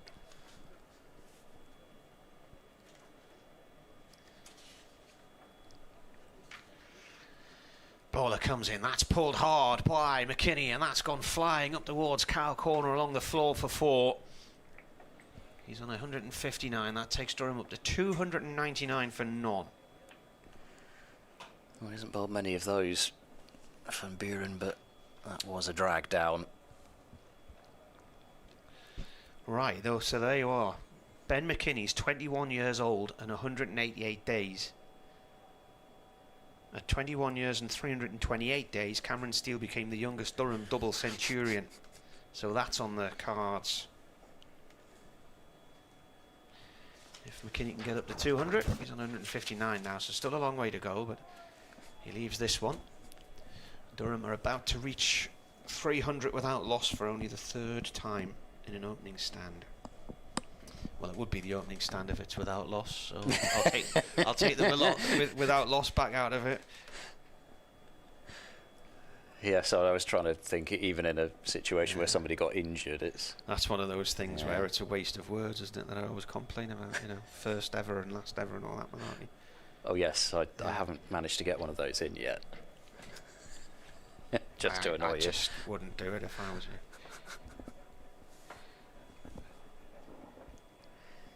Once again, it is breeze is starting to get up, isn't it? You watch it is a bit, yeah. The whites of the players are starting to billow a bit. It's just taking such a long time between overs. You know, the field is in place, but then Williams hands his shirt to the umpire and walks to the. Does that top overrate say +1 or -1? -1, but it probably won't have been updated since lunch, is my guess. Certainly won't be any better than that. Williams continuing in bowls, a tight delivery to off stump, and Lees correctly defends. They need to get a move on because the milk train will be going in a few minutes. What's one of those? They used to have trains. They probably still have them. They used to have trains where they'd load all the milk on overnight from all the, you know, out in the districts and the provincial corners of the country to get it up to the big cities in time for the next day. Williams bounds in, bowls to Lees, who plays with a straight bat, and there's no run to mid-off. I mean, you've got huge purification plants these days, haven't you? So. Oh, sorry, that was very exciting news. The floodlights have been requested. Good. Something to talk about. In the Railway Museum at Shildon in County Durham, there is an old milk container carriage in there, among the many things they have in there. Williams bowls, that's 300. went off the pad, is it? Nope, it was a glance, yeah, it went very quickly, but to start with, wasn't sure what it was off, but it was off bat. But either way, as Marty says, it brings up the 300 for Durham in the 58th over. Just a little clip round the corner. Bracey, absolutely no chance. So a 300 plus already opening stand between Lees and McKini. Lees is catching McKini up a bit now. Actually, he's making a bid. He's faced quite a few more deliveries as well, and he'll get at least another run here, as he'll open the face just ever so slightly. Send it behind square on the offside, and backward point has to track across. 304 without loss. There hasn't even been the semblance of a chance since Joe Phillips dropped that tough chance at backward point. Lees was on 91, so added plenty since then even. Phillips had a run out opportunity, stump and a half to aim at on 125 as Williams bowls again into the pads, and McKini will turn this one to fine leg for another single. McKini to 160. Well, it's a bit of a, well, I don't know how to put it really. Think of these spectators who've waited all winter for some cricket to come and watch at Bristol, and be careful what you wish for. 305 without loss, if you don't mind. 3:30 on the opening home day of the season. Oh, he's gone through him there. Williams has bowled him, and there's what the home fans think of that one. It's a good piece of bowling from Will Williams. He's got that one just to maybe move back ever so slightly at Alex Lees. It's gone between bat and pad. The woodwork has been rearranged, and the opening partnership is broken with the score on 305. Lee's gone for 129. Well, what can you say? He was just getting his eye in there. Off he trots. After that, you probably end up with a couple of quick wickets now, won't you? Well, it would be quite some fight back from this position if Gloucestershire could get a few wickets, but they've got Emilio Gay walking out to the middle now, so you almost, in terms of having another tall, imposing left-hander out there, you almost wouldn't notice much of a difference. I'm not sure if he's probably not quite got first-degree pad rash, has Emilio Gay, because the 305, it's not as though we're getting towards the end of the day even. I mean, 58 overs is quite a long time, I suppose, to have the pads on, but I've probably seen longer. It's just that the speed that they've scored at. Well, they fell in the end 9 short of equalling the record opening stand for Durham, 314 against Notts in 2009. We'll have to admonish them later then. Yeah. That was the end of the over. 57.6 when that came in. Looks as though Miles is replacing Van Buren from the Ashley Down Road end.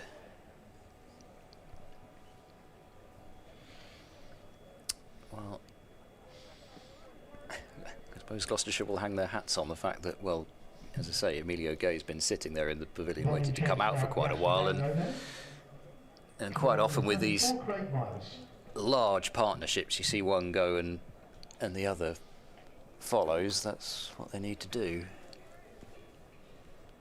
Try and rescue something. Basically everybody's leg side now. How many overs to tea? Where are we? 6 to tea, is that right? Craig Miles back into the attack, coming round the wicket from the Ashley Down end to bowl to McKini. And the floodlights are now just starting to click into action. McKini plays this up to mid-on, no run there. It just take a bit of time to warm up these floodlights. I know how they feel. Tony Brown's been back on comparing Boston in Massachusetts with Boston in Lincolnshire. He says there definitely isn't a stump, it's more Tea Party cheers bar. As Miles comes round the wicket and McKini plays this safely, 2.0 run there. It's basically Tea Party cheers bar and yesterday everything which is in Salem. Is there something where everything is witch themed? Is it to say everything? To say absolutely everything is witch themed is a huge understatement. He says. Right. Is there anything to the Great Molasses Flood there? The Great Molasses Flood. Oh, you've got us in a sticky situation there. Miles round the wicket to McKini, who lobs it down towards long leg. One bounce, nearly put that in the hands of the fielder down there, who was Matt Taylor. Just didn't quite carry to him. wasn't a high loopy shot, it was more of a drag. It was in the air, it was round about head height a lot of the way. Almost obliged with the trap that was set. Yeah. Now the Great Molasses Flood. And I have to remember the exact details, but basically a massive tank of molasses exploded, and it killed quite a lot of people. It was in Boston. Yeah, it was nasty. Can't remember that. Well, I'm sure you wouldn't be able to remember it. No, but was I can't remember. Even before your time, Marty, remember hearing 1919. Yeah. Miles to Gay. Gay plays the ball off towards deep square leg and is off the mark. First ball, got 128 in the draw against Kent last week. There you go. Large storage tank filled with 2.3 million US gallons of molasses. That must have been massive. Burst, and the resulting wave of molasses rushed through the streets at an estimated 35 miles per hour, killing 21 and injuring 150. What do they use molasses for drinks or something? What is it? To produce ethanol, it says here. Right. Bowler comes in again, and this is played by McKini up to mid-off, no run there. Yeah, so no laughing matter. No. The picture of the wreckage here is wreckage. Wow.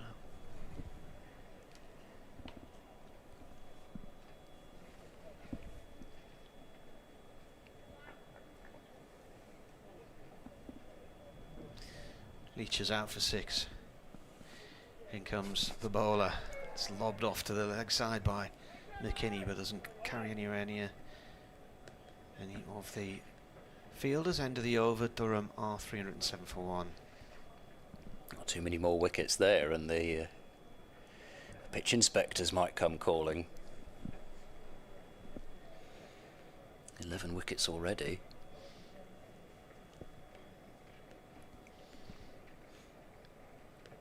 And at Lords, Worcestershire have been bowled out for 191. D'Oliveira making 75. Latigan made 31, but nobody else got past 20, so continues to be a good start to the season for Middlesex. And Lancashire still going well, 230 for 3 at Old Trafford. Marcus Harris has brought up his 114 not out.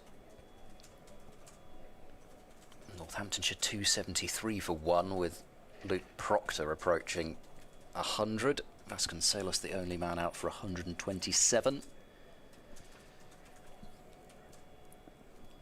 Again, there's a long time as the field is positioned.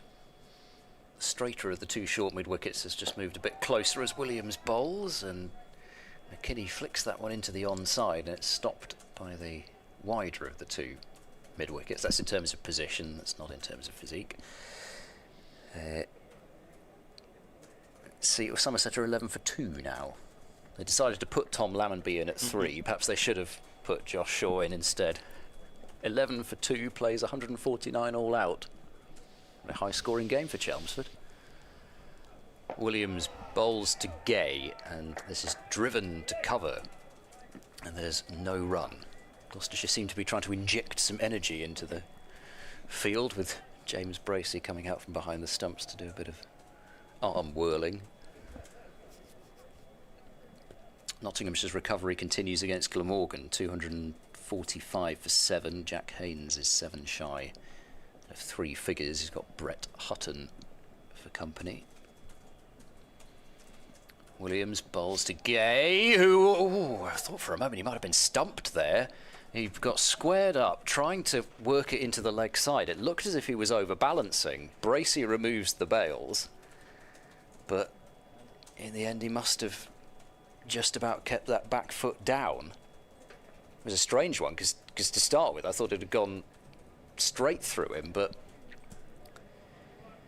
as in terms of the stumps potentially being in play, but would have been handy from a Gloucestershire point of view.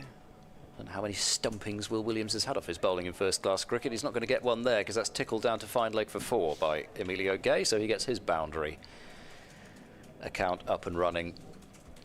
As Williams just again strays a little too far down the leg side. Did he fumble it? Yeah. So he didn't stay in his ground, did Emilio Gay. I think whilst it's always tough, especially when the batter gets squared up like that and off the seamer as well, but that was a chance.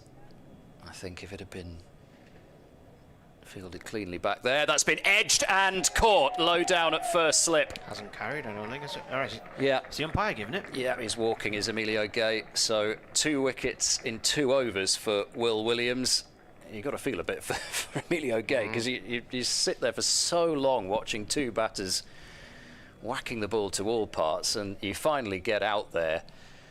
And I don't know, maybe the floodlights coming on. It did again just seem to do a little bit. It's a good low catch from Bancroft. It does look as though the ball has carried. To give Gay his credit, he didn't stand there and remonstrate or anything. He seemed to be fairly satisfied that the ball had just carried, and it did only just.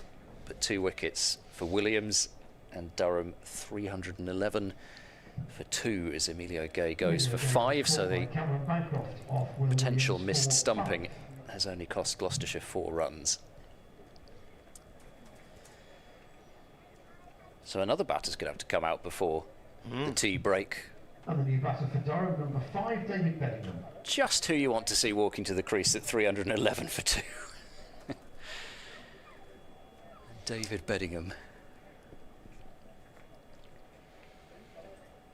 I'm so pleased that Bedingham is. I'm not sure from a Durham point of view whether you'd say exactly the same, but I have been so pleased that Bedingham has got his chance at international cricket. I remember an interview that he gave after one of those tests that he was picked for South Africa when they toured New Zealand, but without all of their players who'd got deals in the SA20. But Bedingham delivered just a really kind of heartwarming interview, really, about how much it meant to him to play Test cricket for South Africa, and of course he's been a part of a side that has gone on to win the World Test Championship. Some ICC silverware for South Africa. 2 slips in place now, 1 ball remaining in this Williams over. He bowls now to Bedingham, who's across his stumps and turning the ball into the onside, as Hammond stops that one at mid-wicket. So Durham 311 for 2. If you're just switching on, that's an improvement for Gloucestershire. 303 without loss has become 311 for 2. Sorry, 305 without loss. Let's not sell that opening partnership short. So I got temporarily distracted because somehow with my touch screen I managed to bring up what I'm sure is a fantastic BBC podcast about F. Scott Fitzgerald. Well done. But you know, you can get that on BBC Sounds. Sounds. If I asked you to navigate to that again, you wouldn't be able to do it. No idea how that happened, but it did. Here's Miles coming in from the Ashley Down end to McKini. McKini plays the ball up to mid on no run. I was listening to 5 Live on the way down the motorway last night, and there's a new podcast series about artificial intelligence. It's based on a book that a BBC reporter's written, and they've turned this into a series, which it was interesting what he was saying, and how some people fall into an artificial intelligence trap because artificial intelligence does a lot to butter you up and compliment you and whatnot. This is a lovely shot from McKini. It was a shortish ball outside the line of off stump there by Miles, and he's thumped that off the back foot through the covers for 4. Never even had to move his feet to that one. So yeah, I might hunt that down. There's also a very good series that Hannah Fry has done on AI, AI Confidential, I think it's called. I saw some of that on that the first TV episode is today, quite along those lines in terms of AI kind of befriending you and basically being too subservient in a way. from my experiences, whatever I've used of it, it's just been pointless. Put in at the end of last season, can Worcestershire still stay up? And AI told me that Worcestershire had a very good chance of staying up because they'd beaten Notts in their previous game. As this is a poor ball down the leg side, which is just helped on its way by McKini for 4 more. Radar's gone there from Miles. And for those who don't know, Worcestershire had lost to Notts in the previous game and been relegated. And I mean, for it to turn around and tell me completely the opposite, nonsense. I remember it told me that Hampshire's mascot was the Hampshire Hog. The Hampshire Hog? At one stage, yeah, not the hawk, the Hampshire Hog. McKini is on 169 from 169. Miles in again, and that's lobbed, and that's going to be stopped down on the long leg boundary by the diving Matt Taylor, who was slightly wrong-footed for a moment there, but managed to dive across to his right to stop the ball. I'm just looking at the big stand, and I say big in terms of Bristol Rovers ground. It's the stand behind the goal at this end. It looks like it's just had a fresh paint. It's a new stand, is it? I was going to say. Yeah, I hadn't even looked over there. There used to be a little, like a marquee stand at that end, didn't there? Yeah. Yeah, I didn't realise that, I must say. Whoa. Yeah, it does look nice and new. Cash and to blue. splash. Yeah. Got the mighty Crawley coming tomorrow. Not Zach. No. Bedingham is on strike. He's only faced the 1 ball so far. This one's played the point dot ball. Crawley fans could fly from Gatwick to Bristol Airport. Oh, Still be an hour's drive from there to here. Exactly. By the time you've done that and checked in fact, the train's only about an hour and 20 or something, isn't Crawley's closer to here than Bristol Airport is. Miles out of town, isn't it? So you can get the bus runs in, but yeah, I don't know how long that takes. I've never flown from Bristol. Miles bowling to Bedingham. Bedingham pushes the ball off towards point, no run there. I don't jet off all over the place like you. Well, I flew back from Bristol the last time I was here, but I got dropped off at the airport with about an hour to go. Had booked the ticket on the phone as I was being driven up to the airport. Had to collect the ticket, I couldn't print it off. And I ended up in this queue, and then I eventually had to say to the lady, I said, I'm sorry, but I'm going to miss my plane. And she said, which flight are you due to get? And I said, Newcastle. She said, right here, there's a boarding card, go. She said, you're going to have to run. And I said, yes. And she said, when you get up to the X-ray machines, tell the lady up there that you need to come straight through.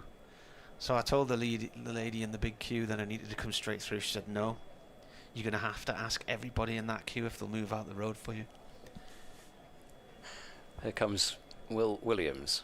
Around the wicket bowls, good delivery, maybe again just a hint of movement, which is defended and covered up by McKini. So I had to go down all these snaking queues. Excuse me, excuse me, excuse me. And there was only one person said, why should I let you pass? And I said, because I'm going to miss my flight. And he said, oh, go on then. And then I got back to the front of the queue, and then the same woman decided she wanted to take my bag apart and go through everything. Random search. Yeah. Williams in and bowls, that's well down the leg side, helped on its way to fine leg for 1 run. McKini to 171, 321 for 2. And I got to the gate with about 30 seconds to spare. They were just closing the door, but I wasn't the last one to get there because my friends, who I didn't even know were in Bristol, they'd been down to visit some of their friends for a long weekend. They came sprinting through after me, and they'd my friend's wife had all of her makeup and everything taken off her. Oh no! By the lady on the security desk. So I think they put in an invoice and got like 80 quid sent back to them or something. Williams to Bedingham, and he will get off the mark again with just a little brush down to fine leg. Just a single, 3-2-2 for 2. But it's a popular route, that Newcastle to Bristol. There's lots of people up and down on that, and the tickets are not very expensive. And I got the impression when I flew down one night for a game here or down at Taunton or whatever, that a lot of the people doing that flight did it regularly and all knew each other. So I'm not sure what businesses have Williams bowls, McKini forward to defend. Just trying to think which businesses would have shared interests in the northeastern Bristol, which would mean staff commuting on a business. You sort of imagine sort of rigging. petrochemical type industries would maybe. Or maybe the nuclear power station down here, owned by the same people in Hartlepool or something. I don't know. There's certainly a lot of that sort of Hinkley, chemical. Hinkley Point's down here, isn't it? Yeah. Williams bowls a full delivery. Oh, wow, how's he got that there? He was trying to whip it through mid-wicket and it's gone sailing between backward point and cover, and McKini will take 2 runs. Really did lob, but between 2 fielders, 324 for 2. Yeah, there's petrochemical sort of Avonmouth and Portishead and places like that. I'm just wondering whether to nip down to Portishead or Clevedon one night while I'm here. Down on the Portishead's nice. Williams bowls stroked away into the covers, and he will eventually get a single. They thought about just going anyway, and then Hammond is in a crumpled heap on the floor, and the ball just slightly eluded him, so they get through for the single anyway, and McKini will pinch the strike on 174. 2 overs to go to tea. They were playing, I think it was yesterday morning on Six Music. All of the music was from 1991. It was either yesterday or the day before, to celebrate the 35th anniversary of Massive Attack's first album. Okay. So I couldn't believe it was that long ago, but they had their first big hit was around about the first Gulf War. So it would be getting on for those sort of numbers. Change of bowling at the They're a Bristol band, aren't they? Massive Attack. Yes, even I know that. I know. I floated an easy one in there for you, thinking you might even know that one. Change of bowling then. Van Buren's back in to replace Miles, and McKini helps himself to a 4 first ball. It was too short. McKini took a big stride forward and launched that away past mid-off up to the health club boundary. I think I'm back at Chester Street. the apartments at the far end. McKini's now on 178, so if he gets to 200 he will become the youngest double centurion for Durham, beating Cameron Steele's record from 2017. McKini plays the next ball up to mid-on, no run there. Cameron Steele's record with Tom Latham in that game, the partnership, was also broken today. This one's played by McKini up towards long on.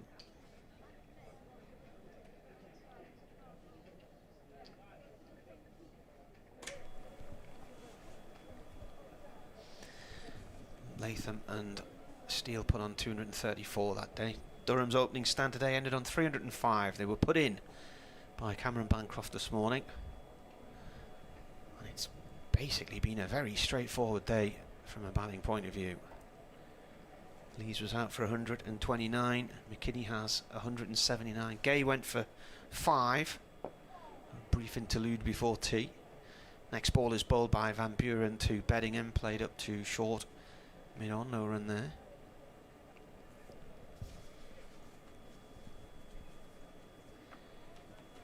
Bowler comes in again. Little tap off towards backward square leg for 1 run by Beddingham. Hammond's teasing us again with a warm-up at mid-wicket now. Floodlights are now fully on. Bad light might be an issue actually, you know, a little bit later on, especially as there's a bit of rain due. Next ball is defended. It was between 4 and 5, some showers passing through.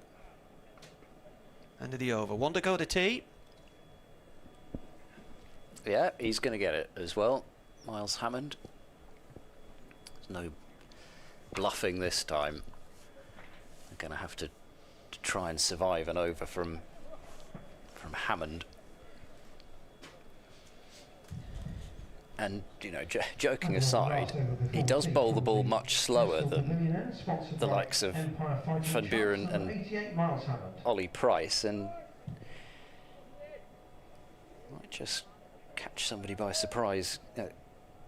That sort of lack of pace if they fancy going for something expansive. Mid-off and mid-on are up, so Beddingham could clear them if he wanted to. Hammond bowls to Beddingham. It was a quicker delivery, despite the fact that I just said that he'll bowl slower than the other two spinners. That was probably a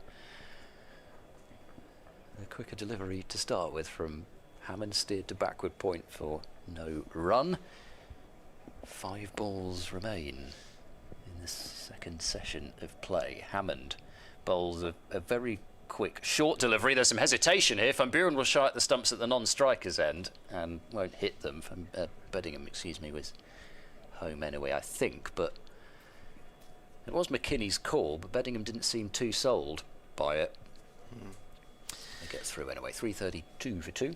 Dan Whiting says that new stand at the Memorial Ground's been there for 2 years. He said, I sat in there to see the mighty Barnet win at Christmas. Has it? Oh. Okay. I trust Dan on his football. Hammond bowls a no ball, which is defended back up the pitch. There's 2 more runs to the Durham score. I don't know why it just looks completely different. Maybe is it just the lick of No, paint it's or something? well, it's they used to have a like a marquee, a temporary marquee sort of stand along that side. Hammond floats that one up there, and it's played straight back to him in defence by McKini. Doug Nicholl says the Great Molasses Flood of 1919 is also known as the Great Baked Beans Disaster because the molasses were used to make baked beans. Oh, really? I didn't know that.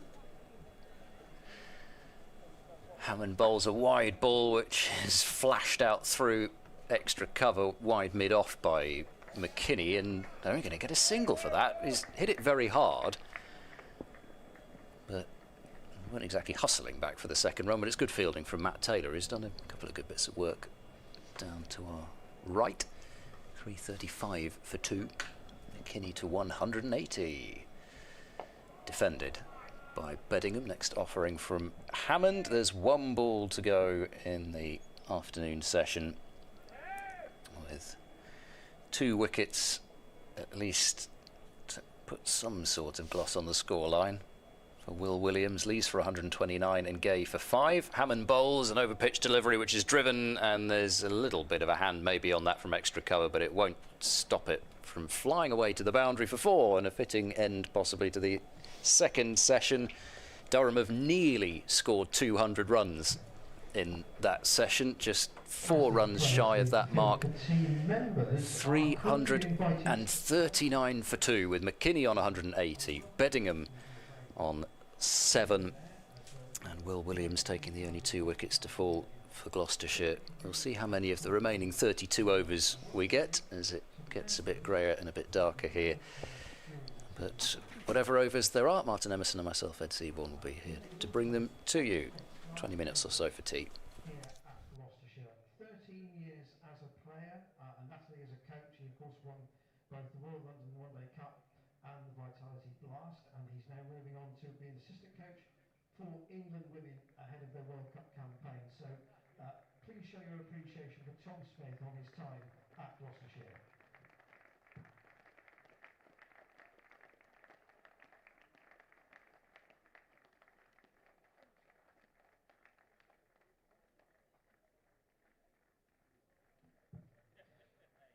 Quite a lot of potential dates to put in your diary, which I'll try and run through during the tea interval. Alongside the game here, Gloucestershire women start their One Day Cup campaign away at Cardiff on Sunday.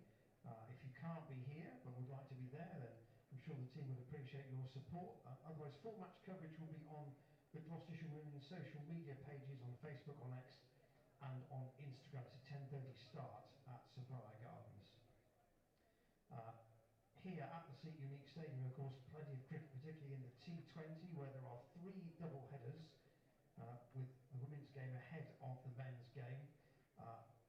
The home campaign starts on the 22nd of May with a double header. Fran Wilson's side taking on Glamorgan. That's a 3 o'clock start, and then the Gloucestershire playing Warwickshire at 7. There's also a double header on Friday the 5th of June, and then on Sunday the 7th it's the Club Connect Day with 2 fixtures against Worcestershire. Tickets for all the Blast matches are now available via the Gloucestershire Cricket website. A little further on, and internationally, England women play India here on the 30th of May. You can again buy tickets in the club shop or via the website.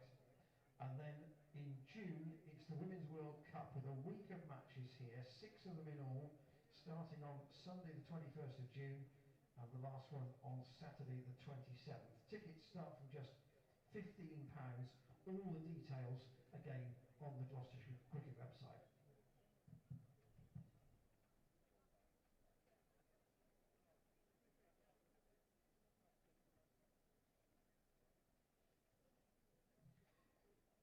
A couple of other things to mention before I do the tea scores from elsewhere. The fiver after tea is available again for 2026, so if you can't come to a whole day but can come after work or school or college as appropriate, then it will cost you just £5 to watch the post-tea session.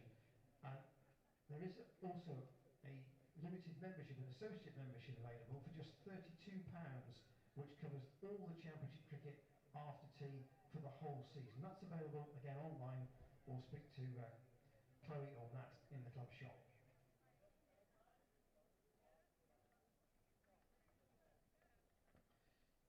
Finally, before the scores, Gloucestershire Cricket is launching a first donation membership scheme for this year to try and encourage cricket to be accessible to everybody.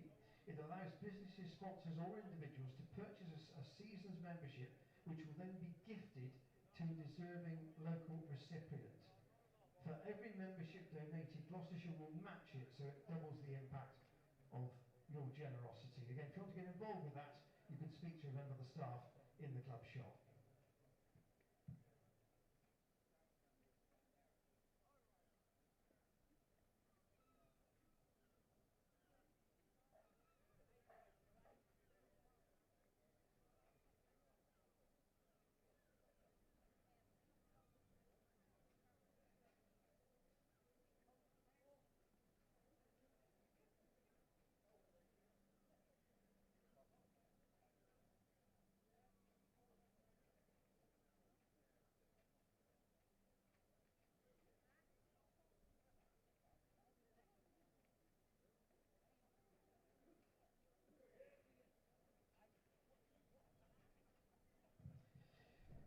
So scores from elsewhere around the country.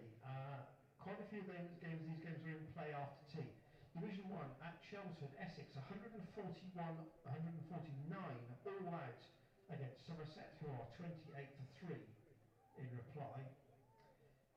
At Trent Bridge, Notts are 270 for 9, so they're still batting in their first innings. Obviously, tea will not be taken unless that wicket falls or the 9th wicket survives for 30 minutes.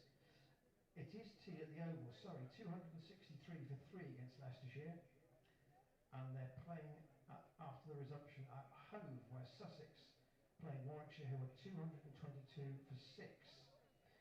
And finally in the first division at Headingley, Hampshire, 226 for 8 against Yorkshire. Elsewhere it's tea at Canterbury, Northants, 299 for 1 against Kent. There's been a century there for Ricardo Vasconcelos. At Old Trafford, Lancashire, 252 for 4 against Derbyshire, with a century there for former Gloucestershire batter Marcus Harris. And at Lords, Worcestershire all out for 191 against Middlesex, who are 6 for no wicket.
with the lights now on for this post-tee session. Please welcome back our umpires Paul Pollard and Neil Pratt. In the field, the Gloucestershire side, captained by Cameron Bancroft, and resuming for Durham, number 9, Ben McKini, and number 5, David Bedingham.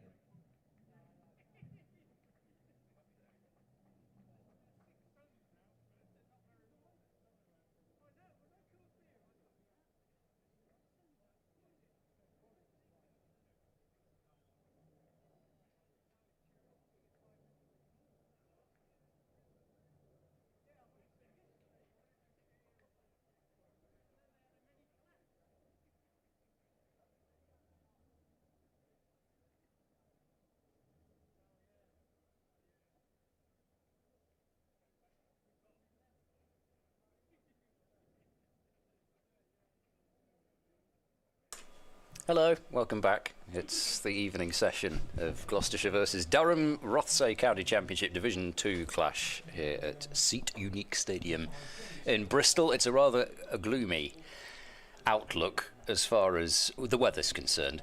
Floodlights are on.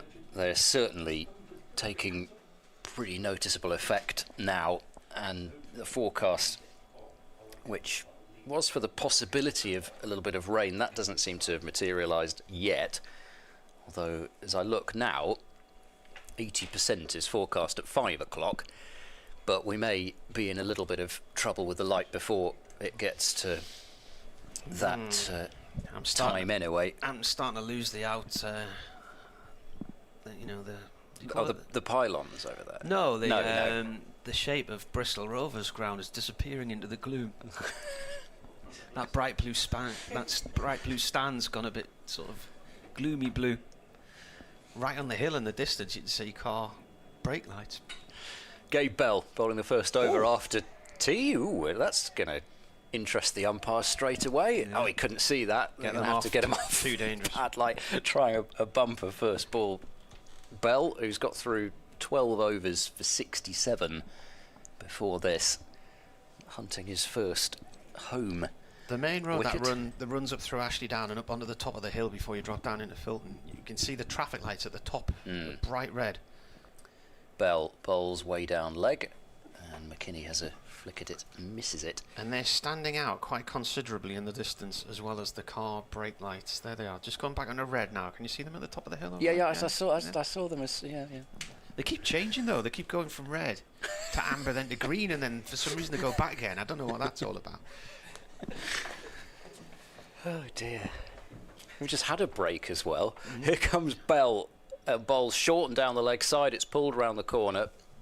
Ollie Price down there with the Gloucestershire cable knit does the fielding. They take a single. McKini moves to 181. It's 340 for 2. It was 305 for 0. Gloucestershire looking to bang the ball in to McKini and try and see if they can get him caught somewhere on the leg side boundary. There are 3 sweepers, or were 3 sweepers. The field will switch over for Bedingham. The over rate is -1, so it hasn't moved since the lunch break. Bell to Bedingham, feels for that one and misses it through to the keeper. One of those where you're sort of waiting for the keeper to throw the ball up in the air, but when he didn't, just a play and a miss. There's a portable ticket booth in the car park here in blue, which is where the black car was with the window down earlier. Oh, there, yeah. And it matches the roof of the memorial ground, doesn't it? It's almost as if they've towed it from round there to round here. Bell into Bedingham, who defends from his crease into the offside. Royal blue, would you say? Maybe. Yeah. Not ultramarine. Ultramarine? Is it not quite deep enough for that? Maybe not quite. Ultramarine. Let's have a look. There's you going all Farrow and Ball. If you don't know that, they make paint. Yes, don't worry. That's far too expensive for me, though. Here comes Bell. Bowls. It's whipped away out to mid-wicket. They'll get 1. And that's it. Bedingham moves on to 8. 341 for 2, and just a couple of runs from that over. Yeah, actually, what do you reckon? What's that? That's ultramarine. No, I think the blue is lighter. I think it's more of a royal blue. Okay. Of course, once it's on and it dries, it looks a bit different. You've gone too dark again. No, that was royal blue. What was? It was light royal blue. Yeah, there. light royal blue. Okay. To open the bowling from the Bristol Accept that. players. Bottom blue, does that? Button blue. Button blue? Never heard of it. No. It's made up, I think. 341 for 2. Matt Taylor is going to have a bowl here from the pavilion end. And 15 overs to the new ball if we get there tonight on the light and the rain. Has got rather gloomy. Had an email. I'll ask you to answer this one, Ed. This isn't going to be good. Taylor left arm round, bowling here to Beddingham, who just taps that back up towards the bowler's end. This is from Edward Barnes. He said, "Hello both, loving the commentary on a Friday, working from home. I wonder if the Gloucestershire bowlers are happy to have let Durham bat first. Also, it's good to know it's not only Lees who can invite opposition to bat and then see them put loads of runs on." Maybe that's a reference to Surrey last year. It certainly isn't. It was, keep referencing a couple of years ago, Gloucestershire were put in by Leicestershire and scored 706 with 6 declared. Happens sometimes, doesn't it? Oh, this has gone off towards deep square leg for 1 from Beddingham. I'm not sure what first slip thought they were witnessing there, but whatever it wasn't what we were looking at. That was a fairly straightforward shot. He says, "Is this good batting, bad bowling, or just a case of misreading the pitch, which is slow and flat?" There you are. I think I'm going to deliver the most Fence City answer of all and say it's probably a bit of a combination of all of them. Maybe. It's not really done anything though, has it? No. It's looked fairly slow. And no, I think that part is where you could say either it's pitch misreading or it's just you would have expected it to do more through the air than it has. Taylor coming left arm over to McKini. McKini forward bat and pad, no run there. As a lot of the players now are hunched up against the wind, and suddenly we've got hands in pockets in this evening session. And is this the first over of the evening session, isn't it? So we're going to be finishing around about 6:30 if the rain doesn't interrupt things. Taylor starts his run up. Coming in the bowl to McKini, and McKini again is behind that, plays it safely back to the bowler's end. I do think apart from the fact that Gloucestershire have struggled with their line, it's more obvious to see that when there's been a lot of fours through the covers from wide deliveries and several picked off leg side, but they've struggled to bowl the sort of length where you would get movement often enough without being driven hard for 4. Little flick off the hips there, that's gone down to fine leg. Will this be a leg bye or is it off the bat? It's going to be a leg bye. McKinney was on strike there, so Durham move on to 343 for 2. Because probably at Lords you sort of had to bowl incredibly full, because also apart from anything else it was really hard to hit the ball straight down the ground. Whereas here, if you've bowled it really anything close to a half volley, because it's not been moving, it's just been put away. Taylor round the wicket to the right-handed Beddingham. Beddingham plays the ball short on the leg side, no run there. Durham got their first batting point on the board when they reached 250 for none after 49.1 overs. And then they got to 300 at 57.3, so that was the second batting point, but just after they got to that 300 mark, Lees was bowled by Williams for 129, heading the opening stand at 305. Then Emilio Gay came in. It could have been stumped on, was it none or one? One, I think. One. Yeah, and then he hit a boundary. Keeper misjudged the ball. And then the next ball hit a boundary, and then he was caught in the slips off Will Williams for 5. Bell continuing to McKinney. It's a short ball, helped away, and certainly far down enough and into some space at backward square. Miles Hammond, one of those 3 fielders on the boundary, is right there to do the fielding. So single, 344 for 2. Ollie Price, I don't know what he has drunk at tea, but it clearly had quite a lot of sugar in it because he's busy sprinting everywhere, doing side steps, running twice as far as he needs to and twice as fast. And Trying to keep himself warm. He's now in at first slip. Yeah, it is very cold out there. Bell bowls to Beddingham, who's forcing off the back foot. Good one-handed stop from Hammond at point, and they don't take a single. He's got to stand still now, though, because he's at slip. Jamie in Glasgow says, I saw Massive Attack on their first tour in King Tut's in Glasgow. It would have been February-March 1991. For the airplay for Unfinished Symphony, the first single, Unfinished Sympathy, and accompanying promo material, easy for me to read. Bell to Beddingham, who's struck on the pad. It's cut Inside back, edge, but not out, says the umpire. Beddingham wanders off to square leg, unperturbed by what's going on. Bell is in absolute disbelief that it's not been given. He's inquiring of umpire Pollard as to why. I thought there was an inside edge there. See if we can detect. I think maybe. Well, if it's hit the back pad, he's outside the line of off stump anyway. I think too high. That's But what we can see. So he says, yeah, so Unfinished Sympathy and the accompanying promo material for that tour, they had to go under the name of Massive and not Massive Attack due to the Gulf War. Yeah, Schubert had an Unfinished Sympathy, didn't he? This is played into the leg side by Beddingham for no run. He said, I've got a poster for that gig. Might have been worth a few quid if I kept it, or he did have a poster for that one. Schubert? Who did he play for? Very good. Did you study Schubert during your piano lessons at school? I don't think so. Sung some things by Schubert, yeah. Flicked away slightly in the air for a time from Beddingham, but it's fine of square leg and away for 4 runs. Any time Gloucestershire have strayed onto the pads, they've been picked off, and usually for a boundary. 348 for 2. Durham closing in on another batting point. They've already got 2. Yes, back before the voice broke. Couple of. When did it break? Schubert singing. The usual time, I think, really. Yeah.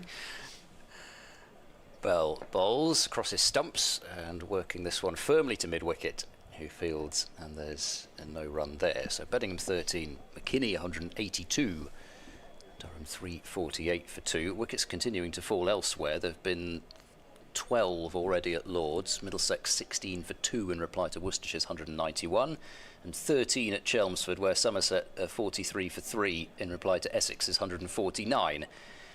However, Northamptonshire are 324 for 1, and Durham are 348 for 2 here. Isn't cricket lovely? We were talking about what was the link between Newcastle and Bristol that makes that flight so popular. Business trips and stuff like that. Peter Kirk's been on. He said, regarding companies which had a base in the northeast and Bristol, he said, in the 2000s I worked for Orange. In comes Taylor to bowl to McKini. That's a dot ball, has gone to point. He said they had big offices in Darlington and Bristol. Now remember Orange, before they were Orange, they were Hutchison Telecom, and their building was over the wall next to Feetham's, which was Darlington's old football ground and where Darlington Cricket Club is. So he said they had offices in Darlington and Bristol, and we had our own small aircraft which anybody travelling between the 2 offices could book a seat on. It was an aged twin prop which we called the Vomit Comet. It wasn't luxurious. Taylor to McKini. It's gone down the leg side, taken by the keeper, going across to his right, quite low. Well, the Vomit Comet is what they use to test centrifuge. Well, yeah, or it's where they send wannabe astronauts to go and acclimatise a bit to the feeling of zero gravity. Yeah. Oh, yeah, the plane that dives. Yeah, exactly. Yeah, it does. I've been to. They're coming off. Going off? Light. Yeah, it's. Is it raining? Is it rain or light? It's hard to tell. The covers are coming on, and there is a little bit of rain. I have to say. I was going to say, because I thought it had been darker a few moments ago than this. I think he's listening. The rain is coming from the direction of that third pylon. It's not coming up the river, it's coming in from that opposite direction. Well, well. What's going on there? Well, the sheets are coming on. I think instead of having those wheelie covers, they still have them. They're over down by the mound stand to our right, but they're doing what they've done at Taunton the last couple of years, where instead of bringing on the wheelie covers, they put a sheet over the pitch, but they put a sort of bit of matting over the top of it first. Yeah. So that seems to be the new way of covering pitches. Gloucestershire have a new head of grounds. Did I get that right? I did. New head of grounds, Ben Simpkins, who has come from Luca Baruga. So that seems to be what's going on here. Yeah, they're unrolling the bit of green matting, and unlike what happened on that slightly amusing first day at Glamorgan a couple of years ago when the hover cover broke down, they are rolling it straight down the pitch rather than off to one side, which was a slightly comical look for everybody, I'm sure, other than them in the driving rain, having had the hover cover break down and then attempting to get a piece of matting to go down straight. So I don't know how long a delay this is going to be, because the rain, I can't exactly even see it particularly well from up here, but it does look as if it is just about drizzling. The light isn't great either, but if there is any more cricket to bring you, we will of course do so. And a reminder that every ball of every game is available to listen to on the BBC Sport website and app. Plenty of other cricket going on. In fact, I think we're the only game where there's any sort of a delay. Welcome back to Bristol. Too far south to guarantee the weather. It's 348 for 2. Let me just turn Mr. Emerson off, and I'll turn myself off.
players returning to the field, we'd like to thank you for your support of the Cotswold and North Wilts Rough 50-50 raffle today.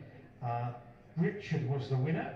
He picked David Payne as the name on the card. Cotswold and North Wilts do sponsor both Izzy Patel and Liv Daniels in the women's team, so thank you for your support of their raffle here today.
Just to confirm with Matt Taylor to continue the over that was in play when the players left the field, there has been no loss of overs from the allocation on today's play.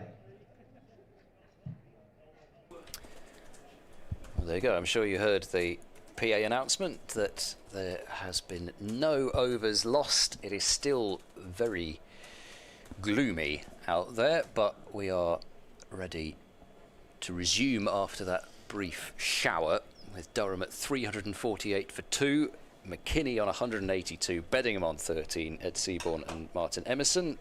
Commentary brought to you by BBC Radio's Bristol, Gloucestershire and Newcastle. I can't remember whose over it was, so I'll describe the ball. Taylor has got now 3 balls left in this over as the first ball after the resumption is clipped away for a single to deep square leg by McKini. He's on to 183. Durham 349 for 2. When did they go off? 4:36, back on at 4:54, so 18 minutes they were off, but they've got an extra half-hour built into the day before they start to lose overs. That notebook of yours is useful if it doesn't have red sauce all over it. Yeah. In comes Taylor round the wicket now to Beddingham. Full ball is driven out through the covers, and that will be 4 runs. The outfield will not have slowed down a great deal. You can see the red light on next door from the scorer's box to acknowledge the 4 runs signal, and it's another batting point for Durham, their third, as the 350 comes up. 353 for 2. He didn't even need to absolutely middle that. Beddingham, he can hit the drive as hard as just about anybody. He moves to 17. Taylor to him, and he'll just force that one away into the gap between cover and point, and we'll trot through for 1. 354 for 2. So they didn't need the wheelie covers, just had the 2 sheets from either side and the matting down. Can't imagine that will have changed things drastically out there. Just a little bit of wetness onto the ball. I'm not sure that's exactly what it needs in its 68th over, but then probably not much can rescue it anyway. Taylor to McKini, who plays that one neatly along the ground to point, and there is no run. So Taylor finishes the carryover over, and there's 28 overs to go in the day, so 28 overs at 5 to 5 in the gathering gloom. We'll see. We'll get all of those in. That's nailed on, isn't it? Yeah, there were 28.4 to go when they went off for bad light and rain. Looking at this though, and There's not really been anything in this track for the bowlers, so Cameron Bancroft will be thinking about getting some runs on there whenever that may be, and one or two of the others, you'd imagine. Here's Gabe Bell bowling from the Ashley Down road end of the ground, bowling to Beddingham. He just plays this off to mid-wicket, no run. I wonder if Bell is feeling a little bit like Todd Murphy did last season when he signed up to bowl in English conditions mid-season. Oh, by the way, you've got to bowl with the Kookaburra. And Bell's been thinking, oh, Duke's ball, English conditions, cloud cover. Yeah. Being amongst the wickets here. But it's done nothing. Bell in again. Bowls. Beddingham behind that one. Pushes it to 2 point, no run there. He also had 2 catches dropped off his bowling in the first round. A couple of LBWs that he certainly thought were out, and then he was given out, caught at short leg off his hip.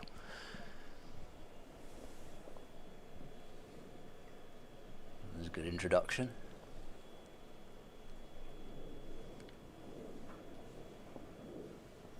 Bell comes in again and bowls. There's shadows from the players here caused by the floodlights now. This is turned by Beddingham off towards deep square leg for 1. Takes him on to 19. McKini on 183. So McKini is 21 and 188 days old. And when Cameron Steele became the youngest double centurion for Durham, he was 21 and 328 days old. So if McKini can get there, he'll become the youngest double centurion for the county. He leaves that one. I suppose the only issue from his perspective is he's had, I can't remember how many minutes you said now from your notebook. It was about 16 or 17 minutes off the field to register the position that he's now in and go back out there. Bell around the wicket. McKini up on 1 foot, pulls the ball into the ground, down to long leg to Miles Hammond for a single, moves him on to 184.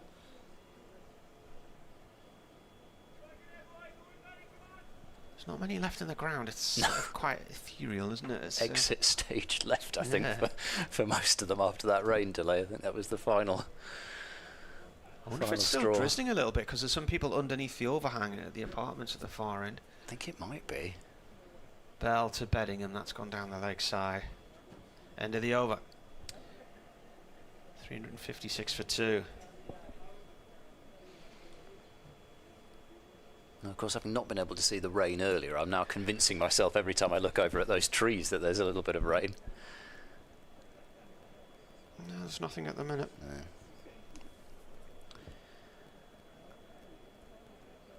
It does feel, I mean, the clouds are still quite high, but starting to produce that drizzle that Bristol is quite renowned for. Is that why they call it Brizzle? Yes. Yeah. I hadn't put that into my head, 2 and 2 together. I know it rains a bit down here, but I didn't think it was that bad. Taylor starts his next over, hits the thigh pad of McKini into the leg side, and they do take a single eventually. Beddingham calls McKini through. Leg by is signalled, 357 for 2. Somebody thought I was being immensely clever by saying that. I think it was Fletch. Thought, oh yeah, you think you've just been really clever and come up with that, haven't you? No, that's something that, that a lot of people call it. It's just that washing your face, fine rain that you get a lot here off the sea. Yeah. 357 for 2. 2 slips in, hopefully, for Beddingham. We have had 1 slip catch now, just about. Bancroft scooping Emilio Gay's edge off the floor as Matt Taylor bowls round the wicket to Beddingham, who's forward correctly to defend. If you get a sort of drizzly low bank of cloud coming in off the sea and it's sitting on the coast, we call that a sea fret where we live. But some people around the country refer to it as a har. I don't know what the name. There's nothing funny about it. No, I don't know what the name would be here. I don't know. No, probably is a name. In comes Taylor. Bowls a full ball, inviting Beddingham to drive. He does so, but picks out cover. Does a bit of polishing. Neil Pratt's left arm is almost in danger as Taylor springs in there. That delivery, I thought he was about to collide. Trying to get as tight to the stumps as possible. Matt Taylor, ball stump to stump. Price blowing on his hands at first slip. It looked lovely out there. Taylor to Beddingham, forward and defending away into the covers. There's still plenty of wickets falling elsewhere, just not here. Glamorgan a 4 for 2, replying to Nottinghamshire's 279 at Trent Bridge. Somerset 73 for 4 in response to Essex's 149. Surrey 328 for 4 against Leicestershire, so it's feast or famine today, really. Taylor bowls a short ball which is picked up by Beddingham, but only sent as far as a very deep backward square. He's still not even on the boundary. It's such a long way out there. James Bracey peers through the gathering gloom to see the throw. One more run to Beddingham, who's on to 20. Jamie Smith's 143 not out in his new position at 3. Holly Pope only made 103. It was removed by Ajaz Patel, who did the damage on this ground for Durham. Yeah, so I've just had a brief last time these two sides met here. Taylor into McKini, who draws himself up to his full height and defends to Miles at mid-on. So just a couple of runs off the over. Durham 358 for 2. 10 overs left until a second new ball becomes available. Warwickshire 256 for 8 against Sussex. Chris Wokes made 64. Half century for Kai Smith as well. And wickets sheared about. Hampshire have been bowled out for 251 by Yorkshire, with George Hill taking 5 for 46. Hampshire just about managed a batting point, but Jake Lehman's 76 the top score, and the bottom rather fell out of that innings for Hampshire. Northamptonshire 364 for 1 at Canterbury. Bell runs in and bowls to Beddingham. It's quite short and wide, but not timed at all by the South African. Out to Phillips at cover. Vasconcelos made 127. Proctor is 115 not out, and Calvin Harrison has moved on to a pretty rapid 95. I'm sure Radders will be getting intensely excited about the possibility of all of Northamptonshire's top 3 reaching 100 as Beddingham lets that one go through to the keeper. Bell with a tempter outside the off stump. Lancashire 306 for 5 against Derbyshire, who put them in. Marcus Harris made 125. Josh Bohannon 73. Bashir figures of 15 overs, 2 for 66, so pretty decent job on day 1. Bell bowls to Beddingham. That's flicked as far as mid-wicket, where there's a tumbling effort from Williams, and there's no run. And finally, Middlesex 40 for 3, replying to Worcestershire's 191. Of course they got Leas Deploy out early. He only made 10. De Carey's made 10, and Robson 6. Holden and Geddes, the not-out pair. Bell to Beddingham. Again, crosses stumps, turning to mid-wicket. Gloucestershire have certainly kept things a little tighter since the rain break. There's a couple of kids in. Fiver after teas back for another season. Quite a few teams just let people in for free after tea, don't they? They do. However, as Bell bowls a full delivery on the pads, whipped out to deep square for 1 run, 359 for 2. They did also notice there was absolutely no difference in the number of people who came in with the fiver versus. In fact, more people came in last year with the fiver rather than for free. So in some ways you think, well, if you can't support your club for a fiver, I don't know. They have a blackboard on the gate at Worcester which has a sliding scale, and the price drops as the day goes on. So depending on what session you arrive at. Yeah, anyway, it was certainly a topic of debate last season, let's put it that way. Over the wicket comes Bell, and Bell's a shorter ball. McKini gets on top of it and splits the gap between square leg and mid-wicket in the circle. And it'll just be the one, because there's protection out on the mid-wicket boundary. McKini moves one closer to that milestone. He's on to 185, and Durham 360 for 2. How many overs? 71, so 8 overs to go to a new ball if we get there, because the floodlights are at full pelt now and it really is gloomy out there. Shadows are very obvious. Players on the sort of southwestern side of the ground looking across to our right would struggle to spot the ball in between the trees and the dark grey seats on the far side of the ground. It's not always the greatest seeing ground. No. Bristol, that is something that you do hear said. Taylor is bowling his 16th over, none for 50 for 2 maidens as well. I think that was going down the leg side, and the leg by is going to be signalled. McKini was on strike. See this one again.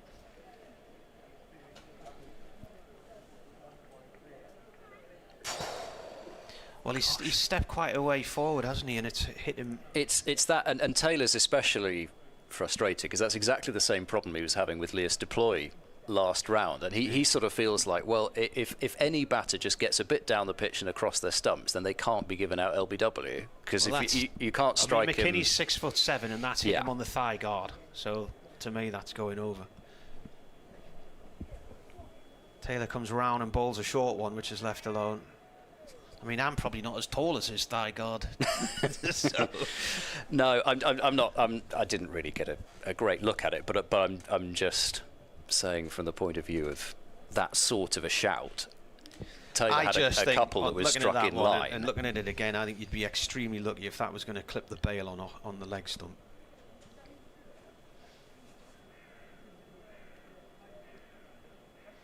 Taylor's going to come round the wicket now, left arm round to the right-handed Beddingham. Comes in and bowls, and that's an edge past the slip cord and away for 4. There's only 2 players in there. It was always going along the ground. I don't think they're going to be on here much longer, you know.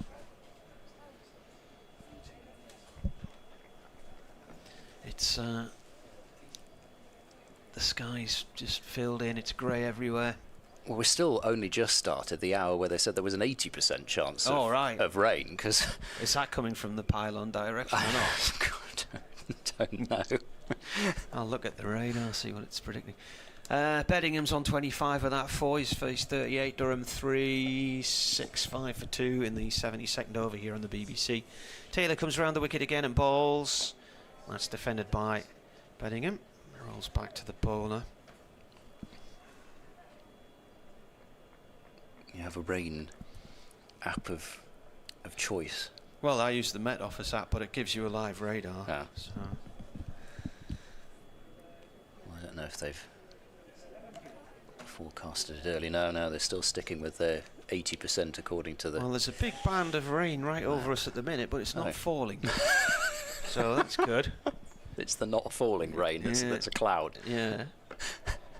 Well, it's showing up as light rain on the radar here, so it's stretching from Salisbury and down towards Southampton, right the way in a northwesterly direction over Bath, as we say, Bristol, Newport. Bath. With 2 Fs. Yeah. Hey? Bath. Bath with double F, yeah, that's how you say it. Bath. Bath. Bath. Bath. Bath. Bath. That is, that looks to me then, by this radar, that has come in from the southwest, and it looks like it's drifting past us and heading off towards the northeast. So that's good to know. Taylor in, that's gone down the leg side, taken by the keeper chin high. Yeah, so if you're in, as long as it's not Richard Ray's northeast. If you're in Northampton, yes.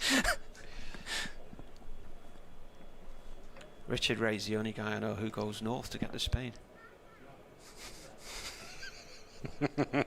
It's on the coast of Svalbard. Yeah. I didn't know they got polar bears in Spain. We still haven't had a meter reading, a light meter No. reading, that is. Richard spends his winters in the Altea area of Spain, so it's up the coast north of Alicante, north of Benidorm. Coming back number 12, Graham Van Buren.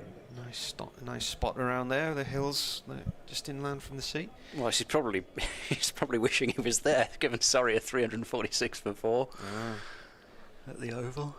We're going to change your bowling and spin returns. The Secret Farmer says, I imagine the Gloucestershire bowlers were stayed out during the interval to do a rain dance. Didn't see anything like that. Van Buren's coming back into the attack. Yes, 10 overs for 40. He's done a bad job. I mean, there's nothing there, and he's got 2 set batters and some short boundaries to bowl to, but he's coming in round the wicket to McKini, who always got one to go across him there. He was almost charging off on his trademark jump and celebrate off towards what would have been square leg, but there was no edge and there was no real appeal. Still 24 overs to go in theory today. Van Buren bowls, and McKinney is back carefully this time to defend. Do you know what I'm going to say, Edward? I'd be mildly surprised if we see 24 overs from here. Mildly. Yeah. Yeah. On the milder side. Well, it's important not to be, too far in any direction, emotions-wise, as McKinney plays that one along the ground to mid-wicket. Let's not get overexcited. Phlegmatically weather opposed. Van Buren round the wicket with his left arm spin, and once again McKinney, who's really slowing down now. The strike rate's in danger of dropping below 90. Gets no run as this is rolled along the floor to mid-wicket. Gloucestershire continue to try and rattle through some overs across his stumps again, as he's done many a time, McKinney, and it clips it straight to square leg. Probably getting towards the point where you would be forced to bowl spin to keep them out. Van Buren last ball of this over, and it's going to be a maiden, as this is again played to short mid-wicket. Van Buren's first maiden over. Durham 365 for 2, but still showing no signs that they want to give any wickets away. Even the 2 wickets that we've seen, in the end both batters were got out rather than getting themselves out. But Ben Charlesworth to return. Replacing Matt Taylor, number 64, Ben Charlesworth. Well, this is around about the time that he seemed to do his damage last year. All of a sudden, with the ball right before it was about to be changed. So they've used 8 bowlers today. What did he bowl earlier on? 2 overs, none for 9. Van Buren 11 overs, none for 41 maiden. See what the rest of the bowling figures are. Taylor, none for 54 from 16 overs, 2 maidens. Bells bowled 16, none for 78, 1 maiden. Charlesworth bowls to Beddingham. Beddingham plays that to point dot ball. Williams has taken 2 for 83 and 16, 2 maidens. Price, none for 14 and 2. Miles, none for 62 and 9. He's been going at nearly 7 and over. Charlesworth, none for 9 and 2. Van Buren I've mentioned, and Hammond bowled 1 over and it went for 8 runs. So Price went for 7, Miles nearly 7. Charlesworth comes in and bowls. It's gone off down towards fine leg. Struck Beddingham's pad, I think. What will be the signal here? Yeah, there's definitely some bat there, Some bat. Ben Charlesworth departing at the end of the season for pastures new as yet. As it said, where he's going. Unannounced. No. There are strong rumours that it's 100 county he's going to. His brothers both play cricket as well. Yeah, Luke is on the staff. He's got a stress fracture, or recovering from a stress fracture at the moment. I think it was end of April was when he might be back in the frame for selection. Round the wicket comes Charlesworth to McKinney. The keeper's dropped the ball down the leg side. No run there. The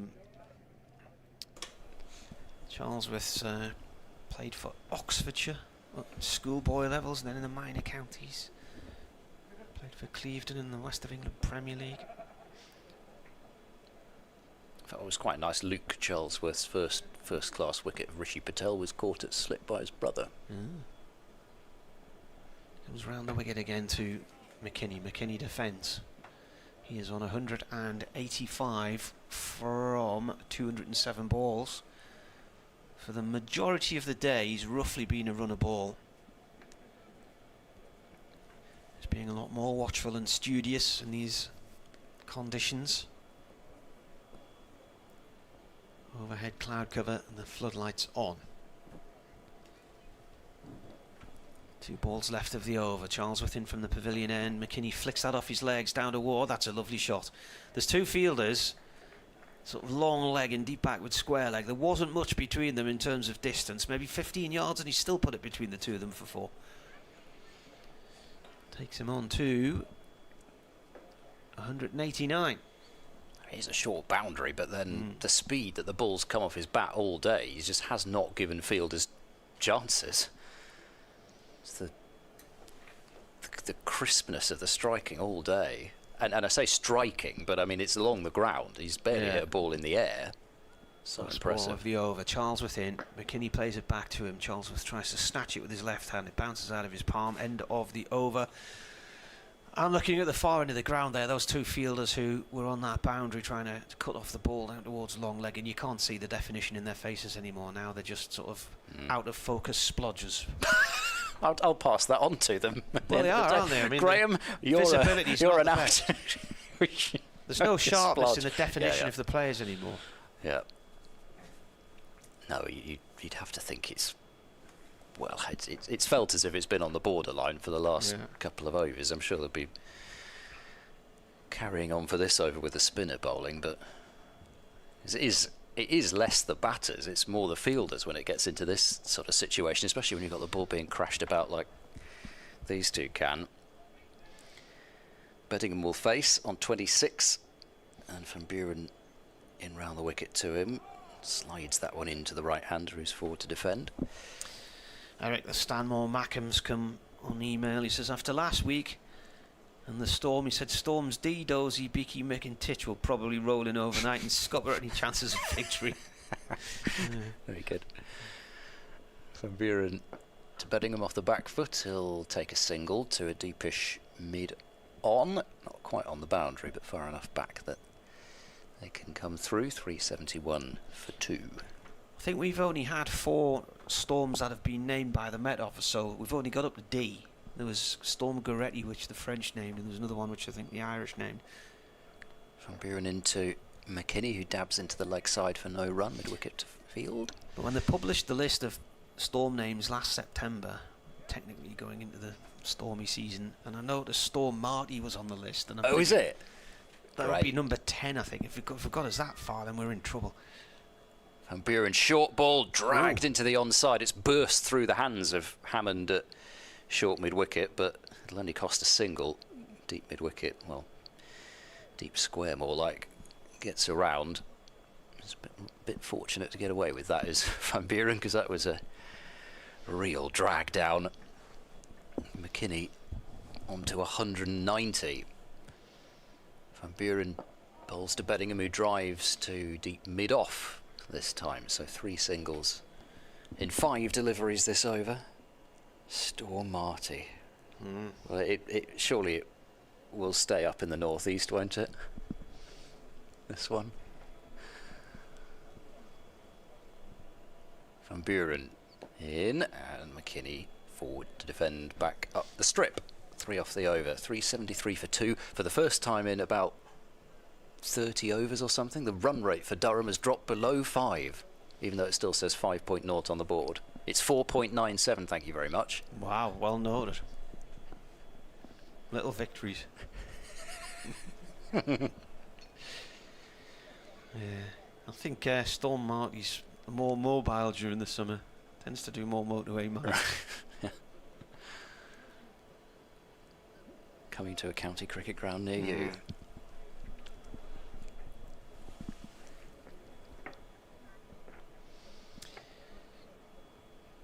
In comes Charlesworth bowling to Beddingham, who plays that nicely behind backward point and down to the boundary at third man for 4. There's a fielder down there, but it was too wide of him. Really nicely placed there by Beddingham. He's so good to watch when he's playing that sort of shot. Those little whip of the wrists there. And commanding back foot drives. Sometimes in his Test career have got him in a bit of trouble, but I don't think there's going to be so much in terms of speed and variation off the surface to bother him here. Partnership of 66 so far from these two. There's another 4. That was basically just a defensive back foot push, and it's gone for 4. Straight through the covers. We've seen a few of those today, but I'm not sure even some of the ones that Beddingham and Lees and McKini have played have been quite as good as that. Charlesworth needs to pitch these up because he's got the keeper standing up. He's bowling too short.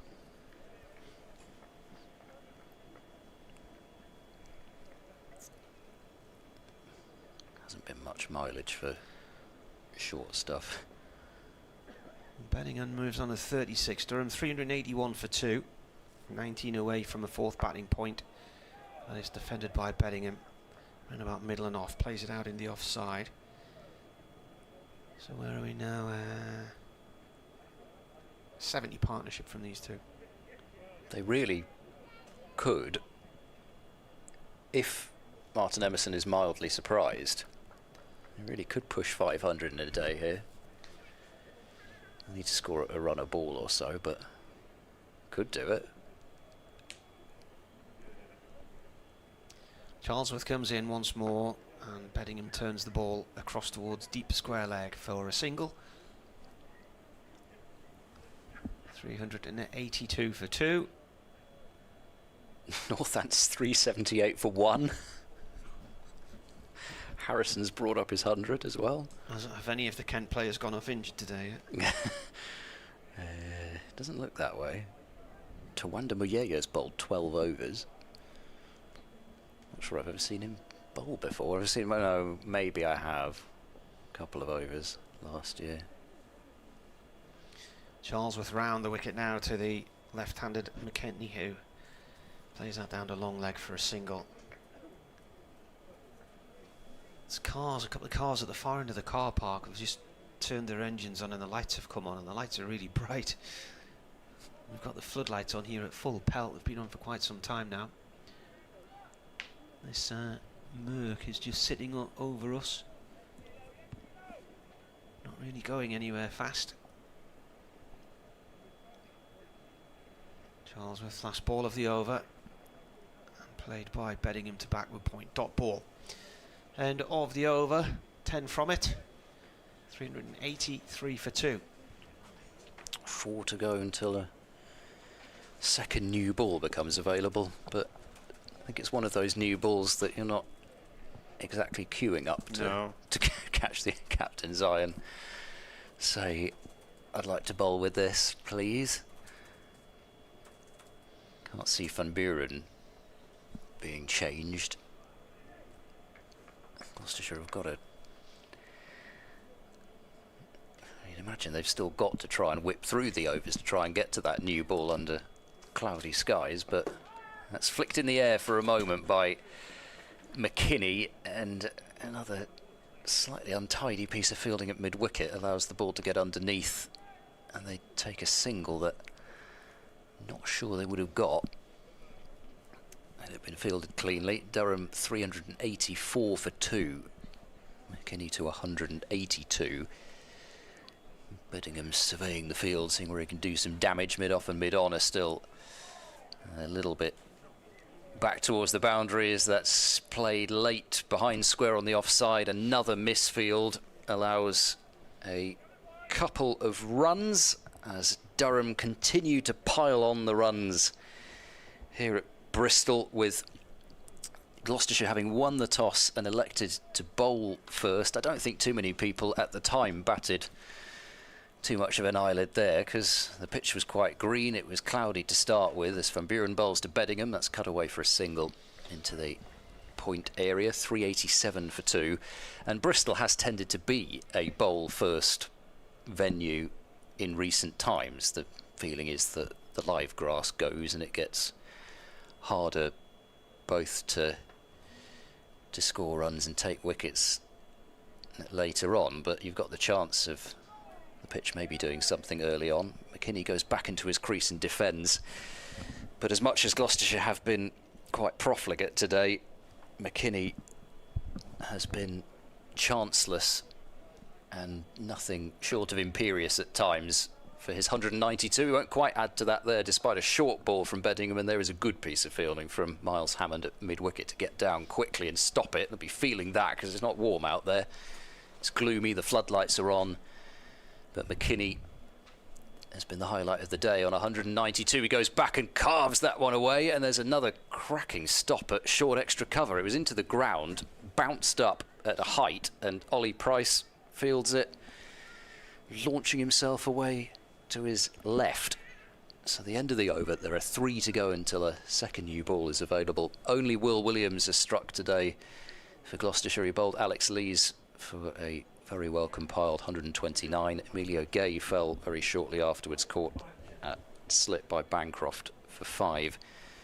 But otherwise Gloucestershire have found life really rather challenging today. The ball's done pretty much nothing, and they've struggled for the most part to maintain consistent lines and lengths, and Durham bossing this one already, and there's still in theory 19 overs to go in the day. Well, if McKini can get there, it'll be the 21st time that a Durham player's got to a double 100 in first class cricket. The man at the other end is David Beddingham. He's done it 2 or 3 times, and he holds the highest score for the club as well, 279 against Lancashire in Chester Street in 2024. And on the highest stand in that game, I think, with Colin Ackerman as well. So back into the attack is Ollie Price with a bit of spin. He came into the attack this morning before the first hour was up. So this ball pitches and comes in towards middle stump. No run there. It was about 14th over, something like that.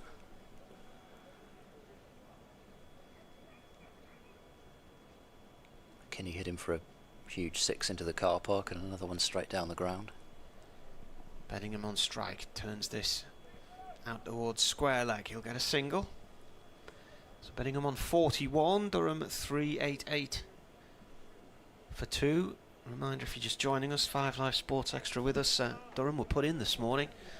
Their opening stand was 305, their 3rd highest in a first class match. It ended when Alex Lees was bowled by Will Williams for 129 in the 58th over. Price around the wicket to McKini. McKini drives up the field to Matt Taylor down below our commentary position. Long off. 1 run. It's really the first time in his innings he's slowed down at all, McKini, but he just seems to have decided, right, I'm going to just rein things in a little bit and make sure that I see myself to this pending milestone. Durham won that game when Beddingham got his 279. They beat Lancashire by an innings and 63 runs. That was in September in 2024, around about the time. It was around about the time that Lancashire were realising their future in Division 1 was coming to an end.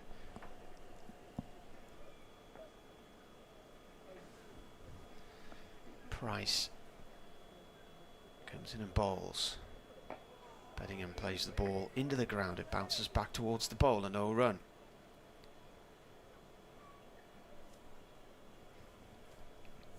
Two singles from this over. We've had 4 balls so far. And then once it's complete, 2 overs to go to a new ball. Price comes in, right arm round from the pavilion end. Turned by Beddingham off to square leg for 1 run. Picked up and fielded by Gabe Bell. So Beddingham off strike on 42. McKini is on 193 from 218 balls. And he's hit 32 4s and 3 6s. Is that all? Yeah. Price round the wicket, he bowls. McKini pushes the ball gently along the floor to Charlesworth at mid-wicket. No run there. That is the end of the over. So 2 to go to the new ball. When the new ball is taken in 2 overs time, there will be in theory 16 overs left today if the light holds and the rain doesn't come back, which is an hour's play. So it's just drifting again. It's now, you'd be thinking play would be finishing around about 25 to 7, 20 to 7.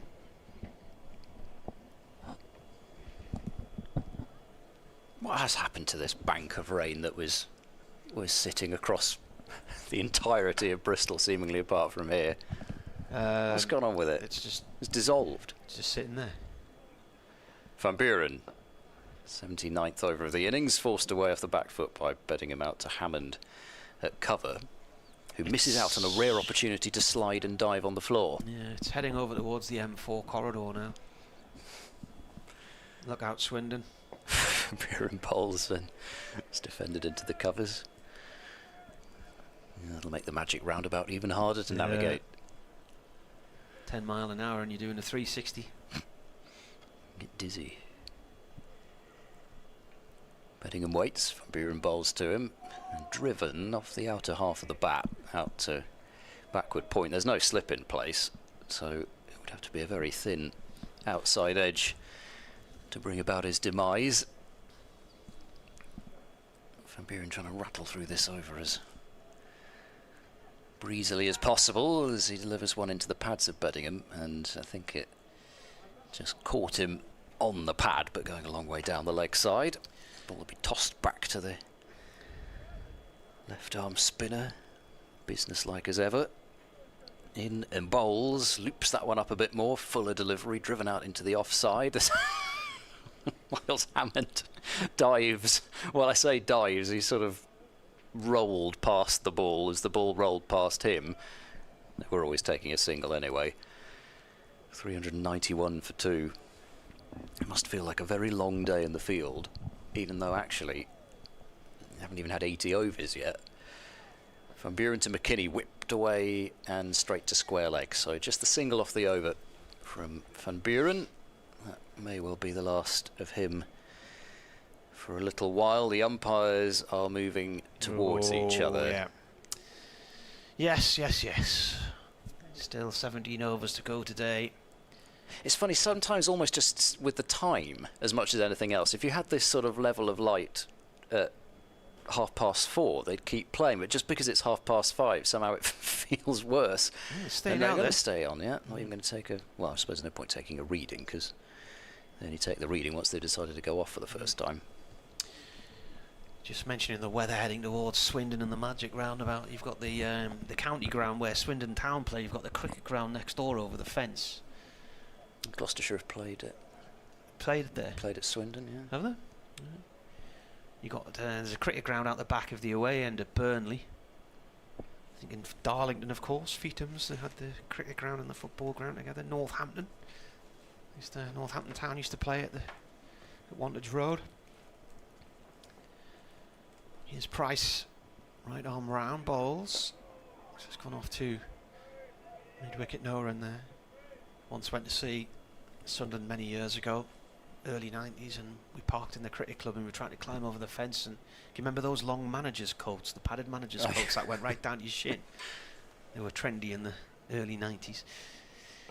This is turned by Beddingham to mid-wicket anyway. No run there. My girlfriend was wearing mine, and as she got to the top of the fence and leapt forward, the coat caught the fence, and she ripped the entire back of the coat out. So you've been a gentleman and given the coat away, and then that happened. I see you spotted the chivalry there. Yeah. This was just a week after I'd laid my shawl down on the ground for her, and she disappeared into a puddle. That bit might not have happened. Was it a lake or a puddle? Who was that? Sir Walter Raleigh or somebody do it for? It's in some famous film, isn't it? What disappeared into a puddle?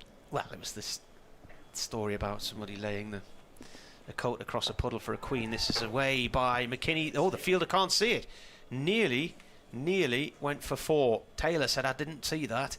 It was coming right at him. I'm thinking, had he picked that out, then McKini might have been in trouble, because that was in the air for a long time. Heading towards Taylor, down at long off, He just couldn't see it, couldn't pick it up. I think it was just a bit too flat and miss hit, even if Yeah. he'd moved forward, but he certainly could have got close. Price again. Beddingham digs one out on a full length and plays it across towards the covers. Do you think the umpires are going to have a chat now? I think they might just decide that it's time for a chat after the over. Because they can't do it immediately, because then that means that when they had the discussion at the start of this over, probably it was quite dark. Well, McKini is on 194, and he slaps that down to Taylor again. It's low and along the floor. Taylor struggles to stop it, but he does eventually. It spins around out of his hands momentarily. So McKini on 195, Beddingham on 45. That is the end of the over. So the new ball is due. 16 overs to go today. Durham 395 for 2 after 80 overs. Played 7 List A matches in total at Swindon, Gloucestershire, between 1970 and 1992. So just limited. It's not a very big cricket ground from memory. Yeah, last was a 40 over match, which they haven't taken a new one ball. in 1992. Well, I wonder. The only thing I wonder is if they're trying to get the over rate back to level before they go off. I can't imagine Durham would declare yet, but if they wanted to move the game on, I suppose they could. 395 for 2. McKini on strike. This should be your over. It's good job he didn't hit that for 6. Yeah, it He's is. pumped it straight to mid-wicket. No run there. So Van Buren bowling to him from the Ashley down into the ground. Left arm round to the left armour. McKini back into his crease, taps that back up towards the bowler's end. Van Buren races after it and snaffles it. Slow left armour. Born Pretoria. And bowling here to McKini. That one skids into the crease. McKini turns it off his legs and plays it out to mid-wicket for 1. So he's off strike again. So I now officially hand the over back to you. Thank you. How kind. 3 balls to go in it. Van Buren's got 7 wickets against Durham over the years. Round the wicket he bowls to Beddingham, who's forward and defending, slightly uncertainly, but only slightly. Yeah, I would imagine most of them came in that match where it was turning square if 2021 season's end. Van Buren bowls to Beddingham, who's forward and blocking into the offside. Zafar Gohar took 11 for, I think, in the match, and Van Buren must have got, actually, I think nearly all of those in that game. Van Buren bowls, Beddingham stretches forward and keeps it out as the bowler will pick it up. So just a single from that over. I wouldn't say it's got much darker. They were bowled in the out past Durham couple in of that game moments. for 140 and 131. Yes, and actually, from memory, Van Buren with the bat was about the only player on both sides who really ever got to grips with the surface, because he was rocking back and cutting a lot. Gloucestershire were 148 for 7, but made 218 thanks to 62 from Van Buren and 30 from Khan. 396 for 2, end of the over. Keeping going with spin. Price bowling to McKini on 196. The fielders are all around the boundary, except third man, it's vacant. Price bowling off spin, right arm round from the pavilion end. Oh, that skids onto the back quickly there, and McKini does a little double check and plays it safely away on the offside. Did that have ULBW? Hey? Did that have ULBW, that delivery? It seemed to catch you by surprise. It's just, it was a quicker delivery, wasn't it? That was all. Price again, bowls. Cut by McKini out towards the cover boundary for 1. There's a fielder out there. Fielded out in the deep by Taylor, Matt Taylor. There's a very helpful note actually underneath this list of grounds Gloucestershire have played at, which says the county ground Swindon is located in the adjacent county of Wiltshire. Yeah. Very good. Very helpful to know. So do Wiltshire play there then? Don't know. Wouldn't surprise me. 5 on the leg side here for Beddingham. Price right arm round to the right-hander. A little bit of slide on that delivery, and the ball goes off towards point. Not quite where he was aiming it, but it's there. Sometimes you almost feel Price actually does prefer bowling at right-handers and coming round the wicket, getting the ball to slide across. He did get Ben Geddes to nick one behind that way in Gloucestershire's first match of the season. McKini is on strike on 197. Price bowls. He cuts hard at that one. He'll get 2 here, I think, or is he only going to get the 1? He's only going to get the 1 because he and Beddingham set off in exactly the same direction, and McKini had to do quite a big swerve around Beddingham there. So he's on 198 now. He's hit 32 4s and 3 6s. In the last 5 overs, he's hit 6. Just 6 runs from 17 balls. Beddingham on strike on 46. That's gone out towards the cover area for 1. So 1 ball left of this over. McKini now 2 away from a double 100. Durham reach 400 4-2 and a 4th batting point after 81.5 overs. You've dropped your sweater, Mr. Pratt. He's got a couple of sweaters he's holding on to, and he dropped Ollie Price's. Price bowls. McKini flicks that down the leg side. Now, was there bat on that? It shoots away for 4. I'm not sure he got anything on that. He didn't. It's buys. He didn't look like he was about to celebrate in a big fashion there. So end of the over. Durham are 404 for 2 after 82 overs. The other thing that's just happened is the board has switched in terms of the over rate. So the over rate has gone from -1 to +1, which I wondered for a moment whether that was going to be Gloucestershire's cue to say, actually, we'd quite like to bowl some seam now, with McKini on 198, and that we could have been filing off, but we're going to continue with spin. I don't know that the umpires have said that Gloucestershire have to bowl spin, but they're going to continue with spin anyway. And Van Buren into his 16th over. He's bowling now to Beddingham on 47, and that's punched back to the bowler. Van Buren's had an awful lot of fielding to do off his own bowling today. I've seen a lot of runs straight compared with the last round.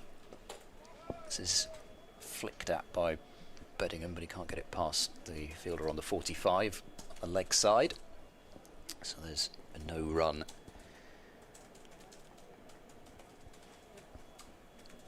Gull swoops over the pitch as Beddingham plays a slightly dangerous shot there, trying to carve it off the back foot, but it was neither that short nor that wide.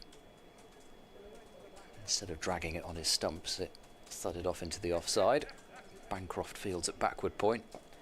Beddingham this time drives it rather sweetly through the covers, just for a single. So 405 for 2. Beddingham onto 48. That moves McKini back in the firing line, and Martin Emerson's got to do some more commentary from the Ashley Down Road end. Bowler comes in. McKini forward to that. It's a defensive push up towards mid-off. No run there.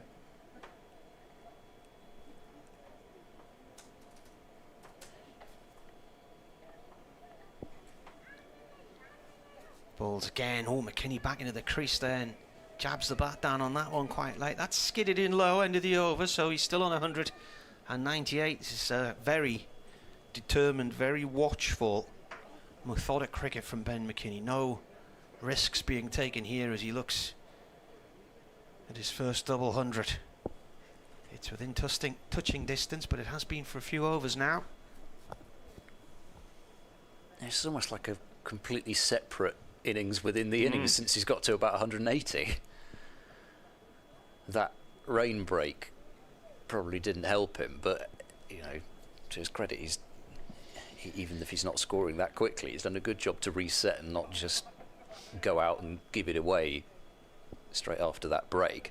This is a 94-run partnership from 139 balls so far, and Beddingham on the verge of a half century. Compared to that opening stand, it feels as if it's only just got started. Yeah. It's 305.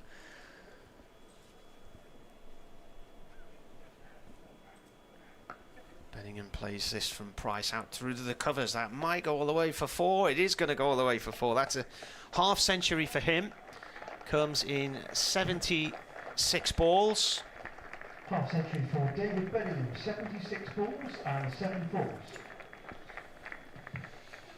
Yeah, I think for one moment Van Buren thought about having a dive out towards that boundary, and then he remembered that was the exact same spot that his season was pretty much over because he injured his shoulder 3-4 years ago now. Decided against it. That's the 61st time Beddingham's got to 50 in first class cricket. A nice little drive this time out towards the point boundary. It's stopped out near the ropes. He'll get 2.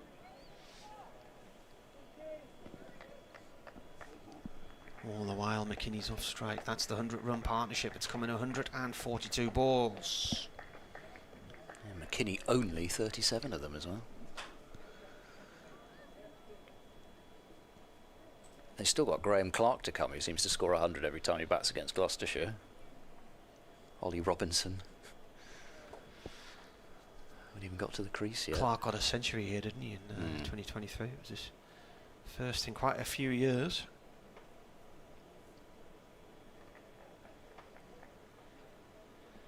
They brought a fielder from mid-wicket across to short extra cover.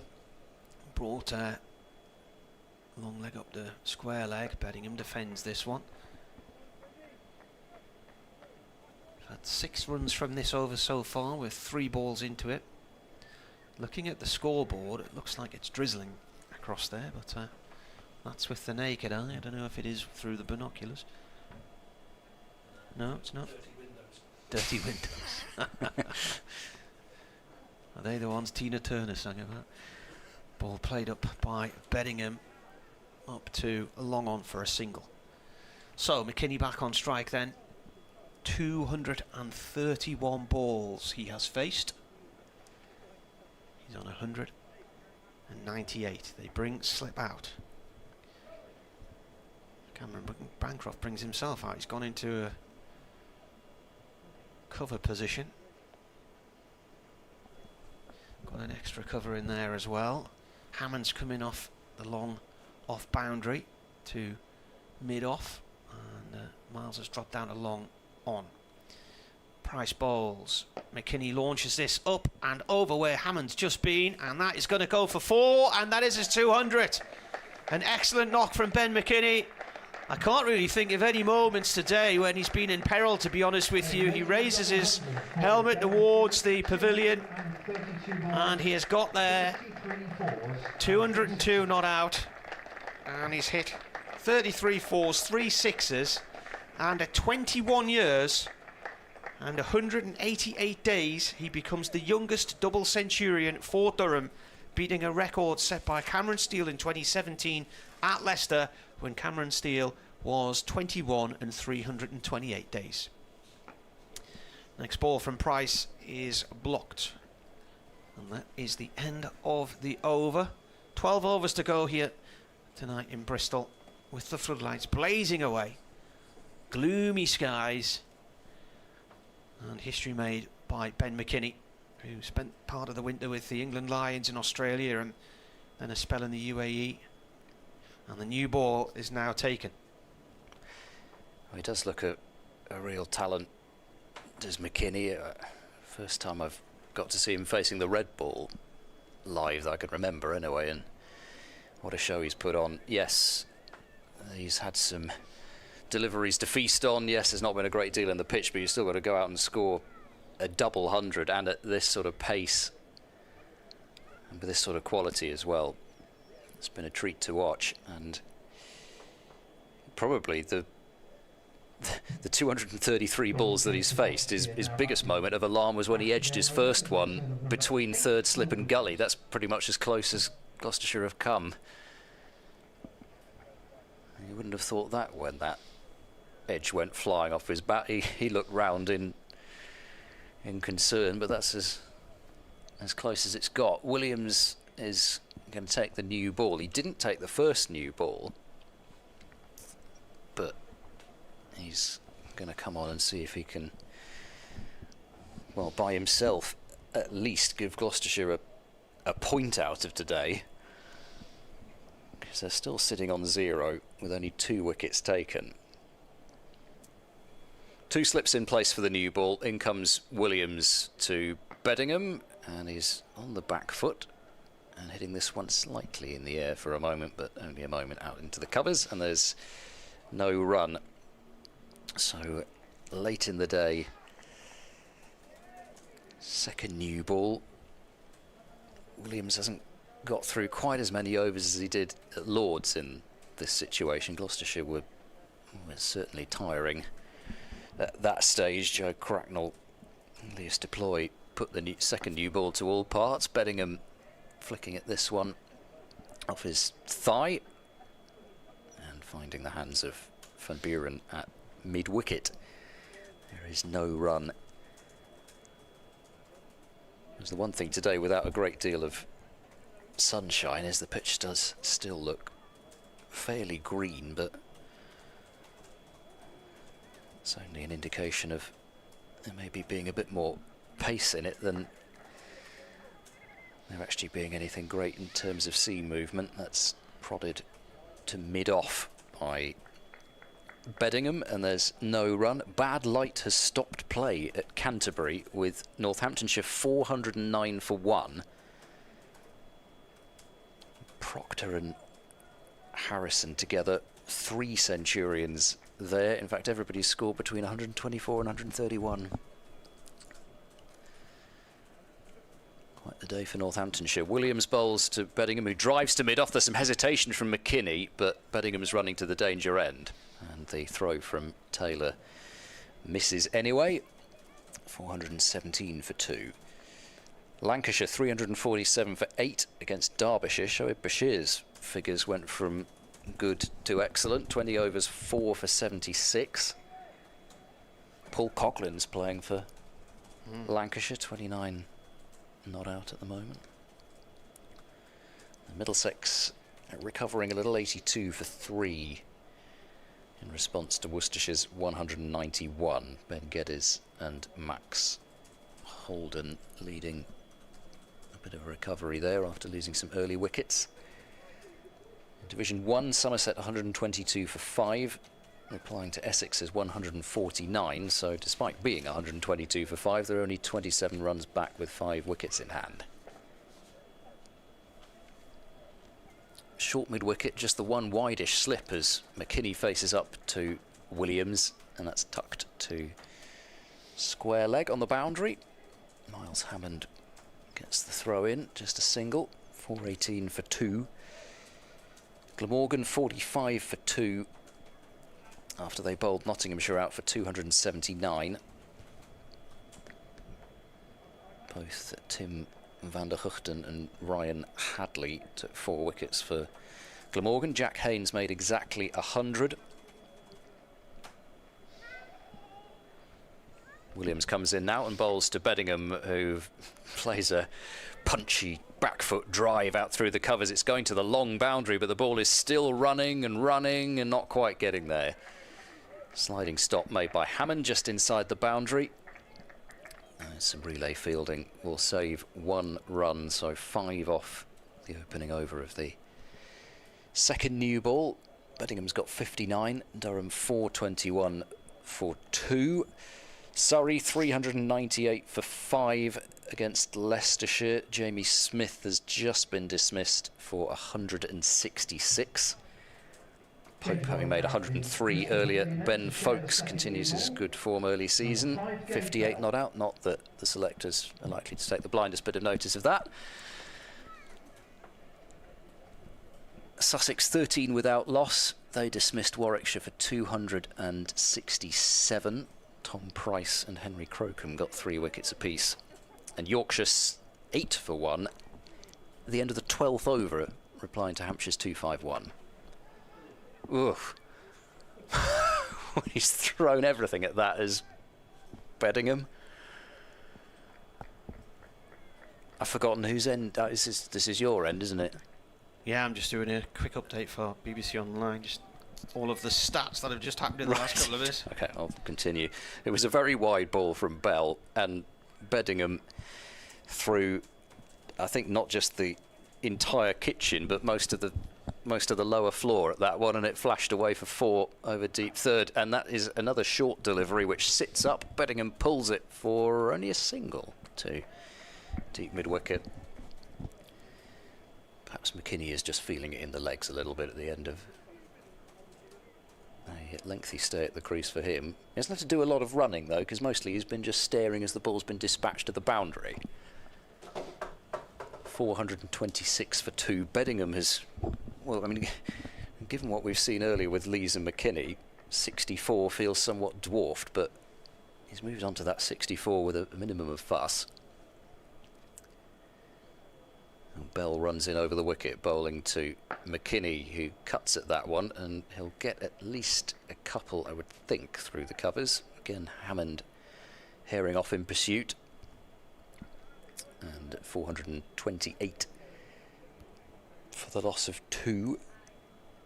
McKini on to 205. The Gloucestershire shirt sponsor, LED Studio, does it say? Or is it Solutions LED Studio? Are they the people who provide the pitch boards? The big screen. Right. Bell into McKini, who's just a little bit early on that shot, but softens the impact. There's no run to mid-wicket. So the giant TV screens, and they do computerised pitch boards as well. So that's the lad who drinks in my local, works for that firm. So he came down here last year when or was it? Yeah, last year was the start of the sponsorship deal. Last year, didn't it, on this shirt, I think. So Bell to the crease. Bowls, oh, huge whoosh from McKini. He was looking to launch that one somewhere up here and missed it. I think these screens, they all come from China, the huge LED things. But he played rugby, professional rugby for Bath. There's like a patch of sky across towards the north of us, but we're not playing over there. No. But then if we're playing in this, Bell bowls, that comes, I think, off pad. It's going to be another boundary, and yes, it's leg buys. Not that that makes much difference at this stage to Gloucestershire. Durham are now closing in on maximum batting points, and the umpires are once again coming together for a chat. It does look really quite dark out there, it has to be said. I've had 2 overs with this second new ball. There's a long discussion, and they're walking away from each other. So, no, they're walking away from each other. No, they're not walking away from each other because we're coming off. All of a sudden, there was a gaggle of Gloucestershire fielders moving towards the pavilion, but actually, whilst they were moving in that direction, it was only to move to the umpire to give the cap and the sweater away. So if we're playing in this, then we're going to be playing in some pretty gloomy stuff all match, and it's not even got to the stage where the umpires have said you've got to bowl spin. It's that look of the floodlights shining off the shirts. It's really quite obvious. Here's the bowler. Where's that gone? That's up in the air. This could be out. Oh, just goes beyond the fielder. Was it Taylor down there? I think so, yeah. Hanging an arm in the air. Just a little loopy punch shot from Beddingham. He was backpedaling from mid-off and had his arm in the air, and he was sort of twisting around trying to work out the angle the ball was coming at him. He just couldn't reach it. Beddingham moves on to 66. He did at least pick it up. Durham 434 for 2. Whoa, there's no doubt about that one. That's heading for the flats. That's gone on a balcony, hasn't it? Well, it's. I thought it. That new ball might need to be replaced. I think it's. I saw it plop down in front of the sight screen. So I don't know if it hit. Bounced off a balcony. Then. Yeah, I think it must have done, because it can't. It looked as if it was much better hit than the top of the sight there's screen. There's a guy suddenly at his window on the second floor saying, "What the hell is that?" Just had a rude awakening. Yeah, he did his job. just having a pleasant evening nap. And after a long day at work, you just thought, have a little nap and then wallop. Oh, fantastic. That's got his attention. Oh, now this ball's out of shape already. Ball ruined, and it's only, 2 overs old, isn't it? 2.2 overs old, and it's going to have to be replaced because it's got a big dent in it. Well, that 6 moved Bedingham on to 72. Durham now 440 for 2. They are 10 away from the final batting point. We're going to have a new ball as well. Current partnership's 129 off 160 balls. So new ball is replaced. Oh, that was a mighty hit. It's not quite when Tom Kohler-Capmore cleared the flats last season. It was in that same gap, but it still went right over the top of them. The shortest life I've ever seen for a ball, and I mean, we had some really bizarre stories after lockdown, didn't we, with the Duke's balls and the quality of them and that kind of thing, and being replaced all the time. Well, he did a full-on investigative piece. But at the start of the 2016 season, first match of the season, Durham played Somerset in Chesley Street, and I think it was the 3rd ball of the season. Mark Stoneman hit a 6 into the pavilion steps, and it hit the corner of the step and dented the ball, and the ball had to be replaced after 3 deliveries of the season. Well, you can't use that one again now. Surely you wouldn't even use it in the nets. What happens to it? Just goes in the nets, won't it? But I mean, would you use that in the nets even? Oh, I don't know how bad the dint is. No. We just do what they do in baseball and toss it to a fan. Yeah. Souvenir. Have you seen the video of is it Harry Brooks gone out to play with the Phillies? Gone on a training session with the Phillies baseball team in their pre-season camp in Florida.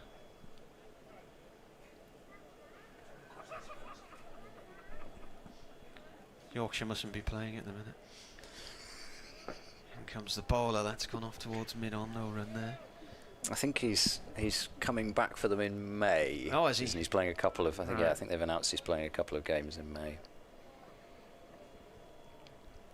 Mind you, he's about the only person who played the World Cup and the Ashes.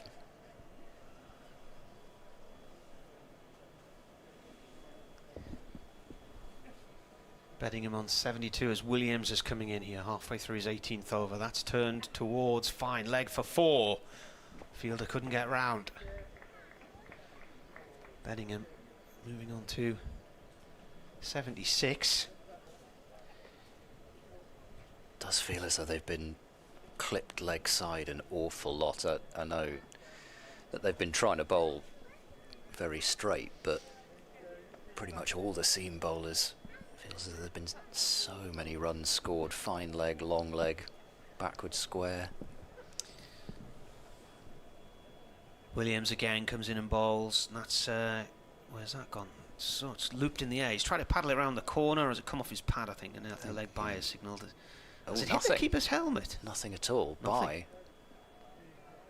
It's hit the keeper's helmet, I think. He's now down on the floor on his back, helmet off, and looks to be in a great deal of pain. Well, he launched himself at it, James Bracey. Is sitting up now, but... Well, Bedingham looked to try and turn it around the leg side again, and the ball looped up in the air and then went off to a leg slip position. It must have clattered into the helmet. Let's see what's happened here then. He got it with his glove and then slipped over. Has it hit him on I wonder if he just... on the wrist?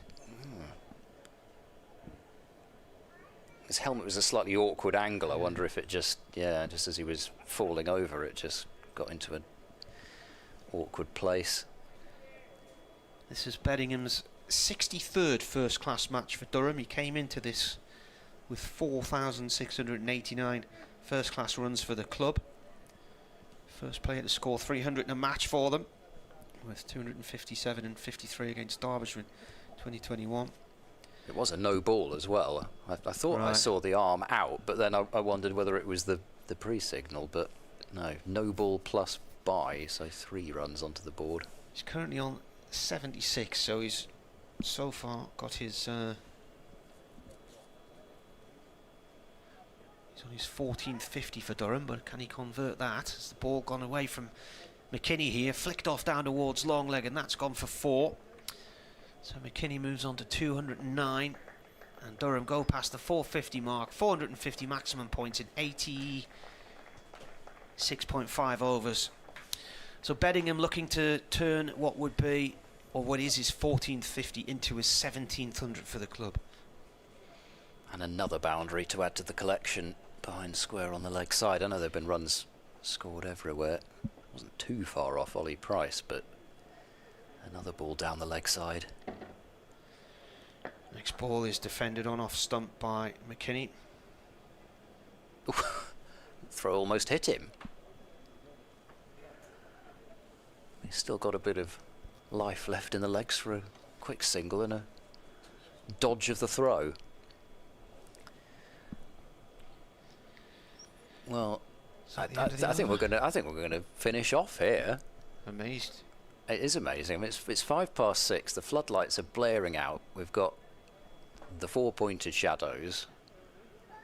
The shirts are taking on that colour from the floodlights, but we're going to keep playing, and you know we do want them to play as much as possible. Just about an hour ago already, the ball seemed to be getting quite tricky to pick up. We just hope that everybody can see it all right. Bell to bowl from the pavilion end, and that has been skewed away off a thick outside edge, and the ball is going to go for 4. It was a slide from Matt Taylor, but an awkward one down there. It didn't look as though he saw that one, and I've no idea how he's got that for 4, because good grief, I couldn't middle the ball that far, never mind edge it. I was looking to pick that one up towards the car park, and it went 180 degrees opposite to that. Another boundary. Bell into McKini. That's dabbed defensively into the offside. But those moments of even slight fortune have been few and far between in this innings from McKini. He really has played some stunning shots.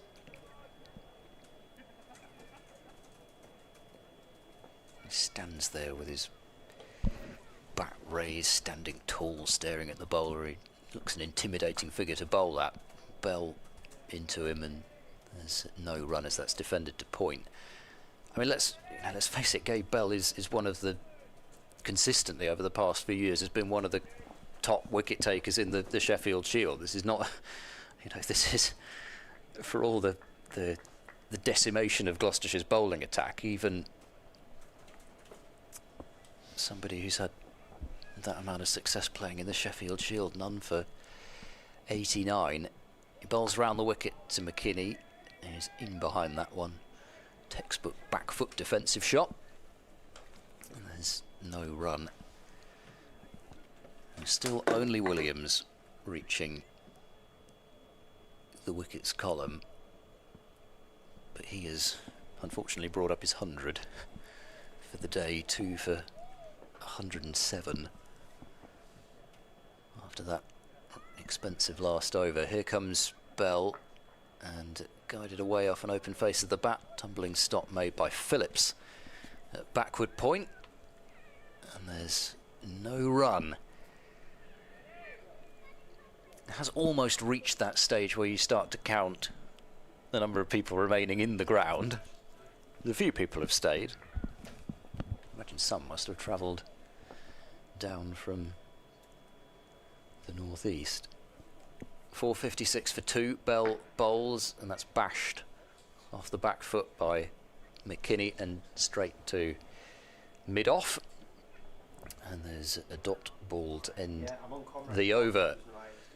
Gloucestershire still looking for that one wicket The Cotswold and North Wilts region have won 2 raffles to get on the board for the match. And Williams will continue to plug away from the far end as we look at it. You can still make out the vibrant, silent hobo work on the shed at the far side of the ground. The figures of Mike Proctor, David Payne, Courtney Walsh and Sid Lawrence over there.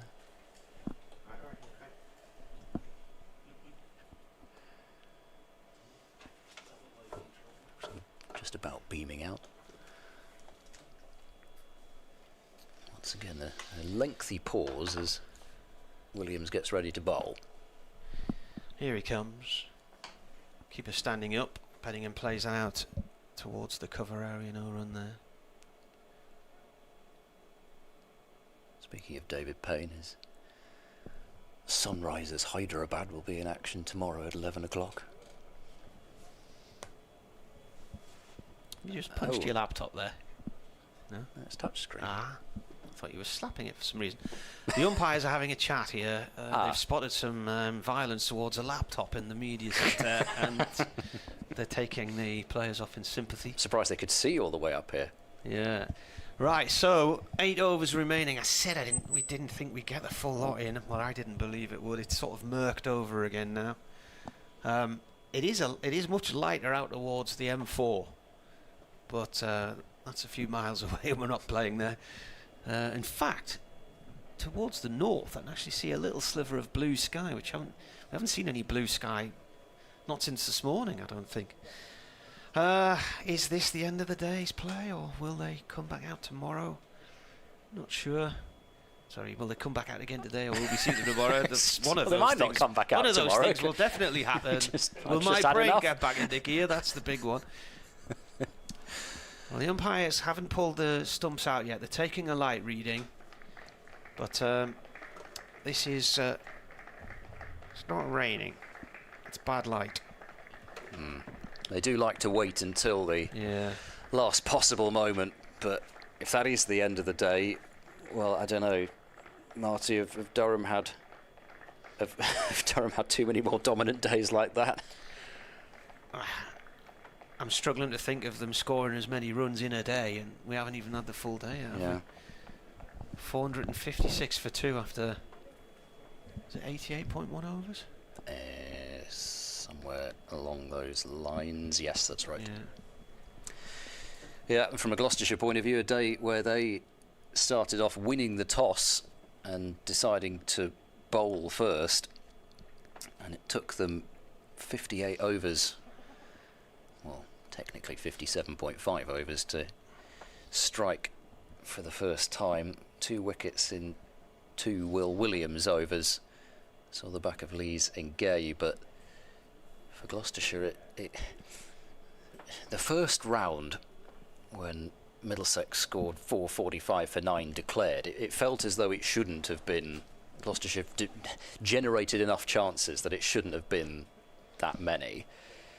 Whereas today, there's been one tough dropped catch at backward point, so we're not even talking a slip catch, one missed run out, and that's been it in terms of costly misses. I think James Bracey may have missed a stumping, but that was only costly in terms of 4 runs, and Gay was out 2 balls later. So there's not been a great deal going on out there. The ball doesn't seem to have done a great deal, and Durham have batted really rather well. 35 fours and 3 sixes for McKini, 21 fours to Lee's, Beddingham 9 fours and a 6. I can't remember seeing this number of boundaries in a day at Bristol. The outfield has been really quick, but that mixture, I think, that was floated earlier in terms of maybe the pitch being misread at the toss, some bowling from Gloucestershire that they would certainly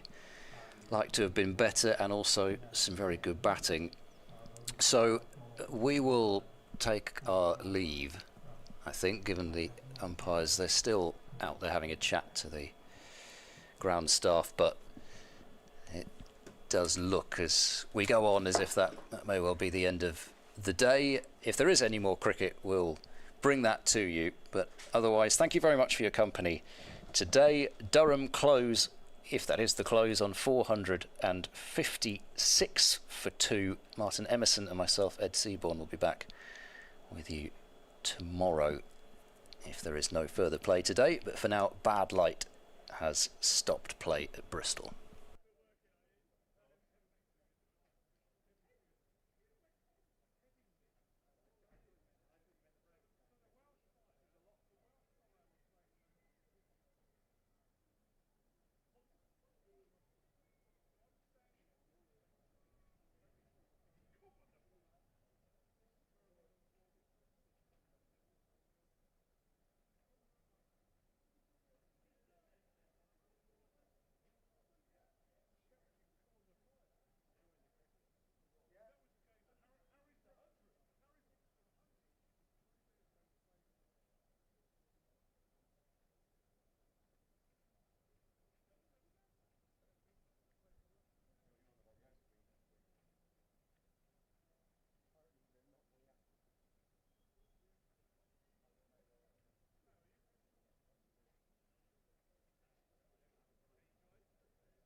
can see, ladies and gentlemen, the umpires have instructed the ground staff to remove the stumps, so that concludes play for today. Thank you for your support of this opening day of this championship fixture against Durham. Thanks to Ben and the grounds team for their preparation of the ground for